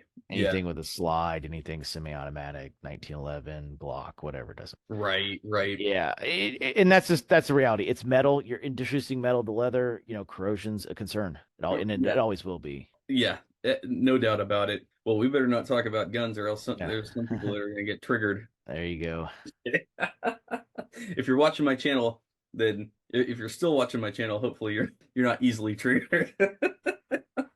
It's better that people know more about guns than less. It helps everybody. That's the strange thing about it. But yeah, I mean, so like I said, and that's besides that, like I said, it's coating. It Yep. essentially some of the cheaper ones are plastic paint. Most of them are a metal coating of some kind. Okay. Uh, it Pretty once again cool. depends on what category you're in. Yeah. Yeah. These Like price matters. Those look like either an anodize or a plastic coating. could be. They are lightweight Hmm. and they're hexagonal, kind of like the Star of David. Yep. And, but they're super lightweight, and yeah, I can't tell. I can't tell. But the next topic you're gonna bring up was the stitching and colors. Now, off the top of my head, I'll be perfectly honest. When a boot maker offers you stitching customization, to me, frankly, the stitches are so inconsequential. They're barely noticeable. That to me, it doesn't really do much for the aesthetic of the boot. But looking closer at like this DVA, I think they chose like a gold stitch for that or a bronze colored stitch. It's khaki. That color is usually Okay. called khaki. So Okay. stitching is unique, right? Like so there's one thing about being choosing colors, but there's also different types of stitching that kind of matter, right? Like Yeah. so that right there is a standard lace to toe stitching pattern, even though it's Uh-huh. kind of done in like a long wing pattern.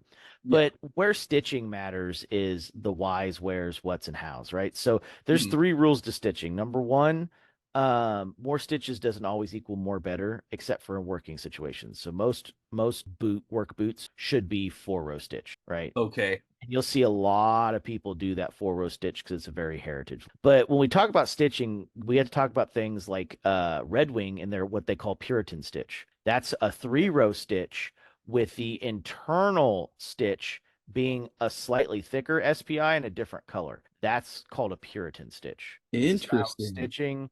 And it does actually require them to either change the thread on the machine or they have two machines set up to do it, right? Okay. Yeah. That And and that's something that's important to bring up because that's something I've never heard of until I reviewed these and people are like, "Oh, that's a Puritan stitch." I'm like, "Well, I never heard of that before." yeah, Puritan stitch is referring to the fact that there's a white stitch going between a different color and a 3-row formation. Seems kind of the opposite of pure then, right? If you're going Puritan, you'd think you'd go consistent, but hey. Correct. Yeah, I mean that's what they've called it. And the reality is as you get into nicer boots, like if you were to ask a bespoke maker how many rows of stitches they should have, their answer is going to be the least number possible. The leather should to the boot, nothing else. So Yeah. most bespoke boots generally don't do more than 2 row stitches. Okay, right, right. Yeah, and the less stitching on the pattern, the better. That's why hole cuts are so desirable. Yes, yes, hole cuts are sweet. Yeah, these are some of the most elegant boots I own. These are iron boots. I think the FLT model, I can't remember. But yeah, these are essentially made to be a bespoke shoe. And as you can see, only two. Like they make no secret. They're like, yeah, these are $900 boots, but we're not making tanks. We're making elegant pieces of artwork here. Yep. And so that's what they try to achieve, and that's why you only see the two, minimal stitching on this, not busy at all. So that's a strength, not a weakness in this Yep. case. And it's tough too because with most people being familiar more with like Thursday models and some of these lower end brands like Rock Rooster and whatnot, Yeah, Golden Fox and these other guys, though they do less stitching literally to save money. right. And noticing the difference between trying to save money and Making it a deliberate choice. elegant, yes, and a deliberate choice is difficult because it sometimes, especially in like, for example, if you were to make a high-end boot at a Chrome XL these days Hmm. and do a 2 row stitch, you're just gonna make it look cheap. Yeah. Too many brands use Chrome XL now. It Hmm. almost can't be considered quote unquote a high quality leather just because of how available it is. Because your Yeah. boot is just going to look cheap. That's Right. the unfortunate reality. And you don't want your boot to look like an overpriced Thursday. You want it to look like a bespoke boot. Yeah. Yeah. Absolutely. I agree with that. Yep. Speaking of Chrome XL, there's some black Chrome XL Ottawa Grantstone boots, Yep. and yeah, I mean it does look cheap until I polish it up. I need to hit it with a horsehair brush because they're looking kind of gunky right now. Even though, or wait, I have conditioned these, so yeah, it's probably some of that. But yeah, I definitely need to horsehair that thing. Yep. Oh, Okay. and we're back. Day 4, Captain's Log. Yeah. It's -9 wind chill right now in Kansas where I'm at. Oh, is it? That's why you see me now in a flannel shirt. Shoot, man, that's Yeah, it's crazy. getting colder. The high tomorrow's 5. The expected wind chill is supposed to be like -11. Oh, that sucks. Yep. It's not too bad here in Maryland. It's like 45 degrees outside, not too super terrible. So thanks a lot, Yep. global warming. That cloudy with the shade of Baltimore, right? Yeah, exactly. That's probably the biggest issue is the downside is it's 40, but it's Baltimore. It's also Baltimore. Yes, yes. It's all in how you measure it, really. It's all a point of perspective. Yeah. All right, cool. Well, where did we leave off? We are at stitching and color / leather liner. Okay, that's I, right. I, st- I started making notes. Okay, cool. Fortunately, I have the memory of a fish, so I tend to write a lot of this stuff down because it really helps me get back to Right, the stuff. right. I write down all my boot orders too. I'll never remember 100% of the specs that I pick, Yeah, me neither. It's and I don't like to be shocked when I get them either. it's like, what? I ordered what? Yep. That was 8 months ago. Mhm. I ordered these. I don't know. I didn't even remember that. Yeah, basically, that's really what it comes down to. A lot of it. Yeah, yeah, that happens to me all the time. I get lost. I just get lost. I forget what I ordered. It's bad, but thankfully, with the help of the internet, we can offload stuff fairly easily. So, Yep. all right, good to go. Well, I still have a bunch of boots here for reference if we need them. Yep. Black Shinky Horsehide's still here. Yep. JKs are still here. So, I've got a husky that you can kind of see in the corner poking up a little bit right here. oh yeah, Yeah. it's all Oh, good old fluff butt. Oh, she's blurred. Okay, She wants maybe to be don't. YouTube famous too. Oh, she always comes around for the picture. Isn't that right, Miss Finrer? Oh wow, Yeah. nice. Yep.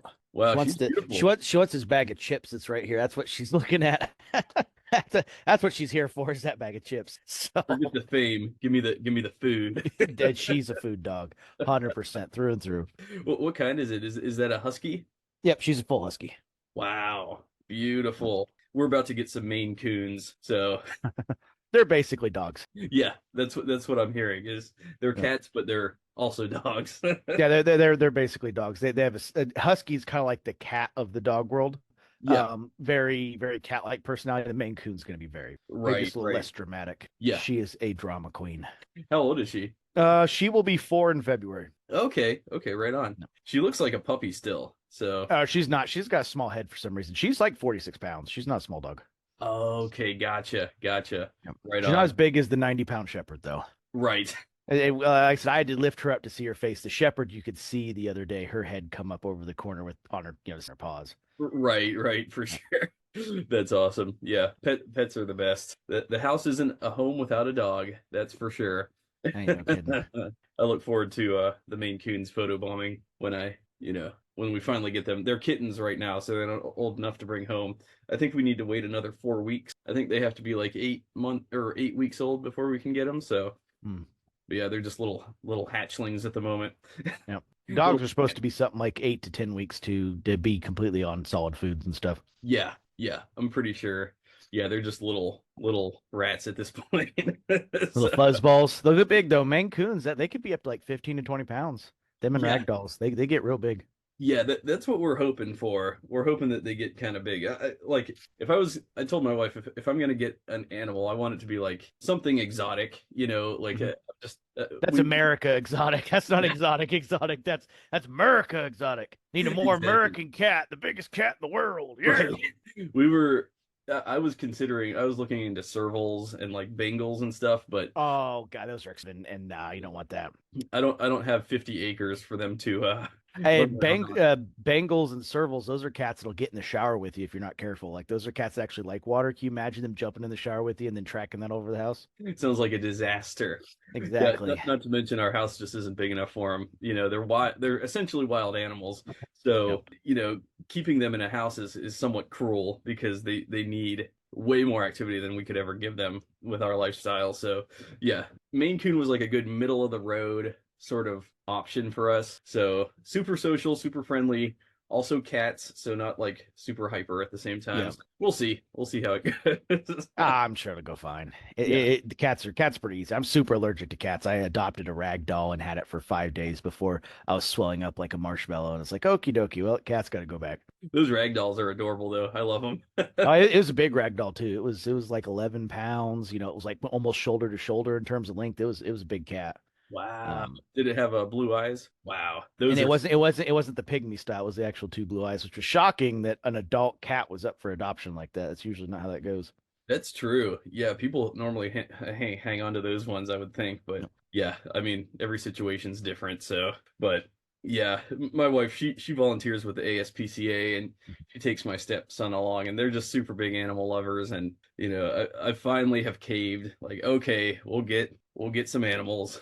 Yep. The I'll kids are watch them spend all the time downstairs with you and your fancy leather goods that are the new yeah, scratching post. that's going to be real interesting to see how the cats react Yeah. to all this dead cow around here. Yeah.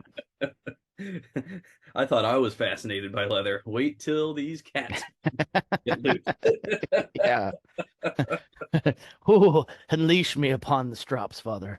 Let me hone these claws. I'm thinking no veg stand is safe in my house anymore. At least with the dogs, I actually my dogs don't bother my boot stall. I have stuff low enough they could easily get to, and they don't Okay. bother it. But Oh, with the cat, the height is not a restriction anymore. So right.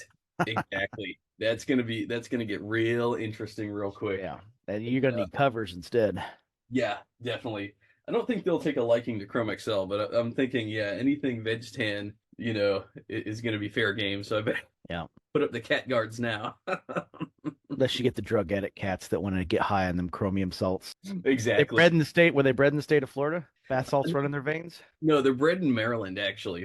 Sorry, Uh, that's a Florida joke about being jacked up on bath salts. The oh, the guy that the guy that was high on bath salts and started eating another person's face in traffic. oh yeah, it's always a Florida man. Sorry, that was an obscure one. I stretched for that one a little bit. No, no, that's a pretty well known case, but I think by now most people have heard of people are so desperate for a zombie apocalypse that they'll take any isolated incident and try to turn it Close enough. into. Yeah. There's a guy on YouTube that I like a lot. He's called the Habitual Line Crosser. He's a Okay. soldier, and he does these little comedy skits where he puts his eyes and mouth over planes, and Oh, each plane has a personality. It's fantastic. I love it. that's awesome. There's so many good YouTubers out there now. I mean, it's hard to keep up with them. But I really kind of like it. I think it's cool now that you know we can talk about boots and get super niche. This is something that would never make the mainstream network at all. Oh, not even close. This is for that select group of 5,000 that Yeah. think things like the Thunderdome is cool. Right, That's about it. exactly. Yeah, Yeah. like I turn on Netflix and it's all just drab, mundane, just the worst, most generic stuff. There's like It's surface level stuff. It's like yeah, the iceberg diagram, but everything is only level 1 and level 2. right, right. There, every time I turn it on, there's like 8 new freaking cake shows, like cake competition. It's like this is drivel. This is bubble gum for the masses. You know, this is not. No wonder we're getting stupider. Like this is all we're watching. Like people baking cakes. Oh, look, I made a cake that looks like a castle. Oh, wow. I'm Oh, lactose intolerant, so dessert's basically non-existent for me. right, exactly. Yeah.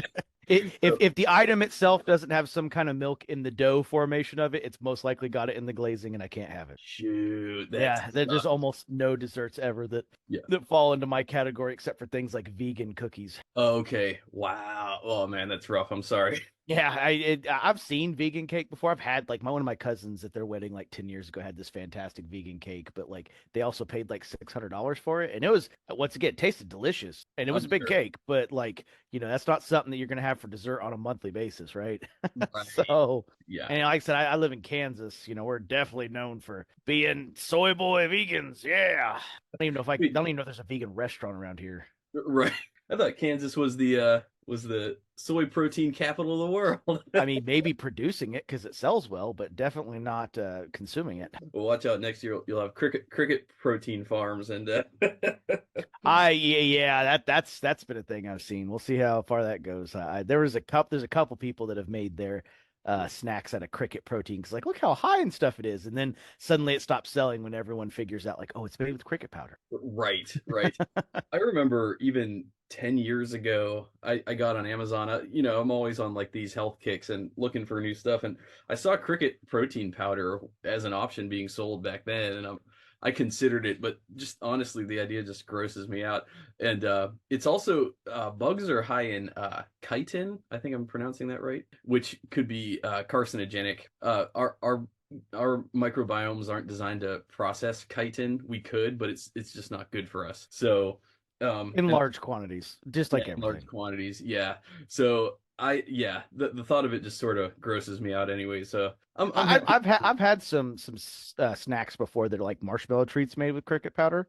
They're Oh, basically like meant to like Rice Krispies and they're made with cricket powder. And until I read the ingredients of cricket powder, you would have never. interesting. I believe it. I believe it. I mean, hell, I'll be honest. When I see those Chinese street vendors selling like the roasted bugs, I could see if it's like crispy enough and if it's got the right like glaze of whatever Yeah. on it.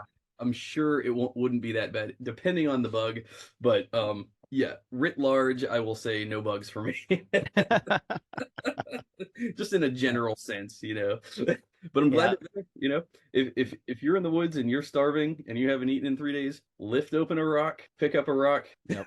grab those grubs. There you go. Yep. Protein, hydration, you got it all right there. It'll get you through a month of agony if you're that desperate. So, but first thing I'm having when I get back is an American cheeseburger. There you go. Yeah. Burger, steak, Yes. hell, I'll even have some Chick-fil-A. Right, exactly. Go nuts. Yep. All right, good All stuff. righty. Leather liner. So this is an interesting one because one, I think it always surprises people how much extra work a leather liner is, even though almost no one ever charges you for it. Or if they even charge you for it, the upcharge is usually very minor. But it is something that can only be done in the construction process. But there's upsides to leather liner and there's downsides to leather. Leather Okay. liner has one ultimate purpose, generally speaking, and that is to take a thin, low temper piece of leather and make it a thicker, higher temper piece of leather. That is ultimately its purpose. Like there's some people say it's for comfort, it's for this. It's not for anything. It's to make leather stand up on its own and Mhm. be thick enough to be functional boot leather. Like it doesn't add softness to any leather. I mean, there's no leather in existence that adding a liner to it will make it softer and more supple. It'll always make it thicker and stiffer. Yes, very true. It's not it's not possible. That's an unlined leather boot right there. You can tell by all the rough out that's in it, all the fuzziness. That's very much unlined. Yeah, definitely. Yeah, I actually got that question just hours ago on one of my YouTube channels. What's the purpose of aligning? And I just replied, structure. It just gives the leather more body, more structure, more stand up. And it also, with the glove leather lining, like the kip lining that Grant Stone uses, it also allows your foot to slide in and out Easier, yeah. more gracefully. Yeah. Whereas with the rough out, there are advantages to rough out on the inside, I've found. Yeah, rep out grips your feet a lot better. Once your foot's there, it helps with heel slip. It locks your foot in place a lot better. Yes. Now, generally speaking, most boots will be lined in the vamp area Mhm. of the boot. Very rarely will there not be a steer hide or at least some kind of oil tan liner in the vamp. And that's for a number of reasons. The biggest reason being that's how they add structured toes in, because the structure quest goes somewhere. It usually goes between the liner and the outer leather. And Yeah. it's also in place for maintaining the shape of the vamp during break-in. Okay. So I have, short of a moccasin, I've never seen a boot that does not have a liner in the vamp. Right. Every boot I've ever seen has some kind of liner in the vamp, whether it's cloth, leather, it has something. Yeah.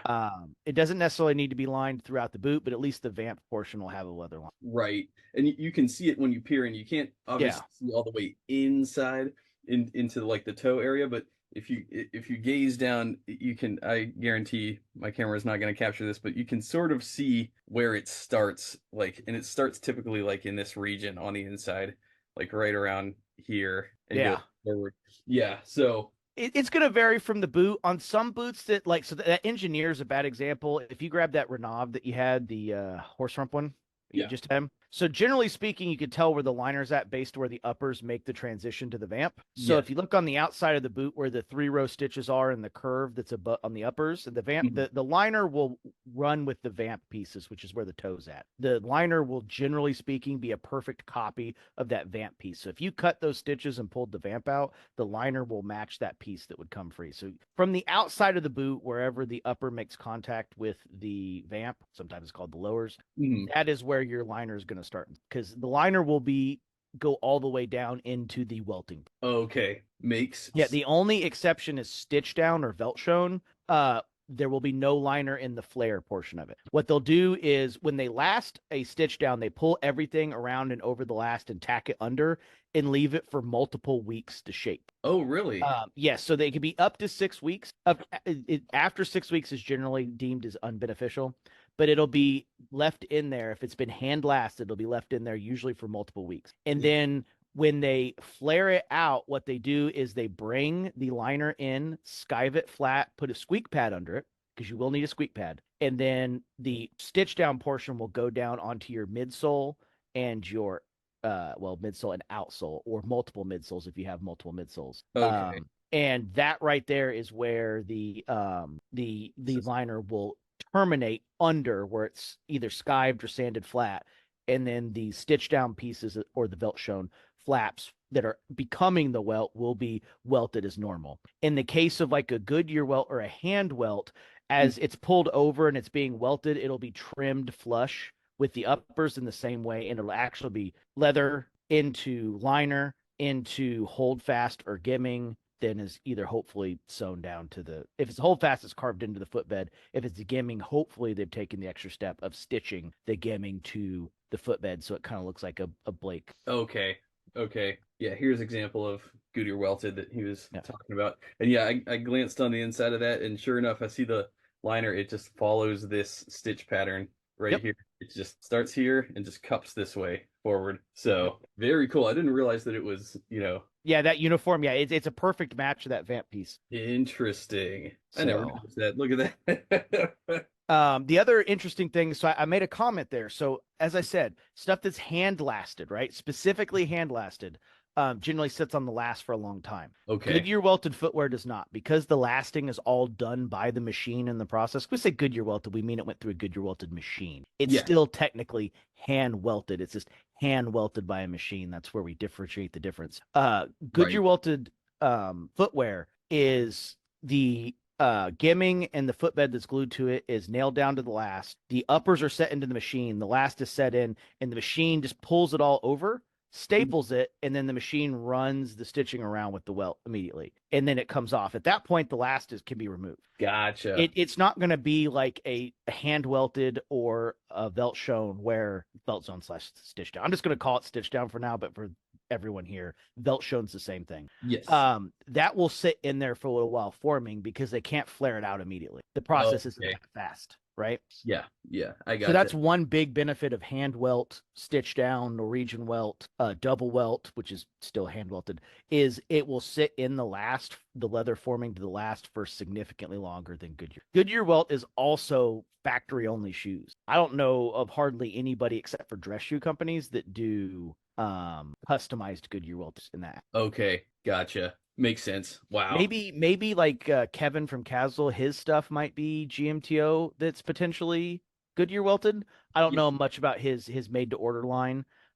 That's possible in those Spanish factories that because the Spanish factories are one of the few in dress shoes that will do a ton of customizations. Like you have like Carmina and TLB Mallorca that like literally have customizers on their site that let you customize every single panel, right? Interesting. So Yeah. those are ones that you could do a lot of MTO options and do Goodyear welted. But generally speaking, most of your MTO boots aren't going to be Goodyear. They're going to be hand welted, stitched down, Norwegian. Right, right, definitely. And when we get into making our own boots, we're going to be doing it all hand welted as well. Yep. Hand welted or stitched down, it's the way to do it. Yeah, absolutely. And it's an important difference too, because a lot of people don't understand, I've heard on a number of occasions, and I think a bunch of the people that have said it have redacted it by this point, that somehow Goodyear welting is supposed to be more durable and water resistant than stitch down, and it's 100% not the case. You Not have true. more holes in your uppers with one than the other. Like that's Right. just the reality. Exactly. The difference is like the Norwegian hand welted, which is a combination stitch down Norwegian welt, Yeah. that like Whites does. And the main reason Whites is the only one that really does it anymore is a mainline item that's not an add-on request, is quite simply the McKay stitch with the stitch down is just the superior construction compared to a rolled Norwegian welt. And it has nothing to do with tradition. It has to do with the fact that when you do a rolled Norwegian welt, which makes I'm going to call it a half-assed hold fast, because they just run a knife down it that makes a channel. A true hold fast has a ridge that's skived on both sides with the French skiver, the one you showed in one of the other recordings. Okay. That creates a channel to punch through, that the welt and the highest ridge of the hold fast are on the same level. So like when Dennis does his, and you see on his Instagram where he has two channels, one on each side of the hold fast where the needle passes through, his welt in the top of that bump will be concentric. They'll be equal. Okay. Instead of the way Whites does it, is it's more like this. Gotcha. So there's a ridge there, and then they have to fill that gap. Well, the notorious White squeak is based on that squeak pad in there not being thick enough and it starting to move, and that's where the squeak comes. Interesting. Okay. Now the biggest issue with the Norwegian rolled welt is when they make that punch through. That's perfectly fine and dandy while that thread is waxed. As that wax wears off that thread, which you can't re-wax, you will start to get super fine dirt in there and water in there, which will create an abrasive paste, which will start eating away and rotting at your insole over the course of 4 to 5 years. Unless you're like a wildland firefighter where you just destroy a pair of boots every 2 years, and you're getting them rebuilt constantly, this will not be a problem. But for the average person who has their boots 5 or 6 years and you're in a real dusty, wet environment, that'll get in there and it just rots your insole out. And the only way to fix it is to get a rebuild. And honestly, the main benefit to a Norwegian rolled welt is they could technically replace that welt if they had to. Because on stitch down boots, every time they resole them, you're going to lose a little bit of the edge. And that little bit of the edge is eventually going to make it to where your 2-row stitch down becomes a row stitch down. And then eventually it's going to become a no-row stitch down. And that's when you have to do a rebuild. So every time you resole it, you're going to lose a little bit of distance off the feather line of the welt. There's just no way around that. So like that pair right there, you can see the exterior edge of the stitch down on the welt is pretty close. Yes. The next resole could potentially make it to where that can no longer be used. And you have to go down to 1. You're going to start losing material.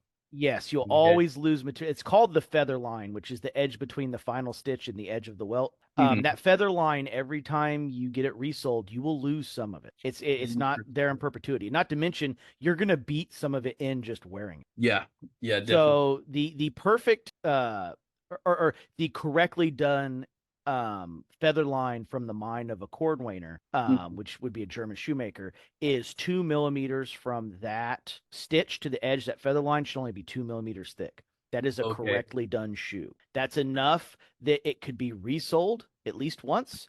And it's also enough that any damage you do to the edges won't get into the integrity of those stitches. Now, one thing that's a common misconception with those stitches that's very important is those are lock stitched. They're so it's a style of saddle stitching. They're not chain stitched with like a sewing machine, which Oh, means really? even if you break through the stitches on the bottom, it Yeah. doesn't just let go. They're still held together with the glue and the different stuff within the layers because the stitches, as they go through, as they're punched through, they're crossed and locked and then pulled tight with the excess. So each one, Okay. as they pass through, loop Hmm. through one, pull through tight, pass through the next one. So each one's locking like this as it goes through. So just breaking one does not make all the stitches let go. The way they do a welt, for example, you break one stitch on the welt, the whole welt's going to come free. It's a standard chain stitch, not a saddle. Okay, okay, I gotcha. Yeah, Yep. because as you can see, I've worn this Yep. happens quite frequently. I wear through those stitches, but I've never had any Any separation separation. Yep. Well, it's a whatsoever. combination of glue, right? Modern glues are fantastic. We're Yeah, not working with broken down animal hide glues right, anymore. right, So exactly. it's one of the biggest things with cement construction is, we complain about cement construction, but if they're using the, masters, Renia, barge, chances of that separating are minimal at best. Like it's a very specific use case that's causing that separation or tons of water. Yep. Not to mention, it smells so good. Typically, Yeah. when you get It, a it, new it's boot, it's high on fumes when you open the very first. Yeah, most of them use Masters and Renia. I don't see many using Barge. okay, But that's also because Masters and Renia are generally only sold in gallons. Masters is nice enough to. I have a can of Masters, and that's what I use. They're the yeah, only ones that sell in the really small can besides Barge. okay, And that's like what Steve at Beto's Leatherworks he exclusively uses. okay, cool, cool. And that's one misconception people think, like when the boots are new, brand new in the box, they smell so good. A lot of people think they're smelling the leather. You're Smelling the actually glue, the smelling it, solvents, baby. Yep. and they smell great. They smell Yep. fresh for I don't know if right out they're of the good factory. for you. I think they still technically count as VOCs, but I mean, Yeah. what doesn't count as a VOC these days? And that's not even counting the state of California that basically everything's a VOC. Oh, true, true, exactly. So, Yeah. But yeah, if you're breathing it in all day, I don't think it'd be good. But there's a period I think where it's fine. I sniff. yeah, that's.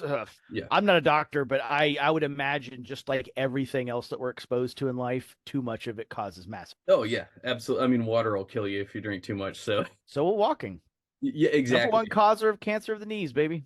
Oh, I believe that. Yeah, I could see that. I could see that. But yeah, I also heard sniffing glue causes some brain damage. I used to sniff a lot of glue as a kid. I think I turned out all right. So, Hey, you know what? Just like most people don't know that the B-52 has probably unalived more people than cancer. oh, oh yeah, absolutely, absolutely. You need to watch the habitual line crosser. He is fantastic. He has an old man voice for Buff, the B-52. Most Oh, people don't realize the B-52s have been in service since February of 1955, and they just got new engines, new hypersonic missiles, and new radar. They broke the mold with that plane. Like, how do you fix perfection? You don't. And not only has he bombed every continent, including I think Antarctica, he's changed more topology than volcanoes have. how to get to Antarctica? Isn't it illegal to go there? Isn't there like Planes go there's like there. an international treaty that won't let you go there because if you go there, you'll actually see that the Earth is flat, and you'll also meet the Reptilians? reptilians from the inner Earth. There's a gateway there that takes you straight to a I Gundam. doesn't Kong control that? I'm pretty sure he's the king down there, and Godzilla, roams the mainland as the alpha. I think so, but I think he's forced to share it with the Atlanteans. So, It's possible. I mean, I wish they could tell us the secret of life or how to talk to fish. Aquaman is pretty cool. We are long joke here for everyone here. We're making fun of conspiracy theories for everyone that wasn't catching on to the fun going on there. exactly. And I am absolutely not a conspiracy theorist. I trust everything I hear on mainstream news. I accept it at face value. There's no other questions to ask. No, just kidding. It's fun to talk about this stuff. Yeah, I do get some comments sometimes like, Dale, you need to do a UFO video. And I'm not gonna lie, I am a super huge UFO nut. And I'm not I don't have the acumen to speak on it, I don't think. But a couple of my favorite channels, since we're talking about channels, I really like Jeremy Corbell. He does fantastic work on his channel. And Richard Dolan, he takes a very grounded academic approach. Richard Dolan? He's the larger guy with the British accent, right? Oh no, he's like a professor looking guy with glasses, middle aged, maybe about 55-ish. I think that's the guy. I saw him go on. Someone talking about Egypt. I saw a video that popped in my feed one time. I only watched it once, and that kind of sounds like that guy. He does like lots of trips to see like the Sphinx and in Egypt. Not Richard Dolan. Maybe you're thinking of that other guy. He was the guy that revealed the water erosion on the Sphinx. Oh, I know who you're talking about. That guy died. Him and Charlton Heston were big on that. Yes, yes, that's Yes. right. No, the guy I'm talking about, he's a younger guy. He's like in his 40s and 50s. He has a heavy British accent, like black Okay. hair, Okay. glasses. Yeah, Richard Dolan is he's American. He's authored books and stuff. Um, Okay. him and David Icke, obviously. He's the one that opened my eyes to that. The British Royals are all shape shifting reptiles that drink adrenochrome. Yeah, I don't know about that one. If All if jokes they if aside, they if they actually were, I think they'd have more control over their country than they do. oh yeah, definitely, definitely. All jokes aside, there was a really bizarre clip of a just call it a disrobed individual falling out of the palace from like the third floor, like trying to escape, and it's kind of a creepy video. And there's never been an explanation for it. Just saying, nobody's ever owned up to why this person felt the need to jump out of a balcony 3 stories up naked and run away. Terror It sounds like drugs to me. I don't need much more explanation than that. could be. I don't know. Yeah, all jokes You aside, know who else would love to meet aliens as much as you would? who's The that? F-22 Raptor. Yes. Yes, he would. Oh, actually, have you ever seen the Y-Files on YouTube? He's gotten pretty popular recently. I mean, I've seen a lot of stuff that's popped through my feed throughout the years. I don't if I don't remember the name off, I might have seen something from it. I just never committed it to memory. Okay. Okay. Yeah, the Y-Files, it's hold on. Let me see. I have them right here. Yeah, you'll have to send me a couple examples and I'll take a look at it. But you have to promise to look at the habitual line cross. I don't recognize the Yeah. face now. Okay, okay. Yeah, he does a good job. For example, there's all those debunking the moon landing Yeah. stuff, and I've listened to all that. He did a really good job recently in a video basically debunking those debunkers, like explaining all the anomalies. He did a really good job, explaining how shadows don't always match, because there's certain pictures of the moon where the shadows aren't matched up, and so that's proof that it's fake and all this. And call me a sheep, but I do believe we landed on the moon. Like, Oh, absolutely. They invested way too much money into it not to, number one, and yeah, number two, it's 100% American government thing to do to get there. yeah, Realize there's no purpose. Realize they just wasted, $500 million on it. Be like, nah, that's going right to the scrap heap. We're not touching right, that right. again. Well, there's another reason why they maybe didn't want to go back. It's because they found, bases, but we don't have to Ah, go there. Once again, yes, the F-22 Raptor would love it if you were correct. He's dying to meet aliens and intercept them because he's not allowed to intercept planes in the modern world. Right, right. But hey, aliens are fair game. So, Yeah. All right, getting back on topic. To all go right, with leather back to big. liner, yeah, they go with leather liner. The next one is insulation. This is something that would just be very specific to winter boots. A lot of companies will put a insulation layer in there. Doesn't Okay, necessarily make them like waterproof or anything. Some like your Sorels and your mass-produced boots will put like Teflon tape, Gore-Tex liner, stuff like that to insulate them. But most of your big companies can add some 3M insulation that just for cold weather. There's two forms of insulation that you can have done. One is in the leather liner itself. The other is you can have a insulative layer put on top of your lasting material, whether that's leather or fiberboard or whatever they're using as the lasting medium on the. It can be done okay, there. Generally speaking, I would suggest is getting alpaca wool and putting that piece in yourself, not having it done from the factory. Because here's the thing: the insulation layer is not meant to absorb like sweat and water and stuff that like leather can handle, and it's in between the leather liner and the exterior, the actual leather you're using in your boot. So it's not absorbing a ton of those materials or getting messed up in that way. So I'd highly suggest you have a removable one because it is going to get nasty. It is going to get messed up. Like you are going to sweat into it. And having one that's like stitched in or built in as part of the construction process is definitely. And here are my Antonio Maurizis that I have been trying to sell for 3 years. Nobody wants them. They fit me good. I should just keep them. But I bring them into the frame because they have what seems to be a rabbit fur lining. Oh yeah, it's probably shearling. Okay, probably Yeah, yes, yes, yeah. So I mean, they could make shearling out of anything. I'm not necessarily saying it's like wool shearling. All it is they've left the fur attached to the leather. yes, yes. And let me tell you, this whatever this is, it is super cozy in the Yep. winter time. And they're only $200 on my website. Actually, I might keep them. I really like them. They're Italian. The last just isn't super good for my foot, but it's got this super cool like Saint Moritz Yeah. lug outsole. I mean, it's a cool boot. I don't like all the burnishing, frankly, and You ever thought about just grade. sending it to one of the guys to get the color adjusted? Like, I know Steve from Beto's Leatherworks uses a guy out in San Diego. His name's Preston Soto. He's like the Elegant Oxford or something like that. He Oh like yeah, redyes and redoes people's boots and stuff. You could consider that. He can yeah. take all the finish off and just recolor the boots whatever you want. Might be an Okay, idea. that's an option. Yeah, I mean, I do like them. It's just I'm swimming over here in boots. Yeah. But this is the only pair of boots that I have that are lined with any sort of shearling type fur, and they are cozy as hell. And in the Yep. wintertime, put on a wool sock with these, and you are toasty, Yep. toast. Yeah, the only thing you got to worry about at that point is like, insulation under your feet. And like I said, lots of boots come where they would do it over there. I would just suggest for most people opt out of that and put something like it's called like buffalo soles or something like that. They're alpaca wool felt insoles that you put in.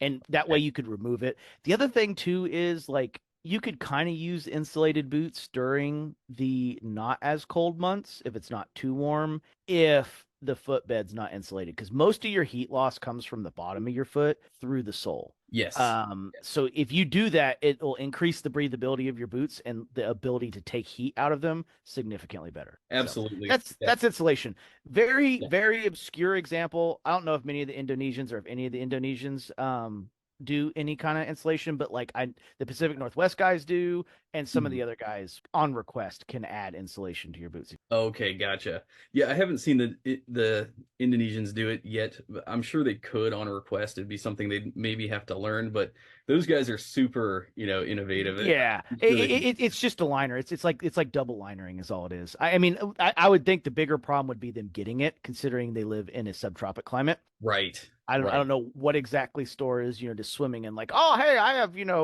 coat insulation available. I'd be surprised if they had a place that sold coats. It's like that Christmas shop at the mall that's open year round. It's like, Exactly, yeah. what are you doing, man? Tourism, baby. Who's buying Yeah, snowmen and Christmas trees in July? Come on, why do you even bother?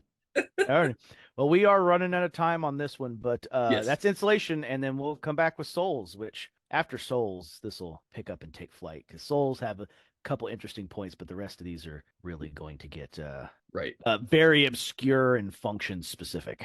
Okay, gotcha. Should I grab any special souls while we're taking a break? Nah, I think we've got it. It's full soul, half soul wedge. I think everybody kind of knows. Man, thanks. Yep. Sweet. All right, we are back and we are ready to talk souls. So let's have a soul connection right now. We're about to have a Specifically to the midsole. yeah, we're about to have a soul raising moment right now. We're gonna talk Cotton or all Kevlar? yeah, exactly. Those are welt stitching types for the people at home. The white Yeah. stitches are your standard waxed cotton, and the black ones are usually Kevlar stitches, or some people call it Technora, which is Kevlar infused cotton Okay. stitches. Yeah, I think these Thursdays were built with a lot of tactical materials No. involved. I think the laces are Kevlar. That's what it Yeah, is. yeah. Yeah, The JK Bisons you had in black, that's most likely Technora. it is. Yes. Yeah, Yeah, it's got the Technor. It's got the fire protection yeah. certification stuff as That's well. that's Technora. So all the stitches in the uppers and the welt stitching will all be Technora. Okay. Yep. Okay. Very good.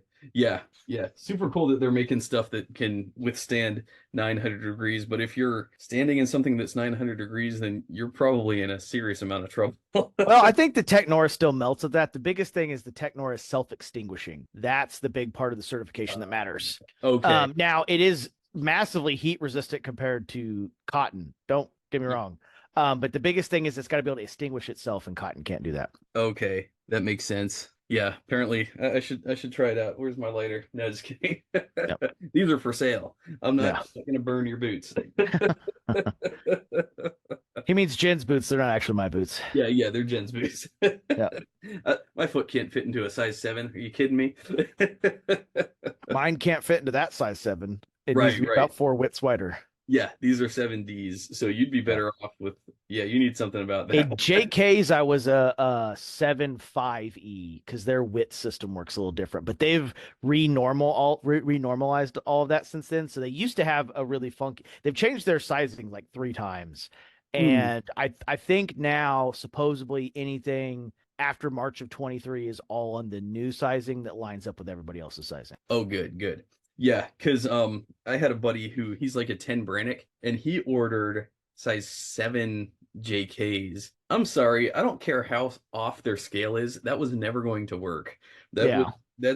that was a ridiculous sizing recommendation. But those are actually still for sale on my website as well. They haven't moved, but yeah, I've heard some horror stories about their initial sizing recommendations, and they're just all off, all wrong. Yeah, it took a long time for the other PNW guys to figure out how to recommend people. It's like, oh yeah, my JK10s are perfect. They pick them up like that's not a 10. So, but anyway, on to soles. Yes. Soul. There's 3 major types of soles. Everything else falls under the same category of these. That's a full sole, a half sole, and a wedge sole. Wedge sole being blown rubber, half sole meaning that the sole does not pass all the way through the entirety of the midsole. It exists on the front. Heel stack is separate, and they add an additional piece in the heel stack to compensate for the height of the sole. Full Yes. sole is the sole that will pass all the way through, and it's probably the most common one that almost everyone sees these days is a full sole. That's a full sole right there. Yep. This is a full sole. Okay.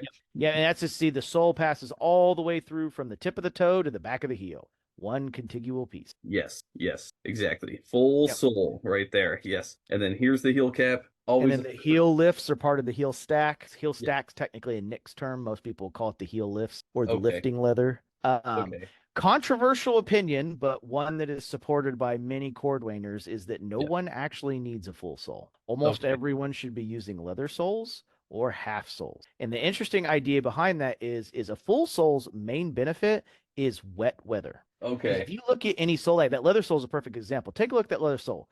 Where do you see any contact of that sole on the ground in the waist of the boot? You Right. don't. So there's 0. no reason to add any extra material or leather there for no reason. Right.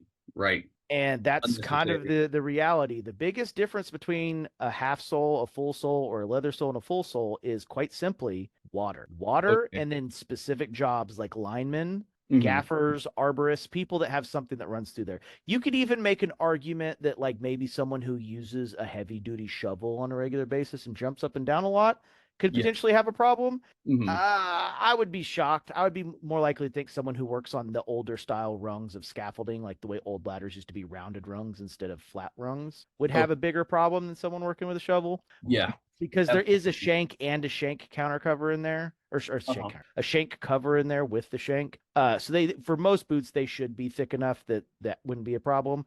But if you 7 days a week, 365 used a shovel, you could make an argument that a rubber sole might be a better option. But Hmm. generally speaking, it is wet and people who climb. Okay. Okay. I gotcha. That makes a lot of sense. Yep. And you just take away a lot of flexibility of the boot. You take Yes. away a lot of break in and add a ton of break in areas that just really don't need it, which cause you to over break in other areas that don't necessarily need to take the. But I mean, a boot is very Right. much like your spine. If you're Mhm. overdoing it in any position, something's got to compensate, right? Absolutely. So half And it sole, full sole. You always know a half sole when you see this gap here. Yeah, there's a leather gap, and it's usually most noticeable from the side view, is the Yeah. most obvious view. Like from Yes. the side right there, you can never not see a half sole that way. It is the Right. most obvious thing in the world. Yeah, there it is as compared to this. Yep. All the way toe, all the way. To the back of the heel. Yes, yes. Absolutely. It took me forever to figure that out, by the way. Yeah, I mean it's full soles are common. And like that V bar is a really good example there. V bars are thick Yeah. chunks of rubber. It's my favorite full sole, but it's a big thick chunk of rubber. It Yeah. is not going to flex. It doesn't. Like, Right. a ton of these soles, the mini lug's even worse because the mini lug has two different hardnesses on the mini lug sole. Okay. Right. And for some people, if your feet are sensitive enough, you could feel the difference between the lugs and not the lugs under your toes. Hmm. So that's another kind of reality. But the reality, quite plain and simple, is if you're heavy wet, Yeah. heavy climbing, obviously a full sole, but almost nobody else needs a full sole. Right. The first 10 hours of the break-in on your boots are really the most important to making a pair not only look good, but last the way they're supposed to last, break in the way they're supposed to break in. Hmm. Most people put the boots on and just wear them for the first 3 hours. And that's really not the way you're supposed to do it. You're supposed to put it Right. on, walk for 15 minutes, tighten up your laces, walk for another 15 minutes, do some runner's lunging, do some leaning back and forth. They call it triangle position in yoga to get the backstay moving, to get the vamp creases in. And you're supposed to take them off because you Yeah. only want the creases where they're supposed to be. There's tricks where you can use like 1/4 inch brass rods to place the creases exactly where they need to be with the runner's Okay. lunge to speed the process up. But Yeah. the first 10 hours in your boots are pretty critical to their longevity. Right. Right. You could also use the highly reputed uh deer bone, right? You could, you'd want it to be a little bit thinner than a deer bone if possible, but a deer bone will work. Okay. Yeah, I have one here. Ah, crap. Where is it? Anyways, I Polishing have one. shell. Yep. Yeah.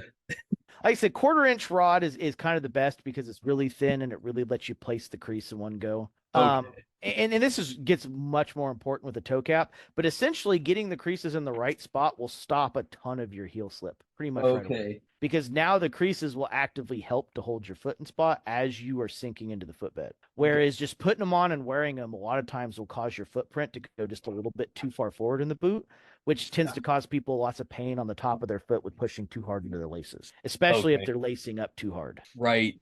Oh yeah, definitely don't lace up too hard. Yep. That's a no-no. Whenever I'd go to get sized for Aldens, they'd always just yank these things tight. I'm like, why are you doing it like that? You know what I mean? Like Yeah. my foot, I do have veins. They pump Yeah. blood. I don't know if you've heard of this.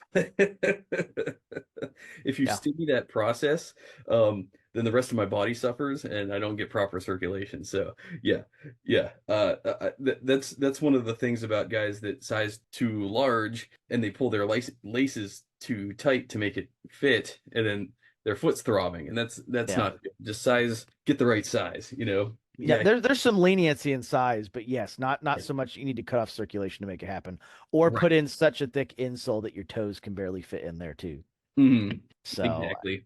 I agree. but that's the short and dirty when it comes to it. Now, like when we talk about full sole, there's lots of different full sole options. Most people don't need a lug.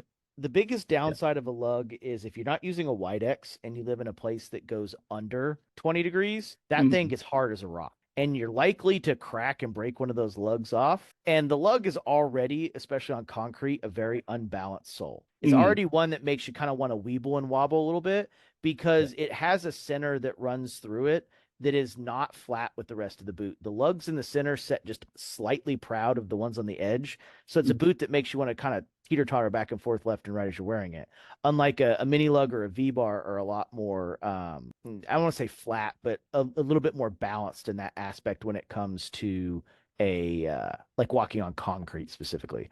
Obviously, that is a massive benefit when walking on dirt. It's Yes. particularly the main reason that it's set up the way it is it really anchors you into the ground with dirt because those plus lugs that are in the middle get extraordinarily good grip and dig slightly into the ground, which is also why they become the dirtiest parts of the lugs, besides Absolutely. the other lugs that, carry every rock known to man back into your house. Right, exactly. Yeah, and you're so right. Like the V-bar really grounds you better. I talk up flat soles so much because I love it. I love that I could walk outside, walk through the mud, and I'm not tracking a ton of debris into the house because it's not grabbing a ton of debris. Whereas this stuff, good luck. You walk through mud, guess what? Mud Take them chunks. off before you go inside. Yep. Exactly. Mud chunks all over the house. But yeah, that said, they do bite into the ground into the dirt very nicely. But even here, you can see I Yeah. got rocks stuck in Rocks. there, Yep. rocks and dirt and stuff. And, it's, yeah. So I think a lot of guys, they think, oh, lug commando soul,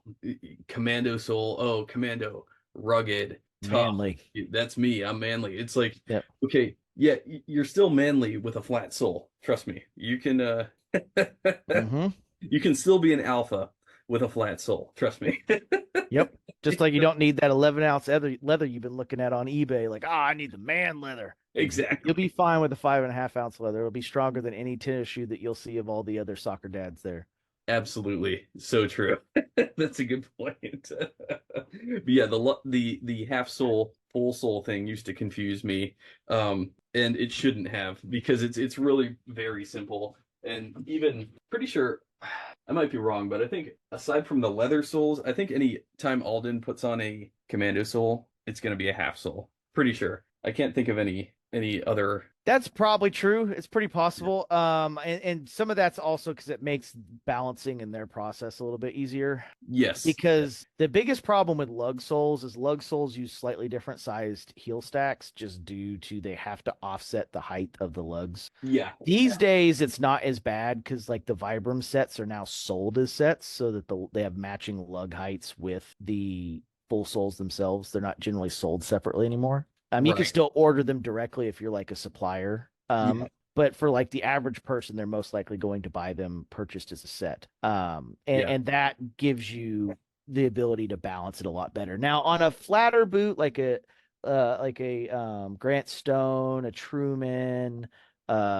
Thursday, Alden, any of those guys that are the lower arches, the Uh-huh. balance is nowhere near as hard to achieve as it is on the high arch boots. The Right. high arch boots, if there's a balance off, you're going to teeter and totter. Your heel is not an inch off the ground; it's 1 3/4 inch off the ground. Oh, definitely. Absolutely. Yeah. And and here's another thing that I've tried to hammer home in some recent videos is like this Thursday full commando sole is all one piece. The Yeah, heel. yeah, it's called a unit sole. So anytime that the Okay. full soles combo needs no leather boosting at all, it's called a unit. Okay. Okay. Yeah, so there's no heel stack in there and they're saving money in the workmanship. They don't have to add sandwich in layers into there. It's just here's the heel Yep. cap. It's all one piece with the full sole. So it's, just a singular piece. Makes it Yep. really easy. Yeah, it speeds the process up. Now the downside is the first thing most people usually need to replace is their heel cap. Yeah. Yeah. Obviously, you've got to do a full resole with that. And they're not the only Right. people who use units. Like Yeah. even Franks, if you don't do the wedge sole of their ground pounder, the Hmm. unit is your other option. Mm. So there Okay. are people in the industry that use units. They do have a place. Yeah. But generally speaking, like those are function based. Half Right. soles don't necessarily have to be function based. There's a couple Hmm. different options. There's a couple different styles. Yeah. But in the case of full soles, kind of the same thing. Couple different styles, couple different setups. Realistically, you just got to kind of pick what works for you. But Absolutely. half sole is, if you talk from a cordwainer's perspective, Yeah. half sole is the one true sole if you're not going to do leather, which a Okay. leather sole, by the way, is a full sole. It's a full piece. Yes. Very rarely do they ever do a leather half sole. Usually leather half soles is like a 3/4 resole, not like that one right there has been either had a toppy on it or it was a 3/4 resole, one of the two. It had a topi. Good Okay. eye. It had a topi. It was removed by my cobbler Sonny, and he installed Triumph toe tips. Yeah, much better option. Yeah. Unless you kind of try to integrate it more with like stitching and stuff, all it does is make the boot less flexible. And even then, Yeah. it's not like it saves you from anything. Just don't wear leather when it's wet. It's pretty simple. And even then, if you get your leather roughed up enough, honestly, it's not that bad. Right, right. And actually, I plan to do this video at the end of the Thunderdome on my custom craft because I was looking at it the other day. I've been wearing them every other day for the last 3.5 months. There's no wear down on it at all. It's Oh yeah, he uses Gruber Martin, which is the Black Forest company, and like basically so your top tier three are JR, yeah, which obviously is done by Kilgore now, JFJ Baker, and then the Black Forest Company, which is a lot of people's house leather. Like Beto uses as his house leather, and that's Gruber Martin. They have a couple different lines in their tannery in Germany, makes and it's so durable. It's yeah. unreal. Yeah, yeah, I mean JFJ Baker's kind of the undisputed correct king because JR unfortunately is not flexible enough. If anybody's Okay. had JR soles, they've figured out that like they take a little bit of working to get Yeah. flexible. If you talk to like guys like Marcel Mr. San out of Pennsylvania, he'll be Uh-huh. the very first to tell you that JR is just not really the correct sole. Like he Okay. would use Gruber Martin or JFJ over any day of the week, just because it Gotcha. doesn't flex in the same way that an outsole should. Okay. You could tell by that one, like why the wear patterns are more distinct. If you look from the side view, you could tell that there's no toe spring in that. Leather soled boots should have a fair amount of toe spring in it. Interesting. Yeah, doesn't have They any. yeah, it should start rising. That's just because JR is a little bit on the not flexible side. Okay, makes sense. So, Yeah. like for example, I'm wearing my Flora Knights today, and you can see how much toe spring these already have in Bakers, and they're not even that worn. Wow.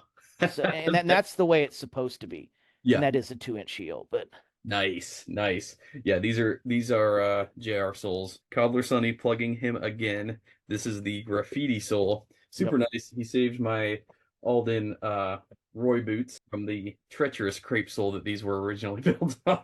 yeah. Oh, sorry, crepe for everyone here is just another word for wedge. Yes. Okay. It's still a wedge sole. The only difference there being like the gum sole that's on a Yeah, yeah. wolf. And it's squishy. It's nice and squishy. Yeah, It's basically resin, yeah. and it's kind of interesting the way that they put leather on the tip there. But yeah, it's not good for all day support. Definitely not. It's good for like if you're gonna walk around the block, yeah, it feels comfortable because it's got that squish, but it doesn't have the support, the all day support that I think is more important. Not to mention these separate really bad. Really bad. Yes, the gum Horrible. soles are terrible about that too. Yeah, definitely, definitely. So yeah, and this isn't even a full thing. It's a midsole, outsole, and then looks like 3 layers of heel stack of all that. Yes, really squishy gummy material. And here's the thing, when it comes to like you want your boots squishy, these aren't tennis shoes. The reason your feet hurt at Right, the end of the day with tennis shoes is the softer the stuff is, the more your foot has to flex to hold itself in place and to keep all of its bones intact and right. aligned properly. So the stiffer it is, but stiffer in a way that can break in like leather, the more support you get out of it. Like support is based, like for example, as you get older, you get a firmer bed. You don't get a softer bed. You don't Yeah, lay down in the softest cloud comfy bed that ever existed that you wanted at the age of 21, at the age of 45. You'll right. never be able to get up in the morning. Exactly. It's not good for circulation. It's Yep. it'll Once hold again, the everything has to blood. constrict to hold itself in place. Yes, exactly it. Yeah, and this is why people get bed sores is because blood pulls up and wells up in certain areas. If your bed's too squishy and soft, it's not allowing for proper circulation. Whereas if you get a firm mattress, it allows your blood to actually properly circulate. And that's why I always talk up the leather sole because is it the most squishy? It's not squishy at all. But guess what? It actually gives you that dense, fibrous support that you actually need if you're going to be standing all day. So, it might not in the first 5 minutes feel like the most squishy, comfortable cloud, but you don't It, want squishy, comfortable.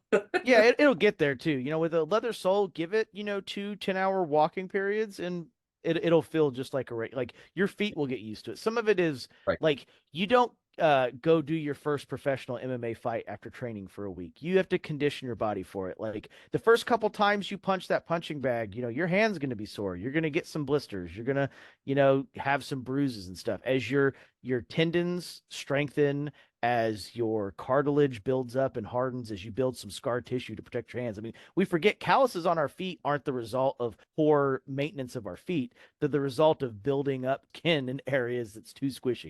Exactly.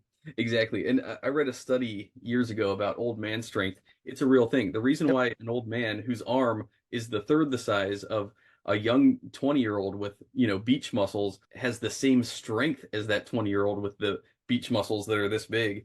It's because his muscles have been used and broken down and rebuilt.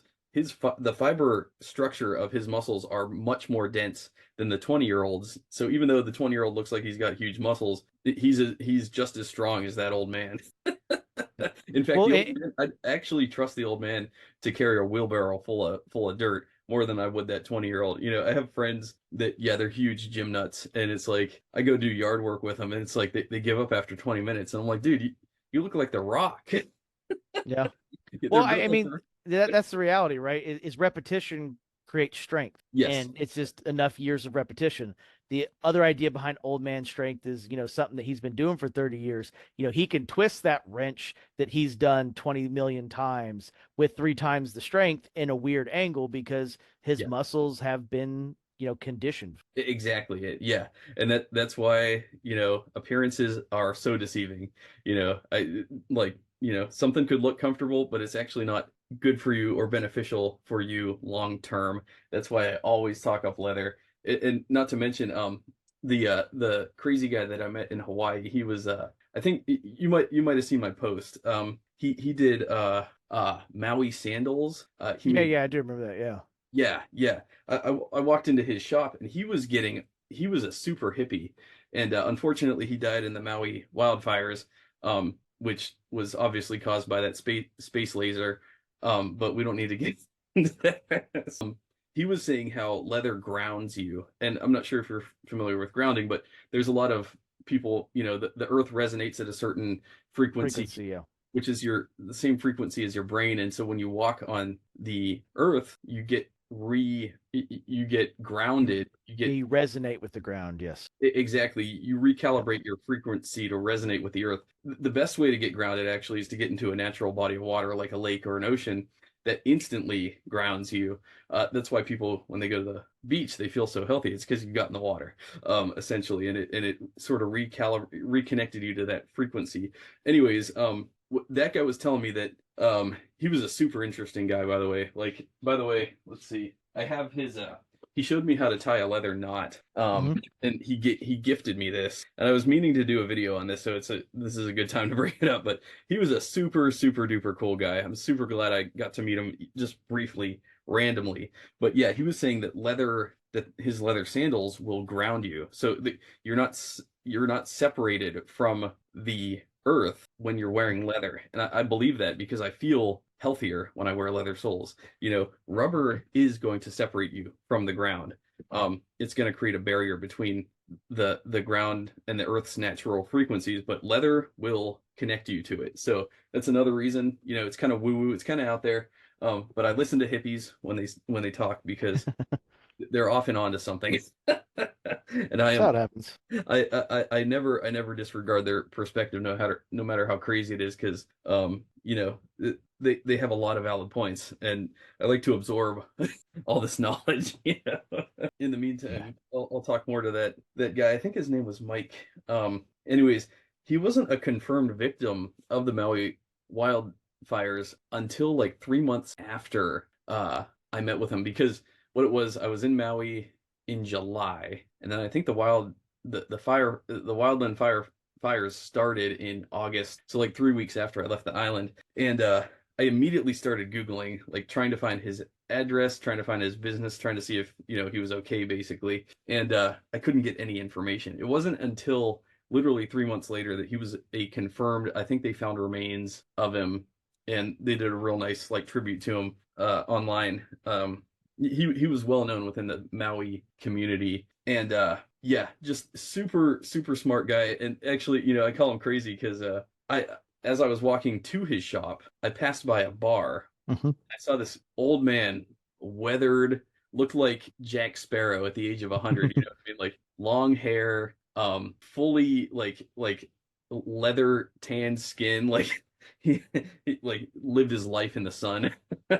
And he was, sipping on rum in the middle of the day in Maui next to his shop, right? And so I didn't know he was the shop owner. I walked into his shop and I start sort of marveling at all of his equipment and all of his materials and stuff and his work. And then he stumbles in. He says, "Let me tell you about what I do." Just drunk, like you could smell the booze coming out of his pores. Like he was so drunk, he was slurring his speech. But this is seriously such a great memory. And he starts going through his craft and how you put in an order and you got to wait like 6 to 8 months for these sandals. It's about $250, but they're fully, made out of leather. And at that point, I sent my stepson to our rental car. I'm like, go get my bag, because I brought my expedition pack in British Tan double shot. I'm like, I want to show him my work, and so I brought it in. He's looking at it, he's inspecting it. He's like, oh, this is like stuff for harnesses and saddlery basically.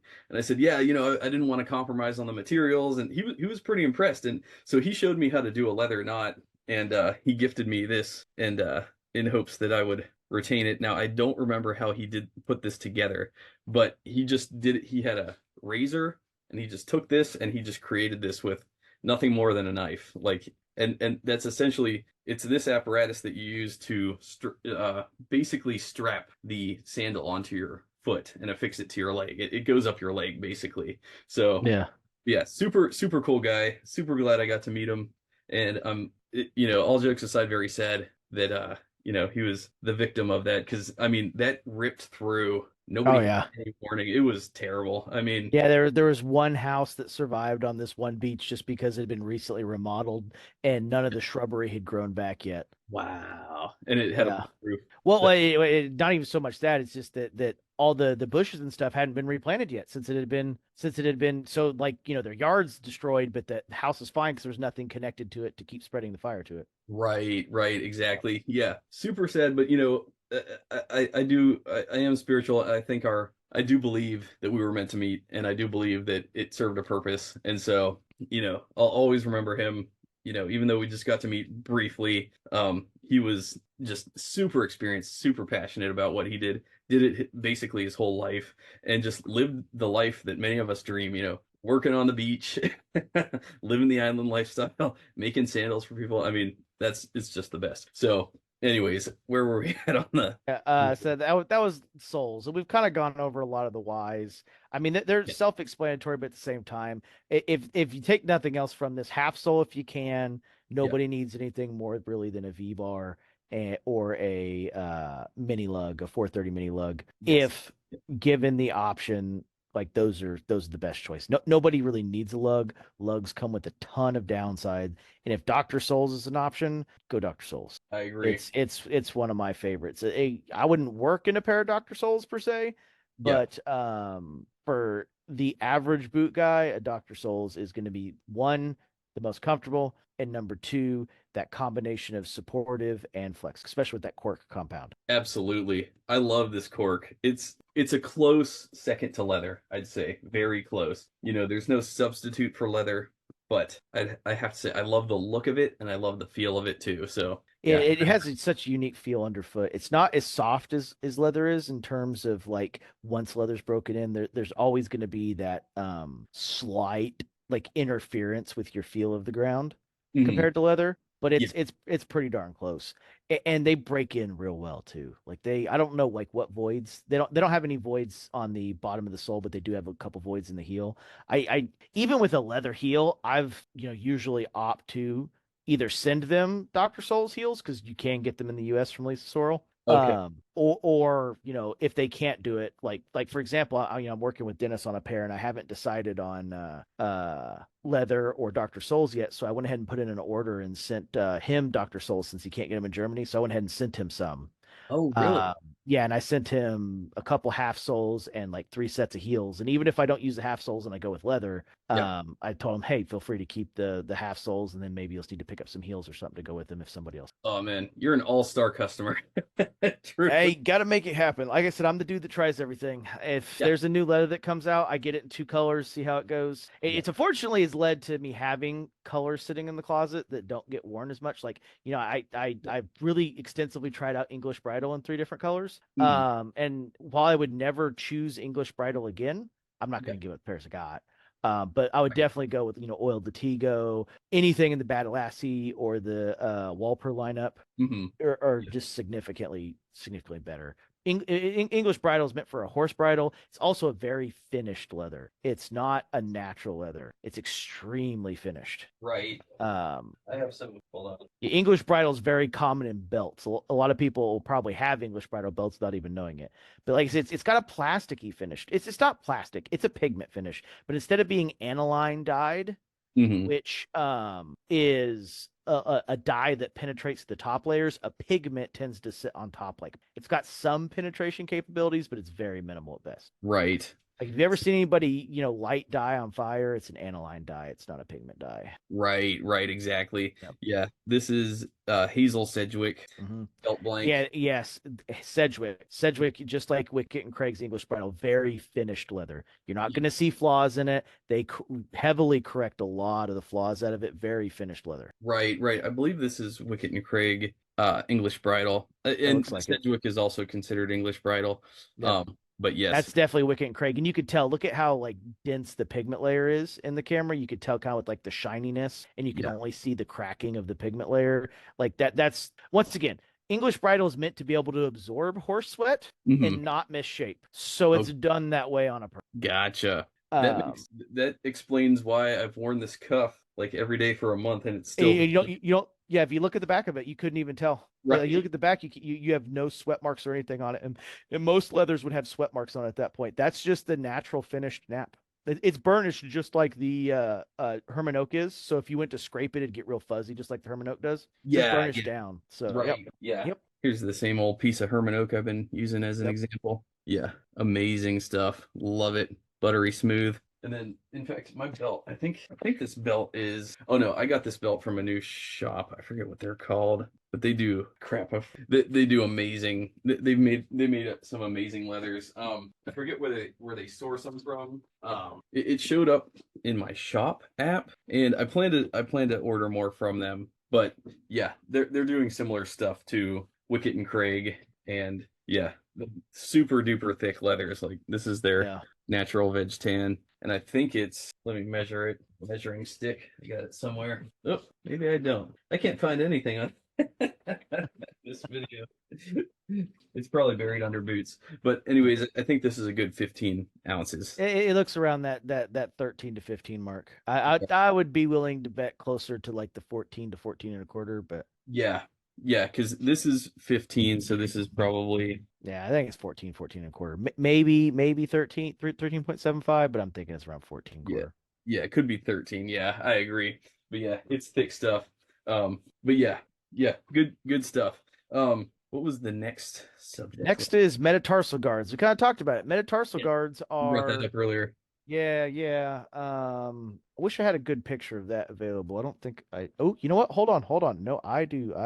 Hold on. 2 seconds. You'll probably recognize it the second you see it. Tarsal. Fast way of finding. Wasting too much. Okay, I know where another it is. That's wasting too much time already. It's all good. The AI will edit this out. Yeah, that is a meta blurs. That's more of like a metatarsal guard for like protecting yourself from being like hit by like a horse's hoof or something.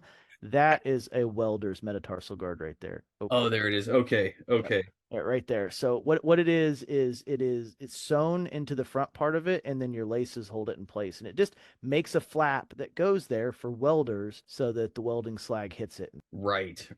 Yeah, I think we had a good example of it earlier in the talk. I think that was on day one of Wherever we are now. 15. Captain's log. Yeah.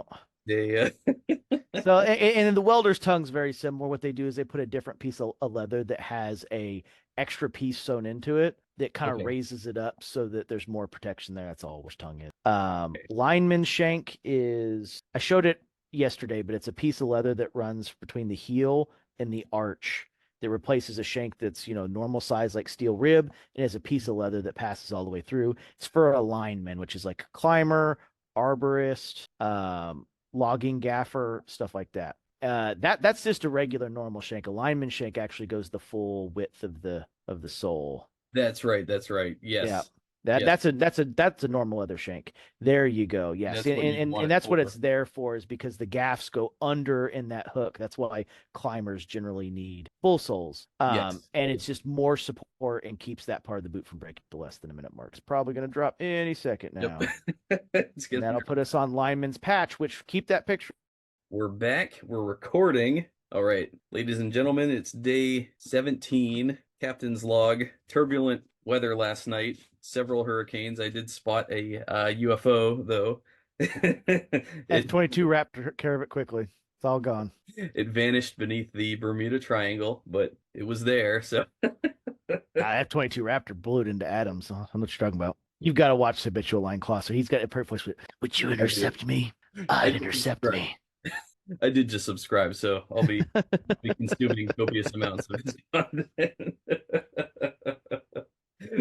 Not to get off track, but I just heard today on the Y Files, Christopher Columbus, and I've known this, but I never got the detail. He saw a UFO. He described it as a blinking light off in the distance, and he observed it for 4 hours, and he logged it in his journal. And I've never read his. I've read Captain Cook's journal. I've never read Christopher Columbus's, so I'm about to this week. I'm going to start reading through his. So Go down the rabbit hole. yeah, I said the F-22 Raptor most certainly wishes with all of its being that aliens are real because it needs something to face off against it. it's Not that hungry. new Su-57 4.5 gen aircraft that Russia's trying to create that's based on the hopes and dreams of drywall screws. Right, right. Well, hopefully the Ghost of Kiev holds off those Russian MiGs. So Doing a fantastic job so far. They didn't even need ghosts to do it either. Doing just unmanned. fine.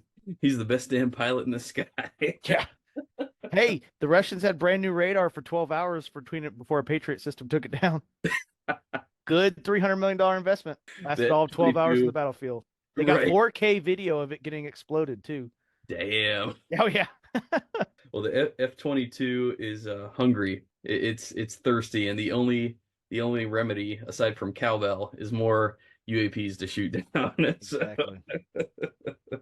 Well, you've heard the Target. 2013 story of when Iran shot down one of the Reaper drones. They sent another one up and sent two F-22s with it. And as the F-4 Phantoms were following behind it, the F-22s just went up behind it, went under them, double-checked their payload, pulled up beside them, and told them, "You don't want to be here. It's time to go home." And they left. Warning heeded. Good work, I would say. Smart move. Smart move.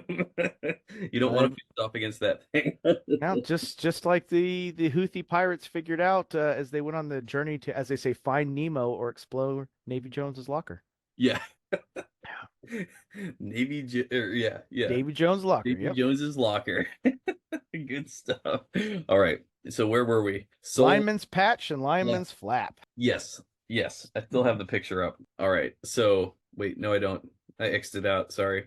No, Yep. it No, I should be still pretty have it. fun. Yeah, here we go. This guy. So on the sides, as you see where the gaffers that he's using go up around the sides of the boot in that area, most linemen's boots will have a patch or a flap there. The patch is sewn directly into the vamp itself. Some people, if you've seen the Rose Anvil ND1 and ND2 collab, they used a different color there in that lineman's patch.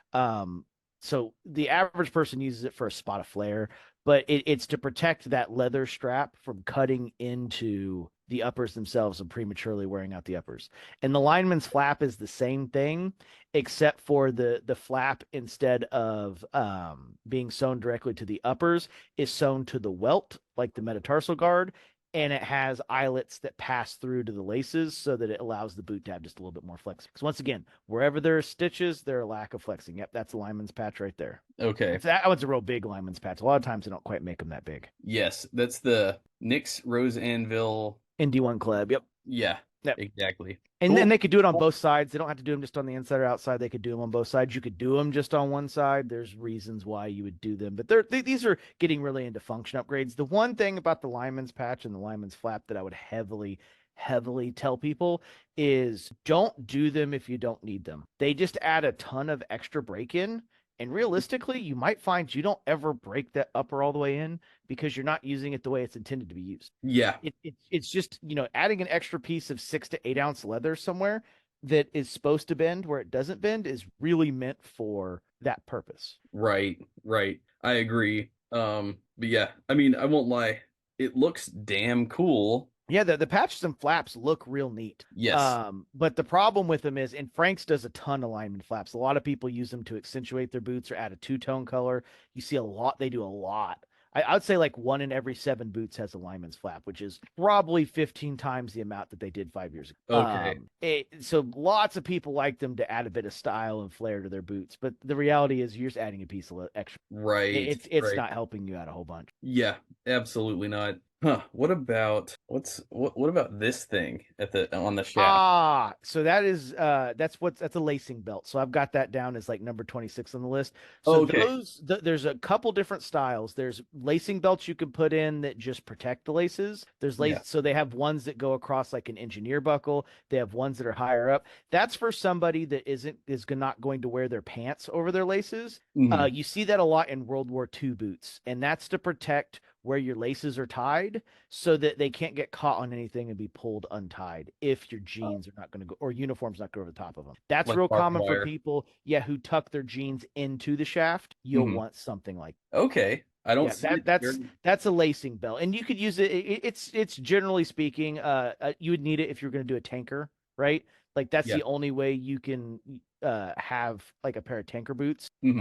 where you can cover all the laces. The same thing there with jack boots, right? Like jack boots, they Yeah. do that fold down to cover the top of them. That's just Yeah. lacing belts and all. It's Okay. not like if you have laces, obviously the lace is the only thing holding you in. The belts are just one added flare or number two, meant for other things like the Frank's, like one of the workers at Frank's, she's a younger girl.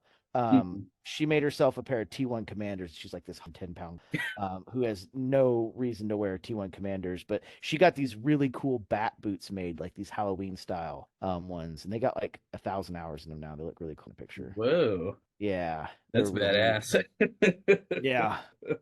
I like the sound of that. Yeah. Oh man, I'm Googling like all these crazy pictures. Like this is a 40s World War II US cavalry officer buckled riding boots crossed sabers. Yeah. That's got a lot going on. Yep. Holy crap. And so that's got metatarsal guard on it. It's got what is essentially a protection for the laces in front of the riding spurs, Mhm. and like I said, your entire upper area. That's probably reinforced in the shaft too, to be 100% honest. Yeah, I could almost guarantee it. They built in every reinforcement possible. Yep, it makes them impossible to wear as like a daily boot, obviously. Yeah, But I mean that's how it goes. right, right. I'm gonna find these bat boots. I know they post them around Halloween. Yeah, here we go, right here. These are the bat boots. Ah, stupid blur. These are the bat boots. Whoa, Yeah, man. yeah. So it's got a lacing buckle there to protect the laces, but those are the bat boots. So that's one style lacing buckle. You saw the other style lacing buckle. So they can do Yes. really cool things like that as well. Wow, that is But so cool. Yeah, and here's another example of those yep. double strapped. Yeah, like I said, that's really meant to protect the laces. Now that person's got them tied under the double strap. That's not the point. Mhm. The tie for the laces is supposed to be behind that, because the whole point of that piece isn't so much just a protection piece; it's to protect your laces. Okay, You know, okay, that because makes sense. as everybody knows, the fastest way to ground an army is to destroy their feet. Yeah, absolutely. Not to mention, I could just kind of tell you, another concern would be getting mud caked onto your laces. That makes them almost your boots almost inoperable at that point. And so this would at least, help protect that portion a For at little. least the top of the laces, yeah. That way you can at least get them undone. Yeah. Which, Yeah. this kind of extra protections goes into the next one, which is toe reinforcement. Okay. That's going to be your steel, your composite, your Celastic. So Yeah. steel and composite toes, those are obviously what we call safety toes. They usually come with a safety rating. They usually are generally, to hold the rating, have to be made by another company besides the bootmaker. The bootmaker Okay. can't make their own safety toes if they want the ratings associated with them, right? Okay. Right. Right. Yes. If you So want. obviously steel is going to be certain impact rating. Yes. Yes. Composite's going to be specifically for people who need that same impact rating, but they're afraid of being electrocuted. Okay. Yeah, that composite just means it's a plastic material. It's also bigger and bulkier, but it's just for people that have a fear of electrocution. It's generally speaking, mostly used by electricians. That would make sense. And also people who don't want their toes cold in the winter. Steel Okay. toes get cold. Composite toes don't get cold. That's true. Steel toes Yep. do get chilly. Yeah. Yeah. So composite doesn't have that problem. And then Celastic is just your basic structured toe. It's a resin piece that's put on. Sometimes people do it with what's called a toe puff, which is a piece of edge tan leather that's been roughed up on both sides and covered in something called Hirschkleiber, which is the Okay. moose. It's the moose bucket you see people scoop stuff out of. It hardens in and makes a structured toe. The boots I'm wearing are a actual leather toe puff with Hirschkleiber. Okay. Okay. Gotcha. What would you think would be in here? That's Probably Celastic. Yeah, Celeste. Wolverine Yeah. 1,000 miles Celastic. It's a very sort of standard issue Yeah, it's toe so what reinforcement. it is they put it in an ultrasonic cleaner at high heat and pull it out while it's flexible and it hardens. It's not like a Okay. thermoplastic counter. Celastic is something entirely different. Celastic can also have the bumps and dents taken out with a heat gun if you're real careful, but you can really fuck up your leather doing it, so I would. Okay. Good to know. Yeah, Excellent. a spoon and a heat gun. Gene Baker, former owner of Baker's Boots, kind of the crazy old man of Baker's Boots. Yeah. I think most of the sons have gotten him off his crazy rocking chair. These. He did a video like in 2016 about how to fix a dented in Celastic toe with a spoon and a heat gun, but I wouldn't recommend it. Okay, right, right. Yeah, that's probably not for the novice, I would, I would Yeah, say. yeah, you could easily crystallize the leather on the front of your toe, and once it gets too crystallized, it'll tear when you wear it. That makes sense for sure. Wow. Good stuff. I mean, the toe reinforcements from there, it's like obviously, they're going to cramp your toe box. They're going to affect fit. You Yeah. really don't need them. Like Celastic is only going to make your toe box feel roomy. It's not going to affect the fit at all because it's done between the liner and it's not that thick. But the other ones obviously have straight downsides. And if you Mm, don't need them, don't get them. I right. mean, most people do it to feel man, like I've always wore steel toe. My daddy always wore steel toe. Cool. And I will be the first to admit that, most work boots probably need a safety toe if it's required. But like for Yeah. me, for example, in the data center, I can't even wear Celastic toes in. It's only soft toes. They would rather the server crush your feet than guillotine them off. Interesting. Yeah, the servers usually, especially if they're loaded mechanical discs, are 400 to 800 pounds and they have all sharp edges. They go onto the steel toe, they're just going to bend it down on us. And now you're going to lose all your toes instead of breaking your toes. Well, the good news is even if you lose all your toes, you don't wear a different boot size. Yep. Now you just need lasts made so that you can put your prosthetic foot right onto it, right? Just have Right, hey, exactly. I saw a guy in Texas that was building him a house, a little tiny house with a one of those house to delivery sheds where they Yeah, deliver it on the trailer and then they just go at it with insulating and doing everything they need to do. And right. he's clearly a former soldier because he's got a prosthetic leg and it goes right into the pair of boots he was wearing. He has a prosthetic last that fits right in there and is clicks into it and he moves around with one leg with no problem with his prosthetic leg. Cool. Oh Yeah. man, I love technology. Yeah.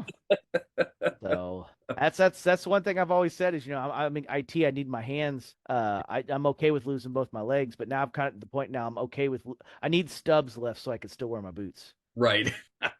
As long as the So stubs are there. yeah, long as stubs are there to attach the prosthetic legs to, I can still walk. Right, right. I'm cool either way. I'm in the same boat. Yeah, I'll never stop wearing boots, even if I got prosthetics. I don't care. I'm wearing them. Yep, exactly. And then from toe reinforcements, we get into kind of the rest of the bottoming construction, which is going to be like the lift and adjust and the wedges. What those are is those are ways to affect inward, outward pronation and lateral subluxation. Okay. So medials inside, laterals outside.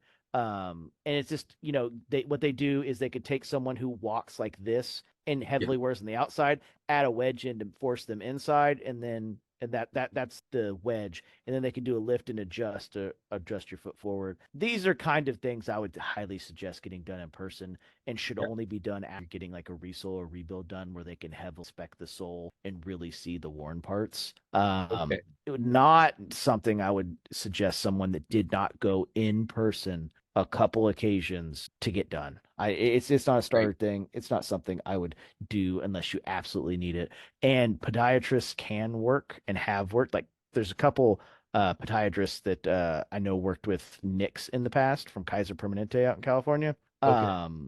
They can help with this, but it's a pretty specific adjustment.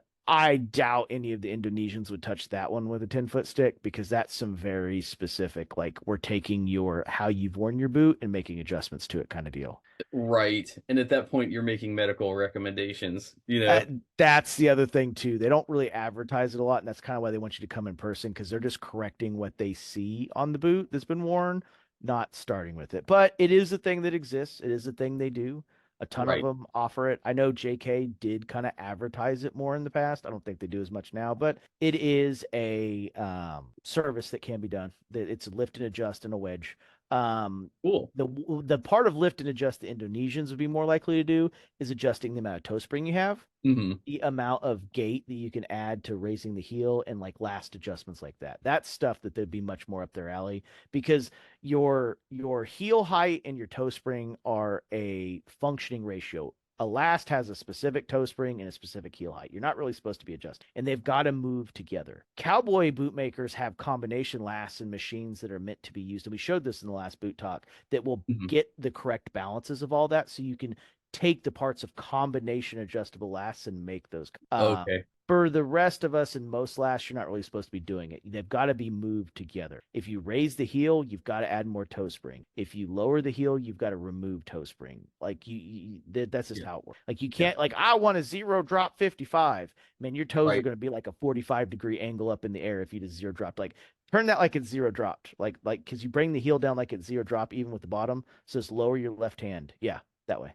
Okay. Yeah, yeah. Lower your left hand down and just like this, like that. Like this. Yeah, yeah, yeah. So if you zero drop it to where like your ball and your heel is level, so you're gonna have to come back a little bit. Yeah. Yeah, look how much toe spring you got there at that point. I mean, it's like up in the air. Yeah. Yeah, I mean, it's going to be really uncomfortable as you zero drop that thing out. So as Absolutely. you remove heel, you've got to take toe spring away. As you add heel, you've got to add more toe spring to it. Otherwise, you're going to be walking downhill the whole. That makes a lot of sense, actually. Wow. Yeah. So, and that's just kind of, one of the realities, and that's something they'd be more interested in doing.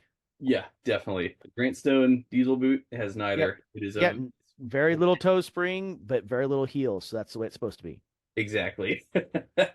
Whereas this is basically an extreme opposite. We've Yep. got a good amount of heel lift And and a a good decent amount of toe amount spring. of toe spring there. Yeah. Yep. This is the most sprung boot I own. I really want to try out some Viberg 2040s because it's just got that, that Dutch wooden shoe look like Yeah. that. You should really get some of the, what are they, the 310s or the 610s? The Yeah. really wide square one. Yes, yes. Yeah. Uh, I'll never touch a pair of Vibergs because they don't make my width and they don't do custom boots no more. So, right, right, exactly. Yeah, but yeah, that's a really good insight with the yep. heel height and the toe spring.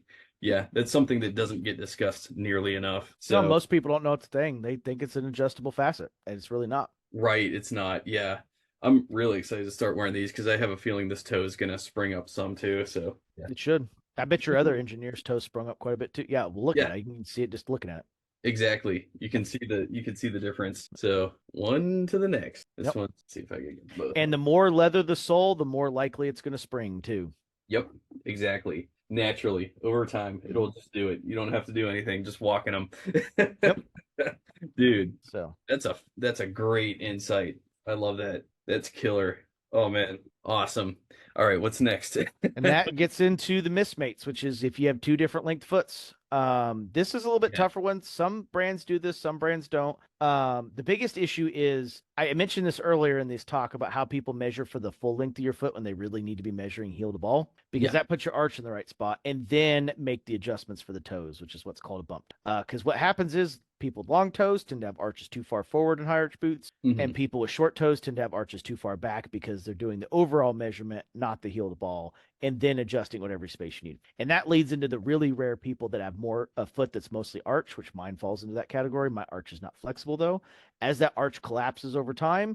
they tend to be people that their true to size is Brannock plus a half size instead of Okay, just Brannock. okay, that makes sense. Yep. And then obviously you're gonna have to use an insole to take up the extra volume or go down. Right, right. That makes total sense. Mismates. I've never heard that term, but yeah, Yeah, it just means like a 6.5 and a 7, or a 9 and a 9.5. It's a mismate pair of shoes. That's what mismates is. okay, It is okay, two gotcha. different lengths, or they sometimes they refer to mismates as two different widths as Yeah, well. That's not as common. Very rarely are someone two lengths, the same length but two different widths. That's someone that's had medical or medical damage to their foot, like damage that had to be medically repaired. If you have your two different widths, generally speaking, you're two different lengths, and most likely you're going to be two different lengths because you need volume adjustment to make them. okay. And what if you have like a conjoined twin and it's just like a third leg growing out of you? Hopefully you get it removed or put a dress on it. Sorry. No. My immaturity kicks in late at night. I had to. I had to. No, All right. you're fine. Well, actually, what you said actually goes to the next one, which is custom uppers. So Yes. custom uppers are when people have dainty lady ankles like me or a conjoined twin leg sticking out. That you're the first two speed hooks after the four eyelets have a high likelihood of touching. So some of my 6-inch boots, like my Renovs, most of my Renovs touch at the very last speed hook. Yeah. Um, Yeah. These are yeah, yeah. pretty sure these are Tahura's. But basically the same thing. Actually, I have some Renavs here if that might be a better example. It's I mean, basically the same last. yeah, I mean, a lot of people probably don't have the problem, but for me, Yeah. mine touch just because I have dainty lady ankles. Now, like my Okay. Franks don't, but Franks do. Uppers a little different, though my Franks are, as they get broken in, do get dangerously close. That's Yes. just dainty lady ankles. I could do custom uppers where they remove material so that they don't come together Yeah. as much right there. It's not that important to me. Right. I'm not pulling the the when you see people wearing clinch that like their Gary monkey boots touch the entire way up and they're super loose. Like I have Right. to pull the laces tight to make them touch. Okay. But I gotcha. so Well, custom uppers is and generally speaking, it's not for people with dainty lady ankles like me and yeah. smaller ankles and legs. It's generally for people with larger ankles and legs that need extra material. Right. So Right. they'll hand cut the uppers to add the extra length in the areas that's needed so that it grabs around more of your leg. Because Mm, theoretically, I know it's getting popular now for there to be a 2-finger or a 3-finger gap on break in, but yeah. traditionally speaking, so you're not having the laces cut in your legs and you're not using the laces like a support mechanism, you should be 2-finger that breaks in down to 1 finger. Okay. Laces aren't supposed to be the main support structure of the leather. Right. Right. So, Exactly. so if And, you were to go to Nix will put you at 3 fingers width, and after break okay. in, you'll be at 2. But most of the other guys like Whites and Franks will be 2 fingers width down to Okay. in the gap between the two. That makes a lot of sense. This is my first pair of Trumans. This is back from 2014, and back then they were patterning their boots so that the laces were actually, or Closer so that together, the yeah. eyelet facings were so much closer. And so when I lace these up, they come way closer. They're probably a quarter inch inward as compared to their new pattern. Now when I lace them up, the eyelets are more distant, and I get a Yeah. much more secure lace up, and it affixes to my ankle better. But like these ones, I originally ordered them in a size 9, and I tried lacing them up, and I had to send them back. And the reason being was the laces were just all, Yeah, they touch the whole way, yeah. yeah, they were touching. Yeah. And so Vince, I guess, dialed back the eyelet facings just probably by a quarter inch, and now it's much more ergonomic. In the much newer patterns. But yeah, at the time, at the time, yeah, like these fit phenomenally. There's absolutely no complaints. This is my first pair of Trumans. This is what started it all for me with Truman, but yeah, they've updated it so because that is a problem, having them too close. Yeah, I mean, you like I said, you want them fully tight to be at least 2 fingers and Yeah, work your way down to 1. The right, problem right. people run into is like a couple pair of my Franks are almost 4 fingers that work their way to 3, and then you're mostly working against laces all day, and that's not particularly fun, even with a kiltie. But there's art and science to this, right? Like you Yeah, got to know in your patterning how the sizes go up and down, how the widths work. But I right. think it's the smartest way of doing it is the way that the Pacific Northwest guys do, where they have standard upper sizes based on length, Hmm. including width, and then you go to hand cut if you need something bigger or smaller. Makes sense. Perfect sense. Yeah, absolutely. But yeah, the eyelet facings, that's the distance between the eyelets, crucial to get your sizing right, to make it comfortable.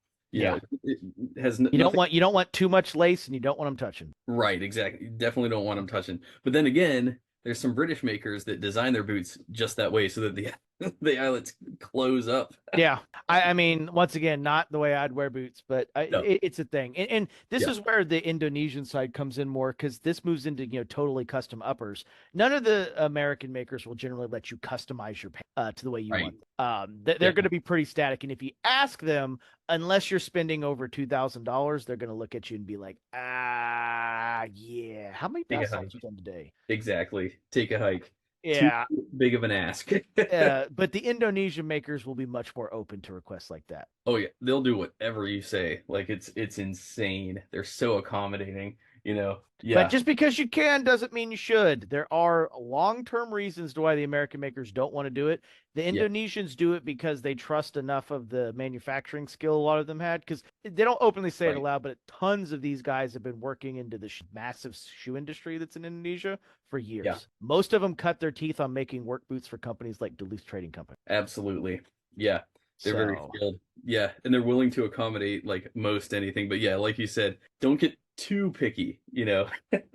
yeah, all these choices are going to affect break-in. They're going to Yeah, affect fit. They're going to affect how the boots can be worn. yeah, I don't have many pairs that I look at and be like, man, I should have never did it that way. And if I did, they've been sent back to be rebuilt already. yeah, To yeah. make them a pair that I would wear that way. I haven't had any real trip ups in that, but I've known people and I've seen people that have gotten heavy with the lineman patches, the lineman flaps, wanting to get too cool with their sides. Like I know one of the first guys who got one of the Tahuras that had the riveted side pattern on that looks really cool found out the Yeah. hard way that like, man, rivets probably aren't a good idea unless the rivets terminated inside the lining leather instead on the outside of the lining leather. Right, right. Which I think he's made that correction now, so that's not a problem. But once again, just because you can do something doesn't mean you should. If you think Yeah, it's cool to have broguing on your uppers, you're probably going to find in 3 years it's cool in that. that's true. Yeah.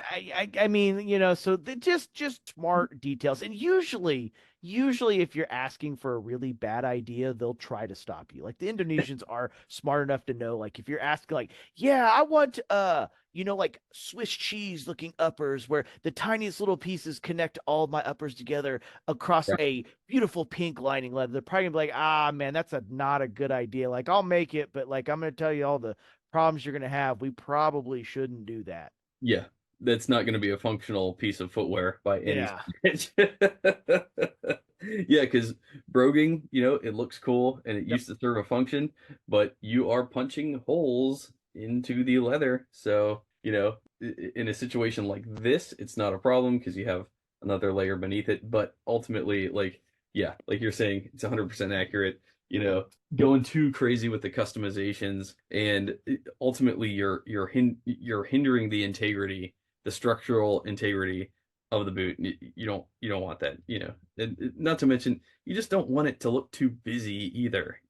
This is about as busy as I'm willing to tolerate right here. Yeah, and some people like busy. Here's the thing: Yeah. tolerate busy with tons of fun colors. Yes, yes. That's a True. much more effective way of going about doing it. And the other thing too is, when they tell you to trust the process when breaking boots in, a lot of Mhm. that comes down to they're trying to make a boot that fits you in 1,000 miles, not a boot that necessarily fits you right now. That's the Right. other hard thing about putting some boots on. Like when you go and you talk to like a Franks or a Nix or even the Indonesian makers, when they're like, "Hey, I'm having this problem," like, "Oh no, this will break in. You'll be good." Mhm. They're trying to give you a boot that looks good by the time you make it from the sun to Yes, none of absolutely. them care about how good it looks between the sun and Mercury. And unfortunately, with Instagram, we only really see boots between the sun and Absolutely. That's so true. Especially guys like me with large rotations. I'm lucky to make it corduroy to Mercury. yeah, it's just one of those things that like I don't know. I would say the break-in state of most of your boots would probably be like Yeah, absolutely. Absolutely. Yeah.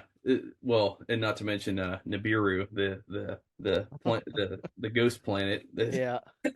that we all So originated from. yeah. So, So like this pair right here, this is the Shinky Natural Frank blur off right here. So this is Shinky Natural Franks, and this is a pair that's pretty broken in. As you can see, I've got the wow. ankle piece broken in real well. I've got, the funds of natural water spots, right? Yeah, I mean, you can beautiful. see where my foot's broken in. I've got it. I mean, like I said, it's still plenty stiff, but I can move it, right? Yeah. And that's what you want. Wow. You want it to flex enough to move, but you don't like if I can make the toe touch the shaft, we've got a problem. Right. Houston, this is not what we want. And as you can see across the bottom, Ooh. I haven't busted any stitches really yet. Now the Dr. Souls is a little different because this piece in the middle sets so much higher, you don't get as much traction on these. Okay. But and you could tell like I've taken some heel off. You can see where I've shaved the heel off Yeah. walking. Dr. Souls is going to be much more likely to work it in. But I mean, Yeah. these are That's getting to fine. about the Venus time frame. You can Yeah. very clearly see where my ankle bone is on the inside and outside of the shaft. Now, this is also shinky, so Yeah. Yeah. you can see it's quite hard. Like, Absolutely. this is not super flexible upper. You want to bend to this backstay backwards chrome tan. Like, you don't see my thumb pushing in like this just to get that much of a bend. I go grab Right. like a piece of bison and I can do this with my pinky in one hand. I can't even force the shinky in pushing with my finger one handed. I need to grab it to force it in. So Right. shinky's a little bit of a different beast. I still have kilties in this, by the way. About one, two, about three sets left. Did I send you any of these? No, but Frank's did cut a set out, or maybe you did, and I've got him over there. I Okay. found that shinky kilties are not the correct kilty material. They're so stiff. They're like wood. Yes, I They're I oh yes, I do have a pair from you. They're in my natural Chrome XL mock toes. oh But cool. yeah, Okay. yeah, hold it sideways, like hold it at 180 degrees. Just hold it with one finger. Look how much it doesn't bend held on its side. And now turn it 90 degrees. Yeah. It's sitting flat with no additional aid. You Exactly. cannot do that with Chrome XL. Chrome No. XL looks like I was gonna say limp dick, but like there you go, like a dollar bill. Yeah. That's gonna take some breaking, people. Yeah, and you generally, I found the Battlelassie, Carlo, Waxy, and Pueblo kilties that we've done a couple of to Uh-huh. be the best kilties. They They're very have a nice temper that they'll stay upright on their own, even though they're only 5 or 4.5 ounce. right. But they're soft and supple enough that they do what a kiltie is meant to do. Definitely. Definitely. Yeah, Like they're not going to be flat. Like they hold up. Like they've got temper to them, but they're yeah, soft. they are Not soft. they're not a hard leather, but they've got plenty of temper, and that's really what you want. And that's at 4.5 ounces. Imagine if Right. that was 6 or 7 ounce. Exactly. Never And breaking. that's one of the things that we were talking about earlier. That's kind of a really important point. Is like people get caught up on the ounce nomenclature of leather, and it doesn't matter so much. I can give you 10 ounce buffalo right now, especially shrunken buffalo, Yeah. and it's softer than Chrome XL at 10 ounces. Right. Right. And it does make it rugged and durable for a ton of things, but generally, bison you need to line. Yeah. Besides a super casual boot, bison should be lined. As you Right. can see, it's floppy. Yeah. It- That's and bison. that one's That's even bison. skived too. JK skives their kilties for whatever reason. I noticed that. I'm like, why'd you skive it? I think it's so it tucks under the upper a little easier, maybe. There's a little bit of I don't bulk. know. Yeah, It seems like a wasted process to me. I mean, the kiltie gets pretty crushed as it is. But I so agree. that's kind of just one of the realities of, you want something supportive and not Yeah. soft. Right. And bison is very durable and very rugged. It just needs a Yeah. liner. That's the simple reality. Bison needs some kind of liner. You don't Yeah. necessarily need to line the uppers. It makes a nice, flexible, like almost canvas boot uppers. But the Mhm. vamp, which luckily it will be, the vamp and the counter need to be lined. And good Yeah. news is almost every boot will automatically do that. So that's what makes bison such a great boot option. It But really but is. but if you look at even those Trumans are lined, but you can even tell they're a little floppy. The uppers of the Truman are a little floppy. And Yeah. it's just Yeah. because it's bison. That's just Right. the reality of bison. That's the nature of it. Yeah. Yep. This stuff And is they don't shrunken. usually line their stuff either. Right. They don't. They don't. This stuff is shrunken, and so it's got Yep. a lot more stand up. But like my Grant Stone field boots in walnut bison, they're floppy. Yeah, that's Seidel too. Yeah, definitely. Yep. These Trumans in The Law, law. they have a good amount of stand up. In my opinion, Law does the best bison. They Um, absolutely do. The yeah. only thing I've found that I even remotely like that's close is the by the way, the JK he showed, that shadow bison that is Seidel as well, is the Horween Montana bison, but it's not shrunken at all, so it won't look anything like what people expect. Okay. Okay. Yep. Law Seidel. I mean, they're copying the shrunken process with Law. They're trying to look like Law, which is funny because Yeah. Seidel, Law, Galoon, all in Milwaukee. Yeah, absolutely. Milwaukee, the tannery capital of the world. I The don't know if new it's well, I'm pretty sure cheap ass chrome tanned leathers actually in India is the capital of the world, but yes. I think everybody in that town's probably poisoned and not the color they're supposed to be. Let's hope. I've seen the pictures of their drinking water that comes out 3 different shades depending on the day. Yeah, So, that's yeah. Not to mention yep. everybody poops in the streets, which isn't. I heard a rumor that that's not good for sanitary conditions. I don't need any rumor to know that's a fact. Excrement is the number one cause of disease. The Romans figured it out 2,000 years ago. I don't need any more science than that. As far as And then the final thing is double midsole, and all a double yeah, midsole is Indonesian boots. ironically generally have a double midsole. They think of it as a single midsole. Their definition of midsole is very loose. Yeah. Almost all Indonesian boots are going to be double midsole. Yes. If you ask for a single midsole. And once again, they have a very loose definition of midsole. Not necessarily a bad thing. But they use a much softer Brazilian veg tan in most cases. Okay. I would not. So most of the American boot makers are going to use Keystone or Miliada Tilliers. Okay. And I would not. Frank's offers it. White's offers it. I would not double midsole it if you're not over 250. Right. If you're Right. not over 250, you are probably not going to break it in. Definitely. These are still super stiff, and I Mhm. just love how overbuilt these Tahuras are. But yeah, there's that double thick ass Yeah, midsole. and the He's Brazilian veg tan, which is quite a bit softer than like what Frank's, Nick's, Whites, and them use. Could you Ooh, imagine getting one of those pairs of 11 iron midsoles and double midsole? no. Yeah, Definitely not. it would not. It wouldn't be the first on my list. That's for sure. Right, right, absolutely. Them's casts, baby. Oh, absolutely. Yeah. Yeah. That's the truth. Yep. We are down to the last minute. It just kicked over to less than a minute, and that we already covered lacing belts. So that's actually the final topic on the outline. Wow, awesome. Well, what an epic talk. The longest talk I've ever had, Mike. I can't thank you enough, sir, for sharing your expertise with us. I learned a ton. I hope the audience learns a ton. This has just been the craziest boot talk we've ever had. So thank you so much. I can't thank you enough, sir. 9 segments. 9 full segments of that. Exactly. So with that, we can shut it down. Thanks so much. Thanks so much for watching, everybody. Dale of Dale's Leatherworks, Mike Smith, and I'll leave all the relevant links in the description below. Thanks so much again, Mike. This has Yep, been you're welcome. Have a monumental. good day, everybody. You too. You too. Thanks, man. All right. Talk to you later, brother. Talk to you later. Bye bye. Bye.